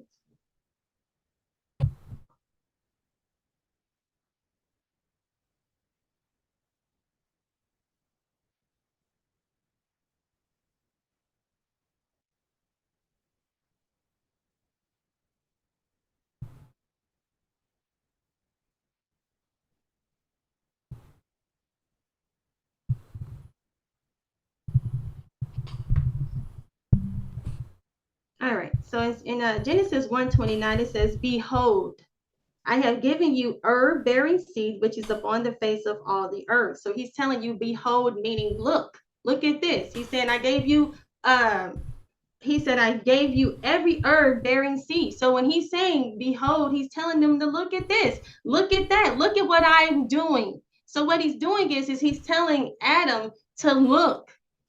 Christ doesn't need to look. He's just letting Adam look. No, like, hey, he's teaching. This is a teaching moment. He says, let's find, this is education. Christ isn't looking. Okay, so he says, behold, I have given you this. Behold, I have given you that. And then he says, now let's give you a wife. Does that necessarily mean that he was looking for him a wife? There was no woman made. So he was letting them know, like, hey, you don't have a helpmeet. Does Adam know what that is? Not yet. So Christ had to let him see, hey, there's no woman here for you. This is a teaching moment for Adam. So once he told Adam, look out there, do you see anything for you? Adam said, no, I don't see nothing for me. So he said, well, let me go ahead and create you something. Let me go ahead. He did, he created him. That's what he said. He created him a woman. So there you go. Okay, let me go ahead. So, again, you're stuck in your words. I quote you again. You said, I asked you, who was looking? You said, God and Christ were looking. That's what you said. God and Christ were looking. Looking for what? Looking for a wife for Adam. A helpmeet. I asked you, what is a helpmeet? You said, that's a wife. That's the first thing you said. I asked you, why were they looking for a helpmeet, a wife for Adam amongst the animals? Now you're saying it was a teaching moment for Adam. They weren't even looking. It was actually Adam that was the one looking around. So you know what? Go ahead and do this. I don't see none of those words in the Bible. I want you to quote the Bible, ma'am. No Neftali verse 8. No Neftali words. I'm asking you to use God's words to answer my question. You said they were looking. Now you try to conflate the word looking for observing. Listen closely. Looking is observing. No. Stop. Look at the definition of the word looking and look at the word excuse me. You can observe something that's in front of you. It's a different action from another type of looking. There's a looking where something's just in front of you and I'm looking at it. Then there's a looking that you're trying to find something. That means you're not observing it. You see what's happening? There is an observing, looking. I'm looking at the bottle. If I said, I'm looking for my bottle, now I don't see it. It's actually an opposite definition, young lady. One word looking is observing something. You do see it. I'm looking at it. One word is, I'm looking for my bottle because you don't see it. And then you look and look and look, and then you say, I can't find it. If you can't find what you're looking for, Neftali, you are not observing it. You're on a mission, a quest, looking for your car keys. As you're looking for your car keys, you are not observing them. You're trying to observe them. Total definition difference from looking at something in front of you. And you know how we know? Because the Bible told us. The good word of God, Yahweh, told us the end conclusion. The end conclusion was, and I will read it again, not Tehuti's words, Yahweh's words. The end conclusion was, and there was not found a helpmate for him. That kind of looking. The kind of looking where you're trying to find something. And at the end conclusion, you say, I haven't found it. That means you never observed it. Because if you're looking at it, you're not looking for it. This one is saying, we haven't found it. That means something is lost. It can't be seen. You're on a mission. I'm asking you, why were they, which is God and Jesus, looking? Which means trying to seek something, not observing, not the one you conflated in. When you're observing something, you're not trying to find it. It's right here. It's right there. When you're looking for something and you can't find it, that means you haven't observed it. Their end conclusion was, we couldn't find it amongst the animals. Then they created the woman. That's the sequence of events in this drama. I'm going to make a helpmate for you, Adam. Okay? He starts to make things. And there are a bunch of animals, the things that we're not connected to. A bunch of animals. After they're made, Adam goes through them. You said God and Jesus were looking for a helpmate within the animals, because that's all that was there. There was no woman there. At the end, the Bible says they didn't find it. Then God made something else. You, the woman, came after. You were an afterthought in the Bible. And I'm just simply asking, and I will ask until it's 5 o'clock in the morning, because that's what I do. And my question is, why were God and Jesus looking for a wife amongst animals? You acknowledge they were looking. I'm just asking why. I only want to know the why. Just answer that. Can you? So we can move on to another topic, please. I would like to. Oh, wait. You're not rational thinking at all. You just debunked your own self. You said they were looking and they couldn't find one. So when they couldn't find one, that's when he created one. He didn't want to have an animal. he didn't find one. He didn't want him to have an animal. What do you want? You're not making any sense. Even the people in the chat are saying you're not making any sense. Man, you know what? Yeah, probably can. And let me say this, because we know that in the Bible, that bestiality, he made sure to talk about not to have bestiality. He says it in the Bible. It says mankind should not lay with the beast. He says that, and I'm gonna give you the scripture. Killah Priest, are you there, brother? Are you there? You can look for the scripture. I didn't interrupt you. It's no need. Oh no, I'm talking to Killah Priest. You can go ahead and look for it. I'm talking to Killah Priest right now. Killah Priest, are you there, brother? Yeah. Okay. Right now you hear Neftali answering why they were looking amongst animals for a wife for Adam. You hear this answer? I don't know why it's taking so long, because we know for a fact. I'm asking Killah Priest now. I'm not even interrupting you. I'm talking to Killah Priest. Killah Priest, my good brother, you've heard Neftali answering my question of why they were looking amongst animals. You hear that answer? No, I didn't hear it yet. She's looking though. Give her a second. I'll give you a couple of seconds. I'll be back. You didn't hear it? So what more do I need to say? Did anybody in the chat hear it? The people in the chat are saying that you're not, what don't you understand? In Leviticus 18:23, it says, neither shalt thou lie with a beast to defile thyself therewith, neither shall any woman stand before a beast to lie down thereto. It is confusion. So right there, the Bible even says, the Most High says to not lay with mankind. Why would he contradict himself? It says the here, Bible, that's another question. The Bible's full of contradictions. I'm not into the contradictions. I'm asking you a specific question. Why? Hold on. I can definitely debate you on that if you want to. We can have a debate. You can debate me on a question of why? Chat, did you hear her answer why? I'm not asking anything other than why. Does the chat hear me? But let her get a chance to answer. Oh, she needs a chance? My thing is that what I said was I'm willing to debate you that there are no contradictions in the Bible. I'm not debating you on any why. That's not, you can ask me all the questions, because I am a teacher and that's what I'm here to do. But my thing is that, are you going to answer the question yet, Neftali? Why? Just a simple question. Just keep interrupting me. Is it my turn? Don't interrupt her. I'm sorry. Maybe she's answering and I'm not hearing the why. Go on.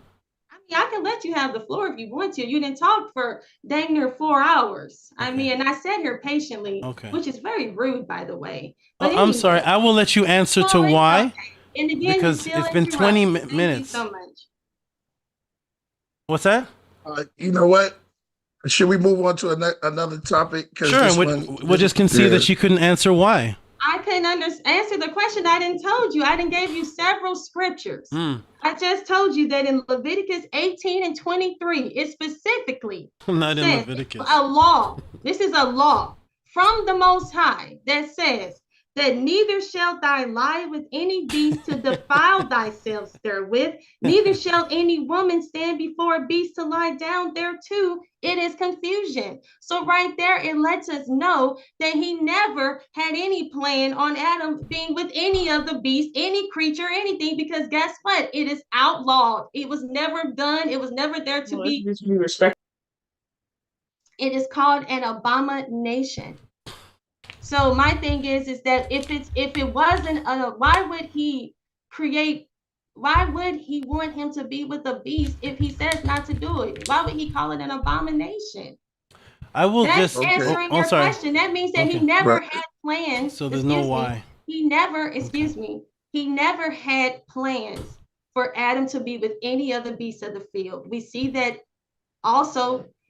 I mean, where's my bomb? Drop it. Boom. Thank you. Okay, I will leave this up to the people then. We're going to another topic. So much, we'll go on to another topic because it seems like AD is right here to this side. Killah Priest is on the screen, and I'm asking both of them. I'm asking everybody, did she answer to why they were looking? Killah Priest, we gave her a chance to answer. Did she answer, Killah Priest? And if so, could you quote her answer? Why were they looking for a wife amongst animals? Is my only question. Can I jump in? Like, as far as I know, it's because of Genesis 2:18, where it says, "It is not good that the man should be alone." Right. I said that. I said that several times. So you can see. Alone meaning what? A wife. What? That was the first thing I read. I read that scripture already. Good. So you can see that they were looking for a wife amongst the animals. You agree? What? I don't know what is up with you. People, a lot of people are very weird, and he must have found him some love with his animal. We can go ahead and move on. Okay, so KP, you heard her answer. Why? Move on. I want to know if I'm in a crazy. I want to know if it's me that's crazy. You are yes. crazy. Yes, so we'll ask somebody outside of us. KP, did you hear her answer why they were looking for a wife amongst the animals? Hey, listen, brother, look. Let's move on to the next one. This one, let's be without being condescending. Let's do this with each other, respectable. He's getting very friendly. Yeah, let's just move on to the next one. All right. So I'm gonna make my statement of what just happened. Right. God said there's no helpmeet. I'm going to conclude this. God said there's no helpmeet for Adam. I asked Neftali, what's a helpmeet? She said a wife. God said there's no helpmate for Adam. I'm going to create one. God commences to start to create things. Adam starts to name them. Neftali says God and Jesus are looking through these animals for this helpmeet. She said that. She said it's God and Jesus. I asked a question. Simply, why would God and Jesus be looking for a helpmeet, which she said is another term for wife, amongst the animals, and they couldn't find one? I simply asked why. I don't know if that's being answered. AD, Killah Priest, somebody tell me if I'm not in the Twilight Zone. Is this being answered and I'm just being stubborn? Did Neftali actually tell us? And I'm asking KP, and I'm asking the people, did she tell us why? Why, okay, KP? Thank you so much. I got you. You're correct. Okay. So Killah Priest, what can I do to help him understand? What am I missing that he's asking? Can you please help me out with that? What am I missing? What more does he need? But first, before Neftali, remember, I asked KP a question first. I asked him a question first. The question is, it's not helping me understand like I'm missing. Let's see if the whole audience is missing. Let's see if KP is missing. Excuse me, please. I want to finish my. Let's see if AD is missing this. Is it just Tahuti that's missing this? Because if there's an answer, then KP, could you tell me, please, why Neftali told us why they were looking? Could you quote Neftali and tell us why? Why were they looking? To keep the dialogue a little healthier, I think we should move on. Move on from the subject. Because I think that everything has to keep it. I mean, you have to keep it going because it's getting kind of late. She's been up for a minute. Let's move on to another conversation. Yeah, or if y'all have anything left. And Or sometimes the answer to the question is that the Bible is so obscure and so, right, contradictive within itself, because it's built upon so much allegory and metaphors that there can be so many instances of holes and gaps where things don't make sense. And because the Bible's been tampered with so much, we always sometimes will have to reach a conclusion to where like, this is strange, but we have to move on because there's holes in the Bible and it is what it is. There it is. So we have to work. There it is. Thank you. Thank you, I don't AD. want to cut you off. I just want to make sure I can respond to you. That's okay. AD. I got what you're saying. But the thing is that the beautiful thing about this situation is that we were able to see the outcome. The outcome was that he did not choose a helpmeet out of the animals, and he also declared it as an abomination, and he also created him a wife. So the thing is that if he did not mind man mating with animals, he would not have labeled it as an abomination. So I don't know what more is needed to be said. Can you please elaborate more as to why? What more do I need to expound upon? Just change the wording. Not that he didn't as far as he couldn't find one. That's what the Bible said. It said there wasn't one found. Well, that's what the Bible says. Yes, there was not one found because he didn't create her yet. He was letting Adam know that this is not, he told all the animals, allow me to say this, he told all the animals to bring forth after their kind. So they all were mating up, they all were together. And Adam was standing there, he was like, hey, I'm by myself. These animals are not for me. And then he was like, man should not live alone. Let's create you someone. So he wasn't done creating, he just was saving the best for last, which is the woman. So there was no there was no woman. He couldn't find one because he hadn't created her. No, he did not create her yet. So God was looking for something that he hadn't created yet. He was not looking. They were just observing. It didn't say at the end there wasn't one found? Yes, because they looked around and Adam looked around and realized that there okay. was no woman AD, I'm in found. Twilight Zone. AD, help me. Tell me, AD.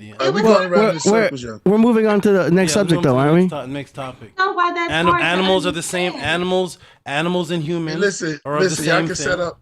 We are all living creatures. That is true. Yes, we are all living creatures. But guess what? The animal is here to serve. They are not here to procreate. You cannot bring forth living anything with an animal. That's why God shouldn't have been looking. This planet would not. If we all were to be with animals, you would get certain diseases. You would get viruses. You would get all. Talk to God. Tell him, Neftali. Talk to God. Tell him why he shouldn't have been looking for a wife among the animals. Tell him, Neftali. What else? Why shouldn't have been looking for a wife among the animals? What's the outcome of that? Talk to him, Neftali. Talk to God. That's interesting how you were able to come up with that. People come up with very interesting scenarios. You're the first person to bring this to my attention. This is interesting. Mm-hmm. So, what would the next topic be? If we're doing closure on this one, what was the next topic, Naphtali, that you had in mind to present to Tahuti? Well, she's presented every topic thus far. I've actually never presented a topic yet. Oh, okay. She presented the animals evolution. I'm responding to her animal talk. Tahuti's actually never. We were going to be on this. I thought we were going to just smooth right. We on this too long. Yeah, I've actually never presented anything to Neftali. Have I, Neftali? Have I presented any question to you yet about your belief or anything, or has it just been you? Well, you've taken the conversation to a place that I didn't. I didn't know we were going to spend this much time on Genesis I tell you, it's interesting what people come up with, but I didn't know. You got your religion mixed up with mine. Yours is your gods are the ones that are half human and half ape. You got the human / animal combination going on in your religion, not in mine. We don't do that. But like I said, again, I asked the question: have I brought up a topic of discussion to you? Has not every topic we discuss animals, evolution, hasn't the gods, can I ask the question, please? Has not every topic that we've discussed been your topic that you brought up? Has Tahuti brought up a topic yet, KP? I definitely am trying to deal with you. Has Tahuti brought up a topic yet? Anybody out there? Yeah. You have definitely been asking a lot of questions. On your topics. This was not my topic. Trust me. My topic was going to be on the Sumerians as well as the Egyptians. I was not prepared to be talking about did Christ try to find Adam a beast to have sex with. I didn't know we were going to be doing that. No, you brought up animals. I disproved you with the definition of animals. You brought up the term animals. I showed you that animals are the same as people in the definition. There's different species of animals. Yes, there's primates, there's fish, there's different species, but we're all under the term animal. I proved that with the definition. We proved the term hayim in Hebrew doesn't differentiate a human being from an animal because hayim is plural, hay is singular, and they both mean living creatures. So we disproved that the definition of animal is different from the definition of human. We're all animals, but yes, we're different species of things in all a part of the animal kingdom. Yes, a snake is an animal, and yes, a bird is an animal. Can they mate? No, because they're two different animals. Am I an animal? Yes. After this, we got to shut down because it's getting late. I know AD have to take a rest, and you know what I mean. And so look, let's move on. Let's move on to if y'all got anything else y'all want to say to each other. Before y'all, I have a topic. I have a topic. Do this again next time. I want to make sure you're up here. If you got some questions for us, Killah Priest, make sure you. Yeah, definitely. I got questions. When the brother don't have a presentation, I would love to come back and have another conversation with him, and we can definitely. Actually. You with that, Tahuti? We can dig in actually deep. We don't have to talk about animals. We can actually talk about. I mean, the thing is that if you want to classify an animal as a living creature, then technically, yes. Not me, the dictionary. And we're all creation of the Most High God. We're all a creation. So by that definition, then yes, we're all creation. Thank you. That took a while, but thank you for conceding to that. But I'm not an animal. No, I'm not a beast. That's why it takes so long. Because you can see and then you go back. Long. I don't know why it took so long. We're not beasts. We're not the beast. We're mankind. We were created separately, and we are to bring forth after our kind. And that's how you are aligned with something, because you can recreate it. And that's why I stand with what I say. All right. And with that, look, we're going to move right along. We're going to go to the music. Yeah. We're going to go to the music. All right. Well, thank you so much for having me on. I thank you all. I do apologize. It had to be so quick. This wasn't. I hope I can come back and it was great. I mean, it made great content. Y'all took it was. I didn't even talk about this. I wish we could have talked more about the Sumerian. When I'm in the studio, I'm not in the studio. I'm actually at a studio, but I'm not in it today. When I get there next time, then I'll be there. I'll moderate it a little bit better. Whatever. So nice. Okay. That'll be good. I'm here each Thursday. We can actually talk about the Sumerians, how the Sumerians were actually the producers of all things, not the Egyptians. Do you want to book this again for next Thursday? Yes, but next Thursday, can we actually be on time? I've been waiting since 7:30. I was ready to go. So let's make sure we don't have a presentation. Let's just do us. Are you okay with that, Tahuti? Next Thursday with just getting into a conversation? Right. At 7:30, is that a good time for you? 7:30 my time? Central. Sorry, I'm Central. So I don't know what that is for you guys. Oh, okay. I'm ready for 6 o'clock. 6 o'clock. 8:30 is fine. 6 o'clock Pacific Standard. Which is around the time you were here waiting. So about the same time that you came this week, next week the same time, which was around 6 o'clock, right? You came before the president. 7, 8. My time is perfectly fine. I'm very amenable, I'm very amenable. Yes, flexible. And yes, the next time we speak, we will bring up topics to each other. We kick it after. Huh? What did you say? The next time we speak, we will each bring up a topic to each other. It won't be one person narrating the topic. Neftali will bring up a topic. We can actually talk about this. Killah Priest, give me a call and we can make sure we organize things a lot better. That way we won't, be bombarded. It'll be more organized and we can have things more structured. That way we'll make sure there's a time limit, make sure everybody gets their point across and make sure it keeps it interesting. That way the audience can actually learn and gather and be able to record the information. I got you. Yeah, we could just. Tahuti didn't get a chance to ask a question. I didn't. So next time he's gonna be. Yeah, he didn't get to ask the question. I didn't get a chance to ask. He didn't get. He was. I just wanted to. Build with the brother to try to get a little bit of his background. That's all. But I do appreciate him taking the time to allow me to ask him those questions. He has been very genuine. I appreciate your time. I know you're kind of tired as well. So, but I thank you guys so much. I'm so thankful for being on your show. It was fun. You actually gave me a different perspective to look into things. So I actually did learn something. I never had anybody come and argue with me about that before. I've had many different debates, but that was a new one. All right. Wow. How do I leave out of here? that- Most high bless, shalom. I'm Neftali. Check out my channel, Neftali New School of Thought. I didn't get a chance to say my stance. I believe that the Sumerians are the Shemites. All right. Next time. Peace. Yeah. Thank you, Naphtali. We'll see you next week. I'm glad I gave her a new perspective. That's what I'm here for. Yeah, I blame the whole thing on Mercury retrograde. That's what I did. Yeah, Tahuti didn't get a chance to ask the question, but we're gonna set it up again, Tahuti, in the background or something.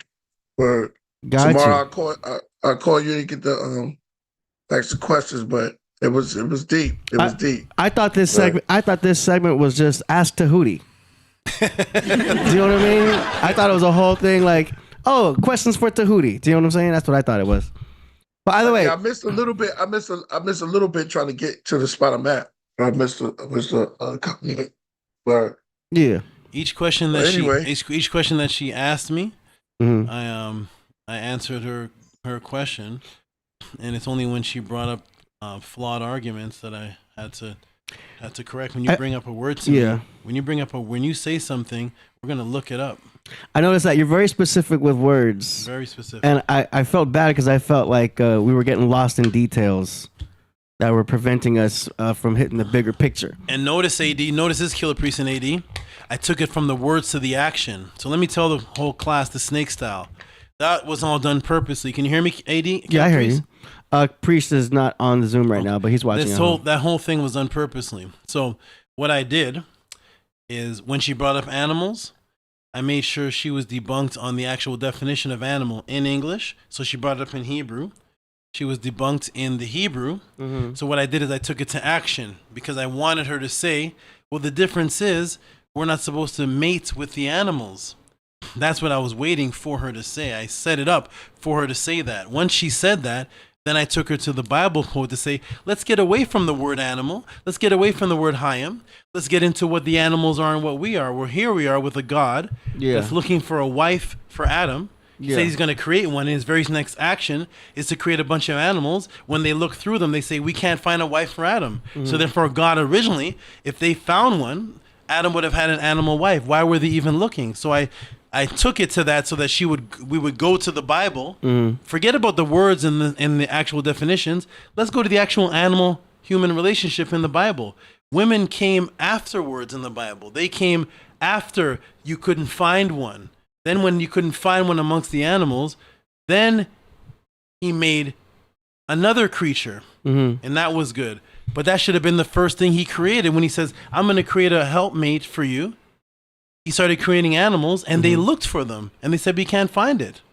Well, tune in next week when you can discover what's going to happen next on this episode of Ask Tahuti. That's what it is. I didn't get to that. That's what I thought it was. I thought it was like, oh, Ask Tahuti. And then I thought you'd be like, yes, who has a question? Right. That's how I thought it was. You know what I'm saying? That was the Hebrews. Okay, let's go into song promotions. Y'all know what it is. Let's go into song promotions. Peace to the chat. Wonderful. Song promotions. We send in your music, we play it live on the show for Killah Priest and the world to hear. You remember that? It's advancing. You've seen that before. Oh, we have a super chat. Yes, go ahead. Oh, so is this the end now? We can start reading the super chats, right? Go right ahead. Okay, super chat, man, Saba. Oh, this is from the All Over Everything, $10, and this beautiful brother also sends cryptocurrency. I can't read them until I go check, but he sends all the time. Shout out to him. The All Over Everything, man, Saba, you are in rare form, snake style. Used to be a lot calmer. Give all due respect to Queen Neftali for stepping in the arena. Looking forward to round 2. P.S. Sent this Bitcoin, what's it called, cryptocurrency. Yes, absolutely. Thank you. All Over Everything. And yes, look forward to Round two, if that was even, is that even, if that was a Yeah, round? like I said, I didn't even think it was gonna be like a debate. I thought it was more like ask the Saba. That's what it's called, right? You know? Yes. Oh, he said snake style used to be a lot calmer. Because there's two snake styles. One is the anaconda, one is the viper. Hmm. And I'm not tolerating the foolishness anymore. Passionate topics. Okay, here we go. Our first submission is by an artist named Killah from Massachusetts. Killah. The song is called Reminisce, and it's an MP3. Here we go. Yeah. So all the homies I ain't talked to in a while. All the people we miss. Shit strange like that, you know. That's what I'm saying. It's cool. Okay.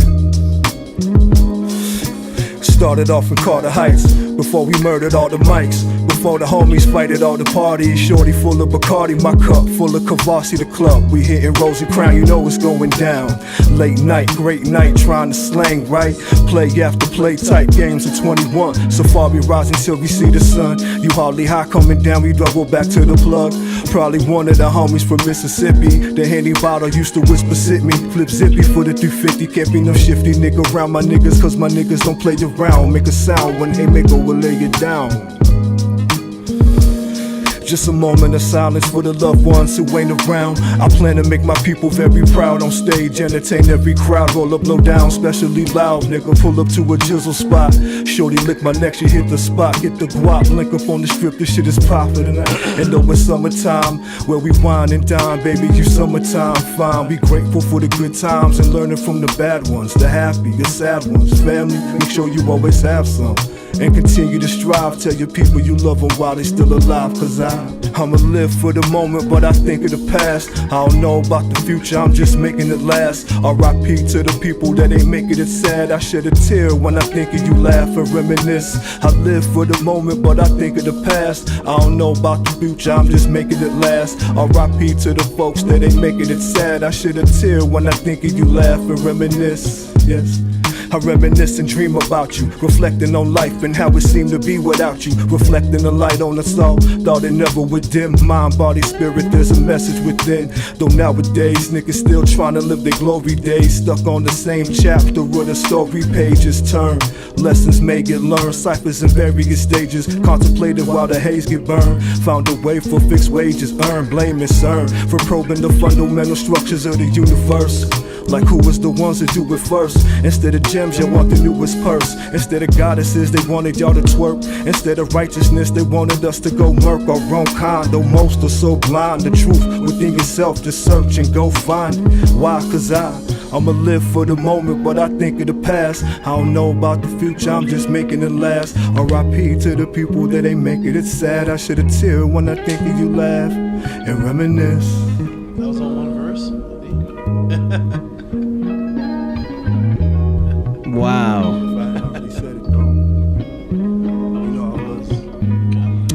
What do you think about that, Tahuti? What'd you say, AD? Say the whole thing? What do you think about that? What is the brother's name? First? Right there on screen, Killah. Killah. Shout out to Buffalo Salinas who does fist bump at $3. Killah. Yes, sir. Killah, are you in the chat? Killah, are you in the chat? From Massachusetts. From Massachusetts. So, what I think about that, I think it was very professionally done. I think he has, I hear he has lyrical flow. First off, he has lyrical flow, he has good production, and he has a combination of the lyrical flow that a lyricist wants to hear with a mixture of the Tupac. Yeah. You hear that where you're feeling a certain emotion as he's rapping, and he combined them both, and it's a good mix. Usually the super lyricists don't have that, and sometimes the ones who are like Tupac, they're not that good of they're not Nas and Fuji rap. And he combined it so the respect of a ear for lyricists can be heard, mixed with the feeling. And I think that would captivate people, and he would get a lot of fans and a lot of people supporting him. Shout out to Killah. I support that song, and it's good hip hop. Yeah, good to hear that style back. That type of vibe back. You know what I mean? Real nice. You hit the nail on the head talking about that. You know, it reminded me of the vibe of Tupac. You know, I love those types of beats. Just clean, chill. You know, good kind of a West Coast type of track too. As far as, I feel like you're on the PCH. Yeah. with palm trees, driving in a convertible. Yeah. They're still talking about the shout out to the chat. So shout out to the chat. Shout out to the K Lanka and shout out to the chat. They're still talking about still on the wave of me and Neftali. They're all kind of stuff said. Shout out to the chat for being engaged in that, for that conversation. And shout out to the K Lanta for sending in that was a good song to send in after that conversation. Yeah. And I don't want to hear any reminisce. Yeah, it was that was a smooth song. Kaylanta, let me know where you are. If you're in the chat, let us know where you are on YouTube. Maybe he has a channel. Yeah, and I'll definitely listen to his music. He has an Instagram, and we'll post that in the description after the show. Wonderful, excellent. Go Kaylanta, keep going. Yeah. Is that his first submission? I believe so. I don't remember seeing him before, but maybe he did. Dollar B says 96 vibes. Yep. Yeah. 96 vibes. Yeah. Great song. Great submission. All right, let's go. Let me see. Yeah, I got no critical feedback on that either. The mix and the master was good, so I got nothing against any of the production. Good production. Yes. And you know what, AD? I want to implement this also. For the people sending in their music, do they send in who their producer is also? Sometimes. I would say it's a good idea. Send your producer's name, so we can also give shout out to the producer, because the producer is a part of making that track sound so smooth. Mm-hmm. And shout out to the producer, K Lanta, whoever that was, because that sounded like a professional song. Mm-hmm. Yeah. Shout out to the producer. Bella B says, well done. Yeah. Somebody says Tehuti versus. Yeah, and SLS suggested doing a poll. We'll do a poll next Thursday. They're into it. We'll run a poll next Thursday, so the audience, the chat room can participate. Yeah. Have some feedback on, you know. Hidden Sun Unique says, respect Tehuti, don't try. Respect Tehuti. Oh, go back down, little 80. It'll be per topic, not per winner or anything. Respect Tehuti. I guess that's one sentence. Don't try to be slick and disrespect the host and teacher. A lot of people, that's good. We need that interaction. Kaylanta, you're great. You're good. Keep going. All right. Who's next? Next up, we've got an artist named Abdul Jabbar. Okay. The song is called Stargazing. He says, Heavy Mental Happy Anniversary Tribute. This song has samples of the Heavy Mental songs, Information, and From Them Till Now. The instrumental is Wu-Tang Swarm Execute Them. Here we go. Okay. Cause a large ball agent, the greedy god of the pagan. Stargazer, cause a large ball agent, the greedy god of the pagan. Stargazer, cause a large ball agent, the greedy god of the pagan. Is the volume up? Cause a large ball agent, the greedy god of the pagan. I came through the ozone with force like I was thrown. 19 times 11 bones on earth I was sown. In the temperate zone, the inhabitants know that have hearts hard as stone. How can a soul be grown? To Allah gave alone, then to a place I was flown, to where my face was shown. 8 carried the throne, home as they hover like drone. In the shape of a cone, like a cyclone when they speak saying, what do you own? We used to have 100 measures of oil, 80 measures of wheat and barley. We lived godly. Then we sprouted like grain. After 40 years of spinning on plane without coordinate name, 70 cubits is the length of my chain. Upon the tree of life, a serpent with fangs hangs, trying to put venom in your veins. The fucking dating grains, genetic strange, history explained. Hamusa dropped his cane when he heard his name called from the flame. And this is the song that he sang. Bismillah, Ar-Rahman, Ar-Rahim, Alhamdulillah, Rabbil Alameen, Ar-Rahman, Il-Rahim. Maliki Yao Medini Yakana Burua Yakana Stain Ihidana Siratal Mustaqim Siratal Lazana Anata Alaim Garu Magdubi Alami Wadal I saw gazing, cause Allah is far amazing than any graven god of a pagan. Stargazing, cause Allah's far amazing than any graven god of a pagan. Stargazing, cause Allah's far amazing than any graven god of a pagan. Stargazing, cause Allah's far amazing than any graven god of a pagan.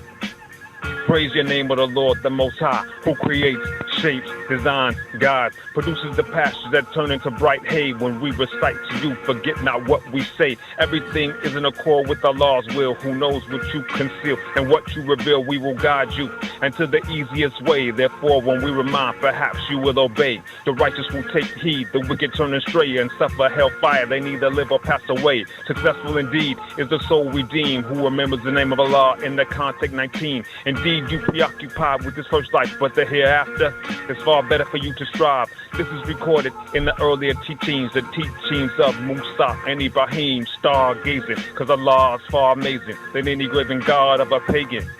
Stargazing, cause Allah is far amazing than any graven god of a pagan. Stargazing, cause Allah is far amazing than any graven god of a pagan. Stargazing, cause Allah is far amazing than any graven god of a pagan. Wow, how'd you like that? So, shout out to, what's his name? Abdul Jabbar, Stargazing. Abdul Jabbar, are you in the chat? I'll say this. When it first started, or when the song first started, production is very bad, right? So, production was very, very bad. It sounded, I asked AD to turn up the volume.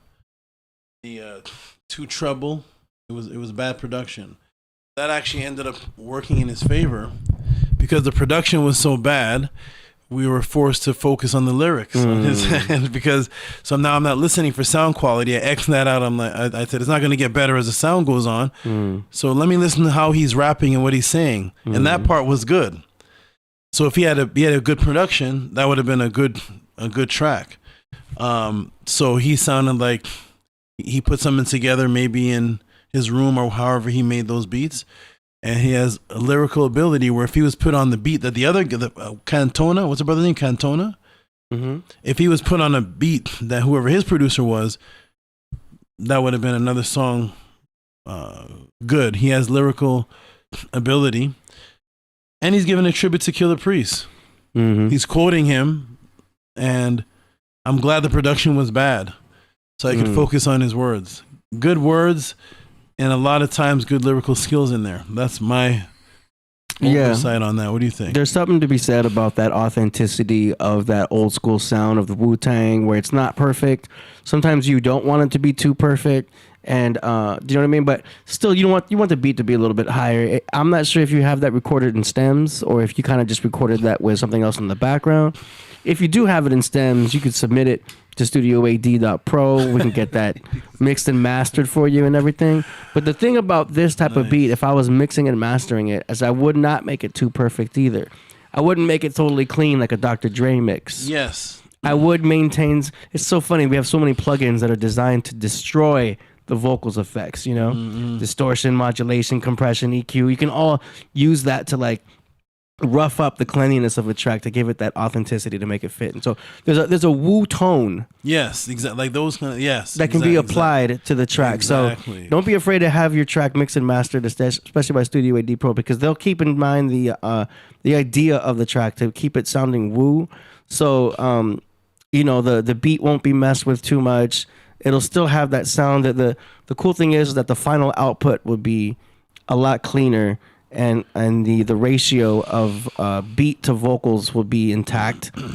Not too perfect, but perfect enough so it can be appreciated as is. You know what I'm saying? Hidden Sun put reverse engineering. Yeah, yeah, that's right. Reverse engineering. Is he in the chat? Is he hidden? Who? I don't think that's him. No, okay. But Abdul Jabbar, shout out to him. But I mean, besides all the mixing and mastering, that's kind of technical. You know what I mean? Yes. A very good lyricist, very woo. Yes. Very appropriate to submit to this show. Yes. And this audience, I know, likes that a lot. So, yeah, Fella B, I probably would not be the one to even make him a beat. I'll be happy to mix and master, but those types of beats, the Wu-Tang beats, are very sample oriented. Very gritty. Right. You can even hear the record something like yeah. Which is great. It's on a good, purpose. Exactly. Method Man says, keep it gutter. Yeah. Mm-hmm. So I'm more of like a Scott Storch from scratch type of person. Mm-hmm. So you would need a sample producer to make that type of boom bap, which I also appreciate a lot. You know what I mean? I'm just too afraid to sample anything. You know who does that raw? It almost seems untalented, but it's magical. It's, people are gonna say, dude, you're gonna say he's untalented? He just does one sample, but he knows the exact sound to pick, and he can just play the same sound. You know what I'm gonna say? Primo. Oh, okay. It's just the same. It's the same thing, but he has the ear to know that's what we want to hear. Yeah, and you can hear the record. What's it called? The record hiss. The record. And we like that. If he got Primo or one of those people that make songs that sound still gritty, he would be great. You can find it. Go to beatstars.com. There's so many producers out there with beats, and you can get them. You can download them for free, and then when you're ready to buy one, it's like $29 for the lease. So it's totally worth it. BeatStars. What is it again? How's that again? Beatstars.com. What do they give you? It's a whole library of producers that have their beats online that you can download for free, and then if you want to lease it and rap on it, it's like $30. Sometimes they're cheaper. But that's where I would totally go, especially on if you're coming up. And if you're trying to buy an exclusive, you could buy an exclusive up there too. So that's the place to go. Is beatstars.com. There's other ones, but that's like the big one. Hey, is Buffalo Salinas Danny Salinas the one? Yes. The one that makes the animated music? No. The animated music. Are you talking about the one that knows Billy Carson? Oh, he makes a song, Billy Carson. Something Salinas, right? Danny Salinas? No, I think you're thinking of Donnie Arcade.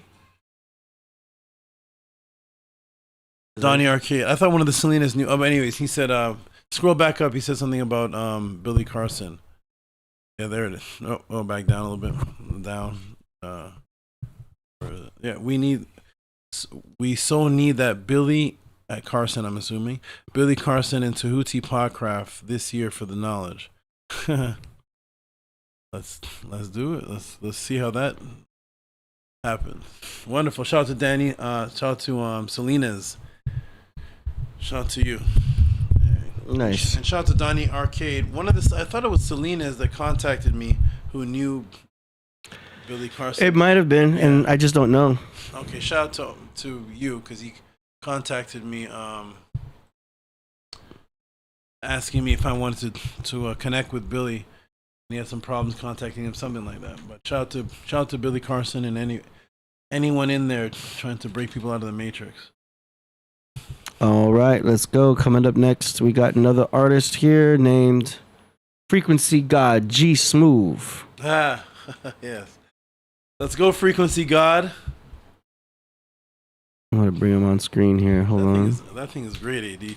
Oh, the Killah Priest up there. It's so cool, right? Yeah, this is so much since I've been here. It's so much you've done. Yeah, that promotes the Patreon.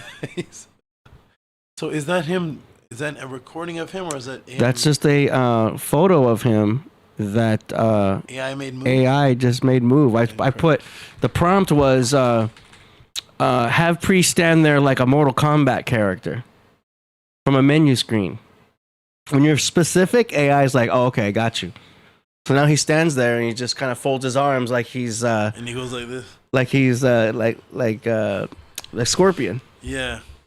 Very good, very good. Yeah. Podcraft has come a long way. Mortal Kombat inspired. Since 2021. So here we go. This is Frequency God G Smooth from Grand Rapids, Michigan. The song is called Reflection of the Monad.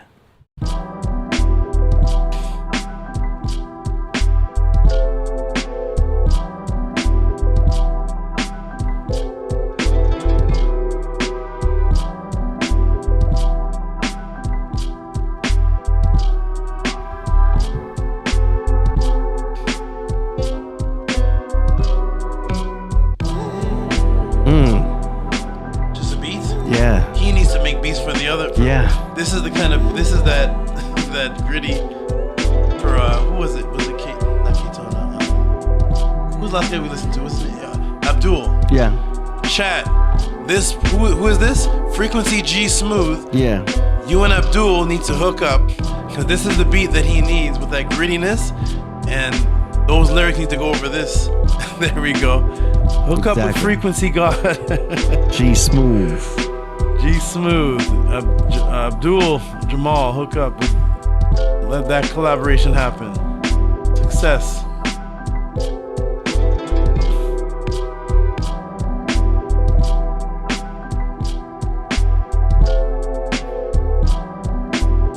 Very good drums.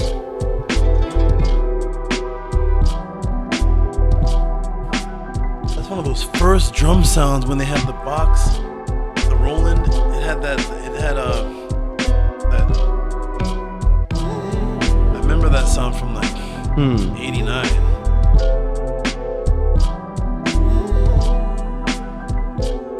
Beautiful beat. I like how we put the drum over a. It's another song, another sound over the thud, and it makes a whole another drum sound like with the thud. He's good. Rappers that submit their songs here, go look for Frequency God Smooth, and you all hook up and let him produce your track. And then when you send in your song submission, it can be both of you at the same time. How about that? Yeah. No, and people in the chat already know I'm picky about snares, and that was a good snare. Yeah. Good drums, and I like the pattern that has kind of a swing tone, like dun dun da dun dun da da da dun dun. It had the stutter. Yeah, it had a shuffle. Yeah. And it was good. I like that. And then the background's kind of just with the sample going on. Very well done. It's beautiful. Look at Aurora Borealis says, "Give me that beat." I never heard Aurora Borealis ask for a beat. Yeah, he did. I always tell artists, even if you make beats and you want to be also a rapper, rap on other people's beats. Do you know what I mean? Say it again. If you're a producer and you're also a rapper, it's easier to rap on other people's beats than make your own beat and rap on top of your own beat, because you'll be overly picky about your own beat. Yeah. Do you know what I mean? It's better to just do one at a time, differently, and rap on other people's beats. That's how 50 became successful. He had no producer. When 50 Cent came out, Curtis Jackson, mastermind. He came out attacking everybody and rapping over everybody's beats. He had albums out of other people's beats. No producer, no Dr. Dre, no Eminem, and he exploded rapping over other people. Yeah, that was a mixtape style. Yeah, all the mixtape stuff. Him, Fabulous came out the same way. Yeah, because that makes people curious. Like, who is that? Because I know this beat, right? But I don't know this rapper. Now I need to know who this rapper is, because I already know this beat, but I don't recognize this person. Yeah. So that creates curiosity when you do mixtapes. Your mixtapes are still pretty valid.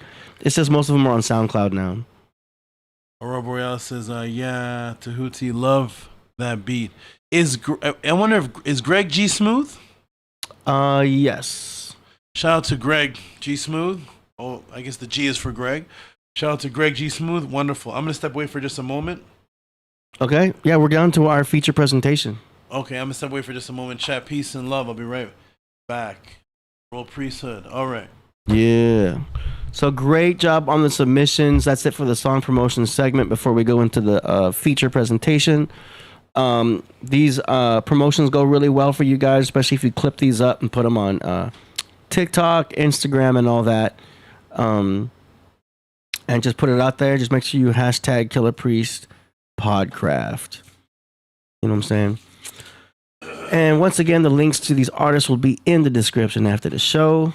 And we're going to move on to our feature presentation right now. Let me set it up. Hold on. A good screen. I'll switch it up later. All right. Today's feature presentation is none other than Crip Jesus' Blue Tang Anthem.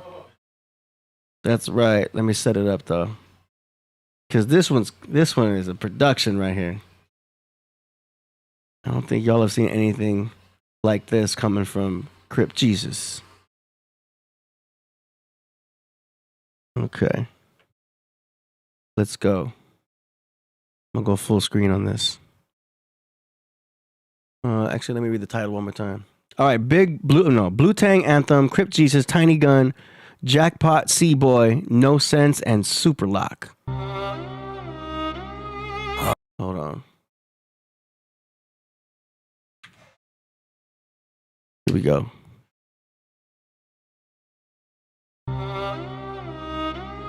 Huh? Yeah. Hey. True religion full of Benjamins. I'm staying double G'd up. What that mean? I'm a gangster and gentleman.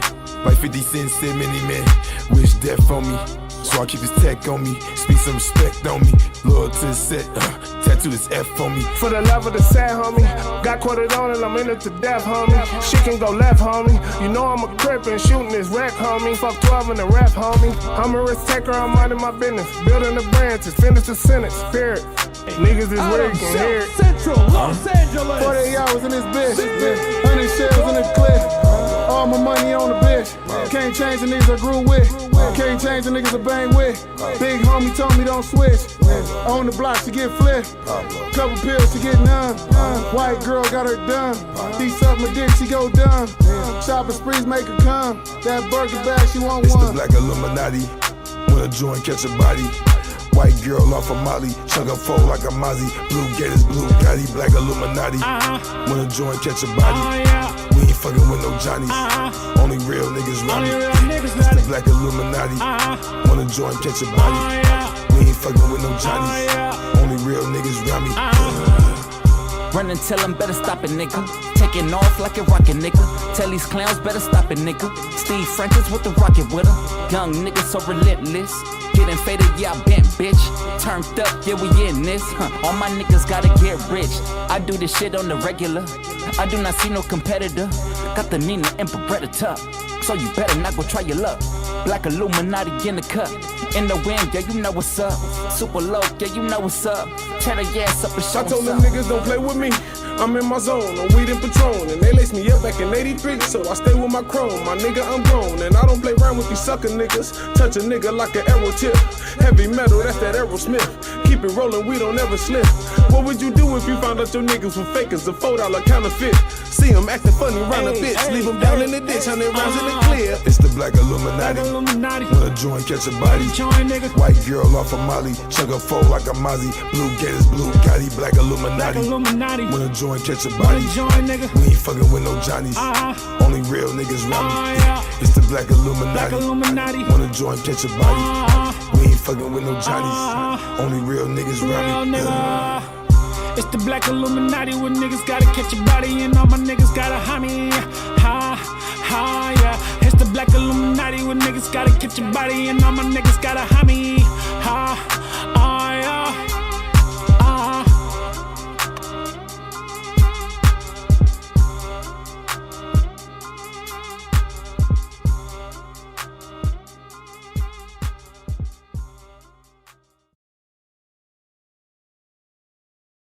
Yo, that was dope. What did y'all think about that? Put it in the chat.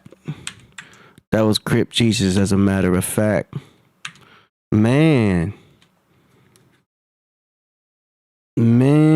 what you guys think about that? Y'all make sure you're following Crip Jesus. I'm gonna have the link to his socials in the description after the show. You already know. Whew, that was cool. That was cool. A lot of work right there. I can tell.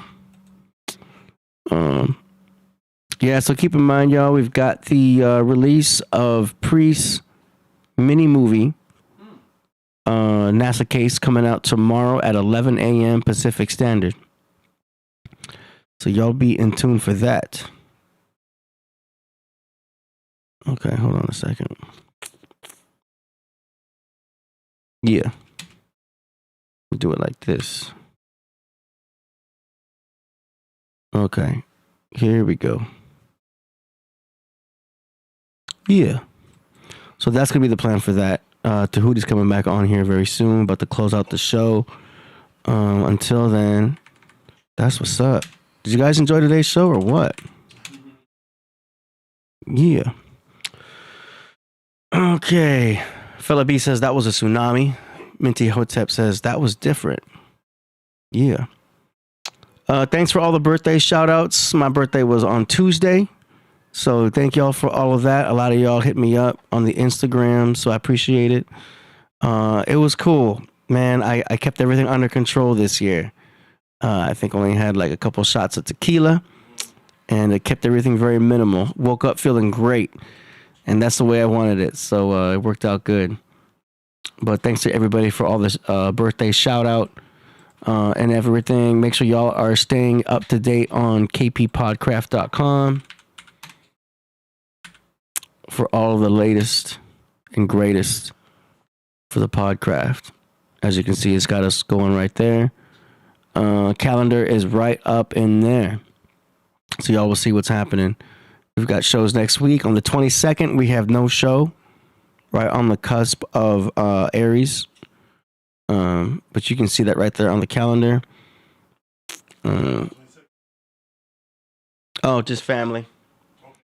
And then on the bottom, you're going to see an advertising button. If you have a commercial or some type of a company or even an upcoming album you want to promote, you can sign up with some of our advertising options and become an advertiser on the show in one of the many banners that we've got going.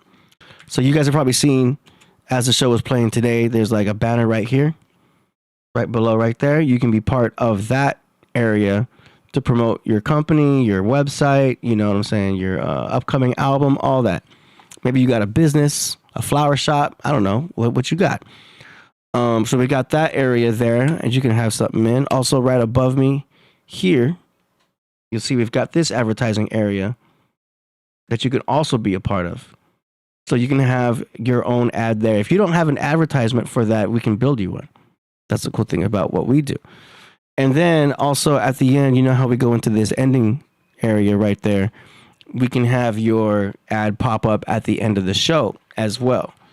So you got 3 options for advertising, and you can do all 3 if you'd like, with your own custom banners. And we also have a media kit that explains all of this. But you can get the basics of it by going to the website, kppodcraft.com, going to the bottom and clicking on advertising, and you'll see the 3 options right there. Get a snapshot of the audience. You'll get at least 2,000 views.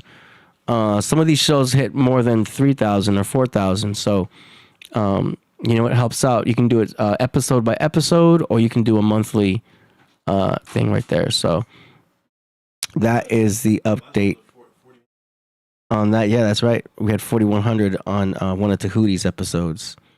And then on the bottom, you see the links to Killah Priest's official website, the Patreon, and his socials and all that. I'm going to go ahead and close out the Zoom because it's slowing things down. Okay, and this is now the closing statements for Tehuti. Everyone, beautiful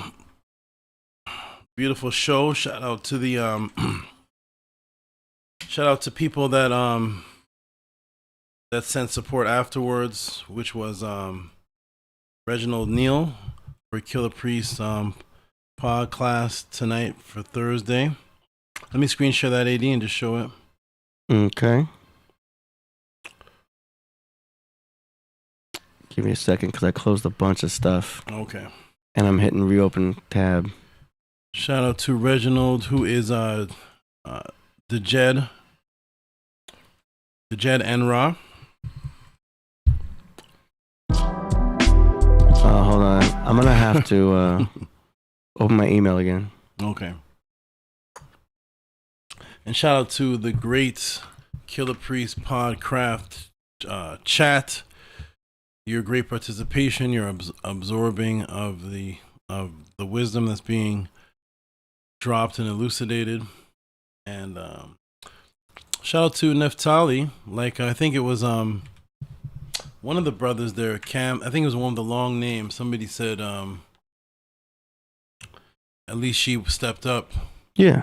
Because I've been teaching for decades, and on the internet, as far as having my channel, that live has been almost going on 4 years, and no one has come up to talk or challenge. No one has come to the Killah Priest show.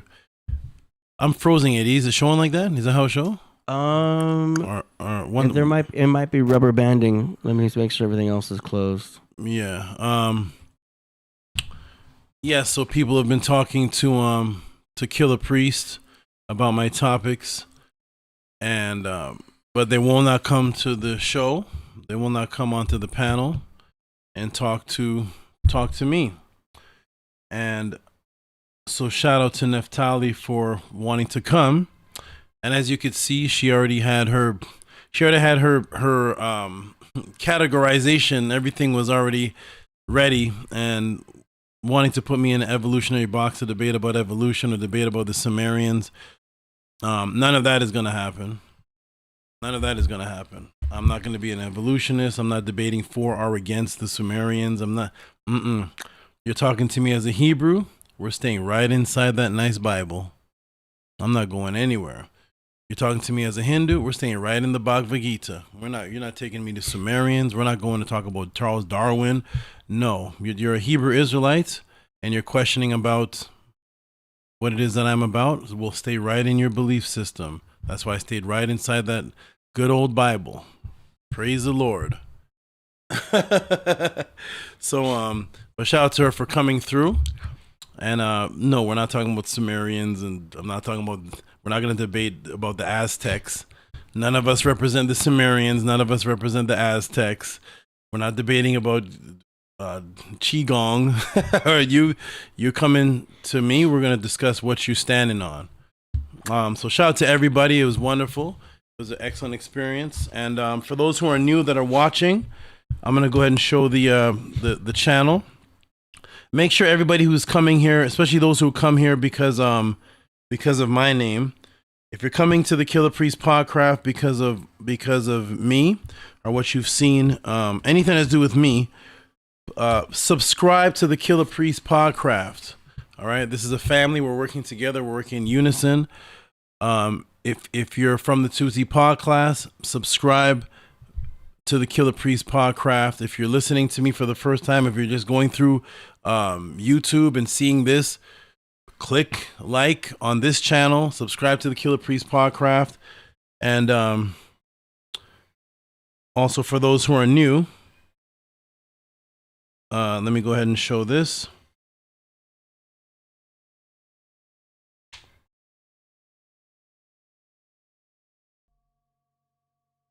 And go ahead and subscribe right here. Just type in Tahuti podcast and you will see a plethora of topics that are done. These are all based on questions that are sent in with reciprocity. And oh, that's not my channel. Let me click on directly. Hey, what is it showing? Why is it doing that? Strange. Oh, it's reverse. It's not. Okay, so here we go. I have to look at it on the screen here. So for those who are not subscribed, subscribe to the Tahuti podcast. It is an extremely unique experience where you can come and ask questions on whatever conscious level you are on. And as you can see, there's questions sent to me about vibrational hermetic principles, voodoo from Kemet, female energies, the Satanic Temple, taking from Kemet. It doesn't matter what the topic is. Near-death experiences, CIA documents released.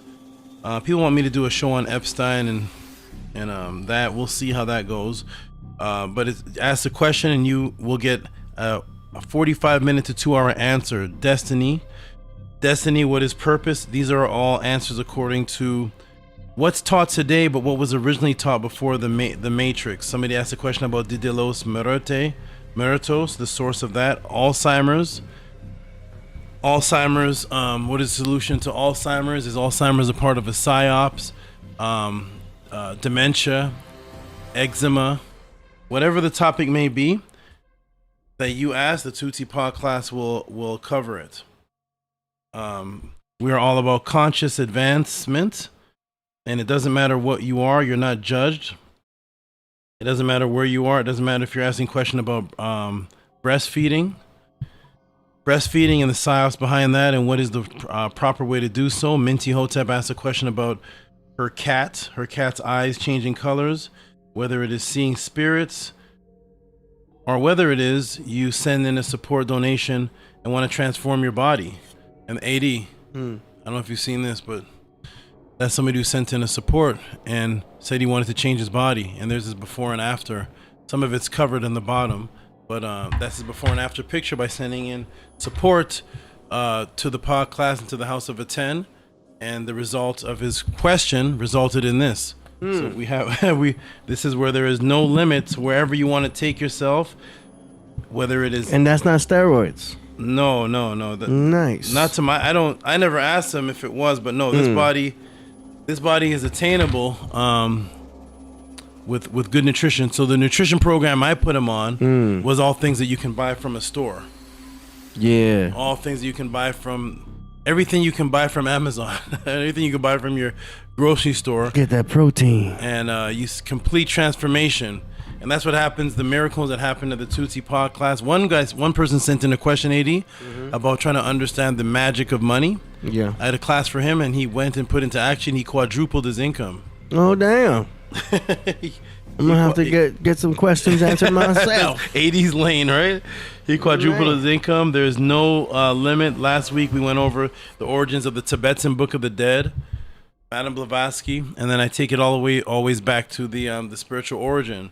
So come support the Tehuti pod class, and get your questions answered. I think I came off of the screen share. Get your questions answered. Be a part of the House of a 10. See what's happening with the House of a 10. See what's happening with the movement. We have a gathering once a year. It's a beautiful gathering at a Kemet temple. Beautiful events. We have fashion show walks where you have to describe what you're wearing. All type of beautiful things take place. But come subscribe. And I think I took it off, AD. I don't know why it's still showing there. Okay. What's that? Okay. Yes. So come subscribe to that. Support CashApp, TtAmun, PayPal, Rocky SV, and keep this moving. And for all of you that are talking to Killah Priest on the side about topics that I bring up here on the show, you are very welcome, just like Neftali, and you will be treated as such. I won't be name calling you or anything like that. I will put up a timer if it can be respected, but if not, we'll have a conversation and present what it is that you have an issue with, or come up and present what you like. There was a brother named what's his name, Planet Asia? Mm-hmm. Do you know him? Heard of that? Of course. Yeah, Planet Asia. So Planet Asia came and contacted me, and he was like, I found my master teacher. He was excited. He was like, I've been looking for you all my life. I found my master teacher. So you can come and say positive things. Planet Asia contacted me. All type of things happen here at the Podcraft. You never know who is watching. But come and support this. I'll be here every Thursday. There's one Thursday of the month that AD may have another guest. You know if that's coming up soon? I'm not even sure which Thursday. No, I've got to ask Priest. Oh, ask Priest. Priest handles all the guests. Oh, okay. So 1:30 Thursday of the month, there's another guest. Shout out to whoever that may be. It's all promotion of people who are for the positive breaking of this matrix and getting the truth out. Shout out to everybody in the Podcraft. This was wonderful. And we haven't said this in a while. Podcraft, do you remember this? We used to say this. And I'm going to say it right before we close, but I'm going to tell you what it is before we say it. And it's something we always used to say to AD when it was over, and it was AD, land the plane. Who remembers that? I remember that. Who remembers that from 5 years ago? AD, land the plane. So I'm going to come off big screen. And shout out to everybody. Hotep, peace. It's a beautiful thing. Yeah. See y'all next time. AD, land the plane. Hey. Have you heard of Nag Hammadi? No? Let me tell you about it. The Nag Hammadi Library is a collection of 13 ancient books called codices, containing over 50 texts. Texts that present a radically different view of early Christian beliefs. During the early race, man wanted real estate, so he started building shape. Others started to fill away, though they started killing snake. Those of the worldly faith found themselves in pearly gates. Left his seat as girl inflates. Blessed he who elevate, set the tea and meditate. Rain splash off of the stained glass. Medieval cathedrals that still stand in Spain and France. Skeleton figures how many diamonds his ring had. The courts had green grass. The hawks took spring baths. Across where kings clash, they fought for the queen's hand. A masterpiece done by priests. Refractory property so unique. Sister goes Sophia in her holy seat. Her feet Alistair Crowley sleeps. It's where Kiss and Bon Jovi meet. The Greek, the beast, the owl covered in rosaries. Prophetess, potions, and poetry. Abraxas, Reba, Simha. The lion called Simba. When rhyming, I'm the Templar. The troubadour, make music for the temper. The rooster call from roof to floor. The eyes in the center. The truth is all manly hall. What lies within the picture. The fruit don't fall. Nuclear war that ties within the scriptures. The zodiac sign of Hitler. More than one Jack the Ripper. More than one Shakespeare. For some of the take years. The Nag Hammadi god body. That practice motionless karate. The dragon on my Vatican Armani. Nag Hammadi, not bad. The craft I'm in, I'm mastering. The carpentry, the scaffolding. Corian stones, the cornerstones. When I grab the pen, I fall in my zone and reach the African. Plastered in the walls of Rome, the priest is practicing. The royals on the doors of the dome, pads and fabric skin. On the mountain surrounded by columns, writing my album. All alone like I'm in the solemn, solving my problems. Gothic sanctuaries, a wall of St. Mary's. The Gospel of John is scary. Lately I've been drinking heavy, reading Psalms with nervous palms. Open the vote, grab my sword and my coat of arms. Murder I wrote. Nag Hammadi Library.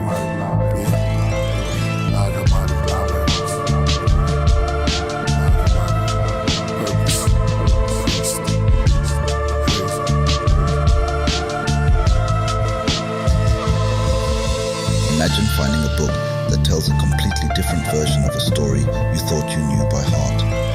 These manuscripts were hidden for a reason. In the end, Nag Hammadi's texts aren't just relics. They're a bombshell on traditional teachings, showing us just how diverse and dynamic early Christian thought was.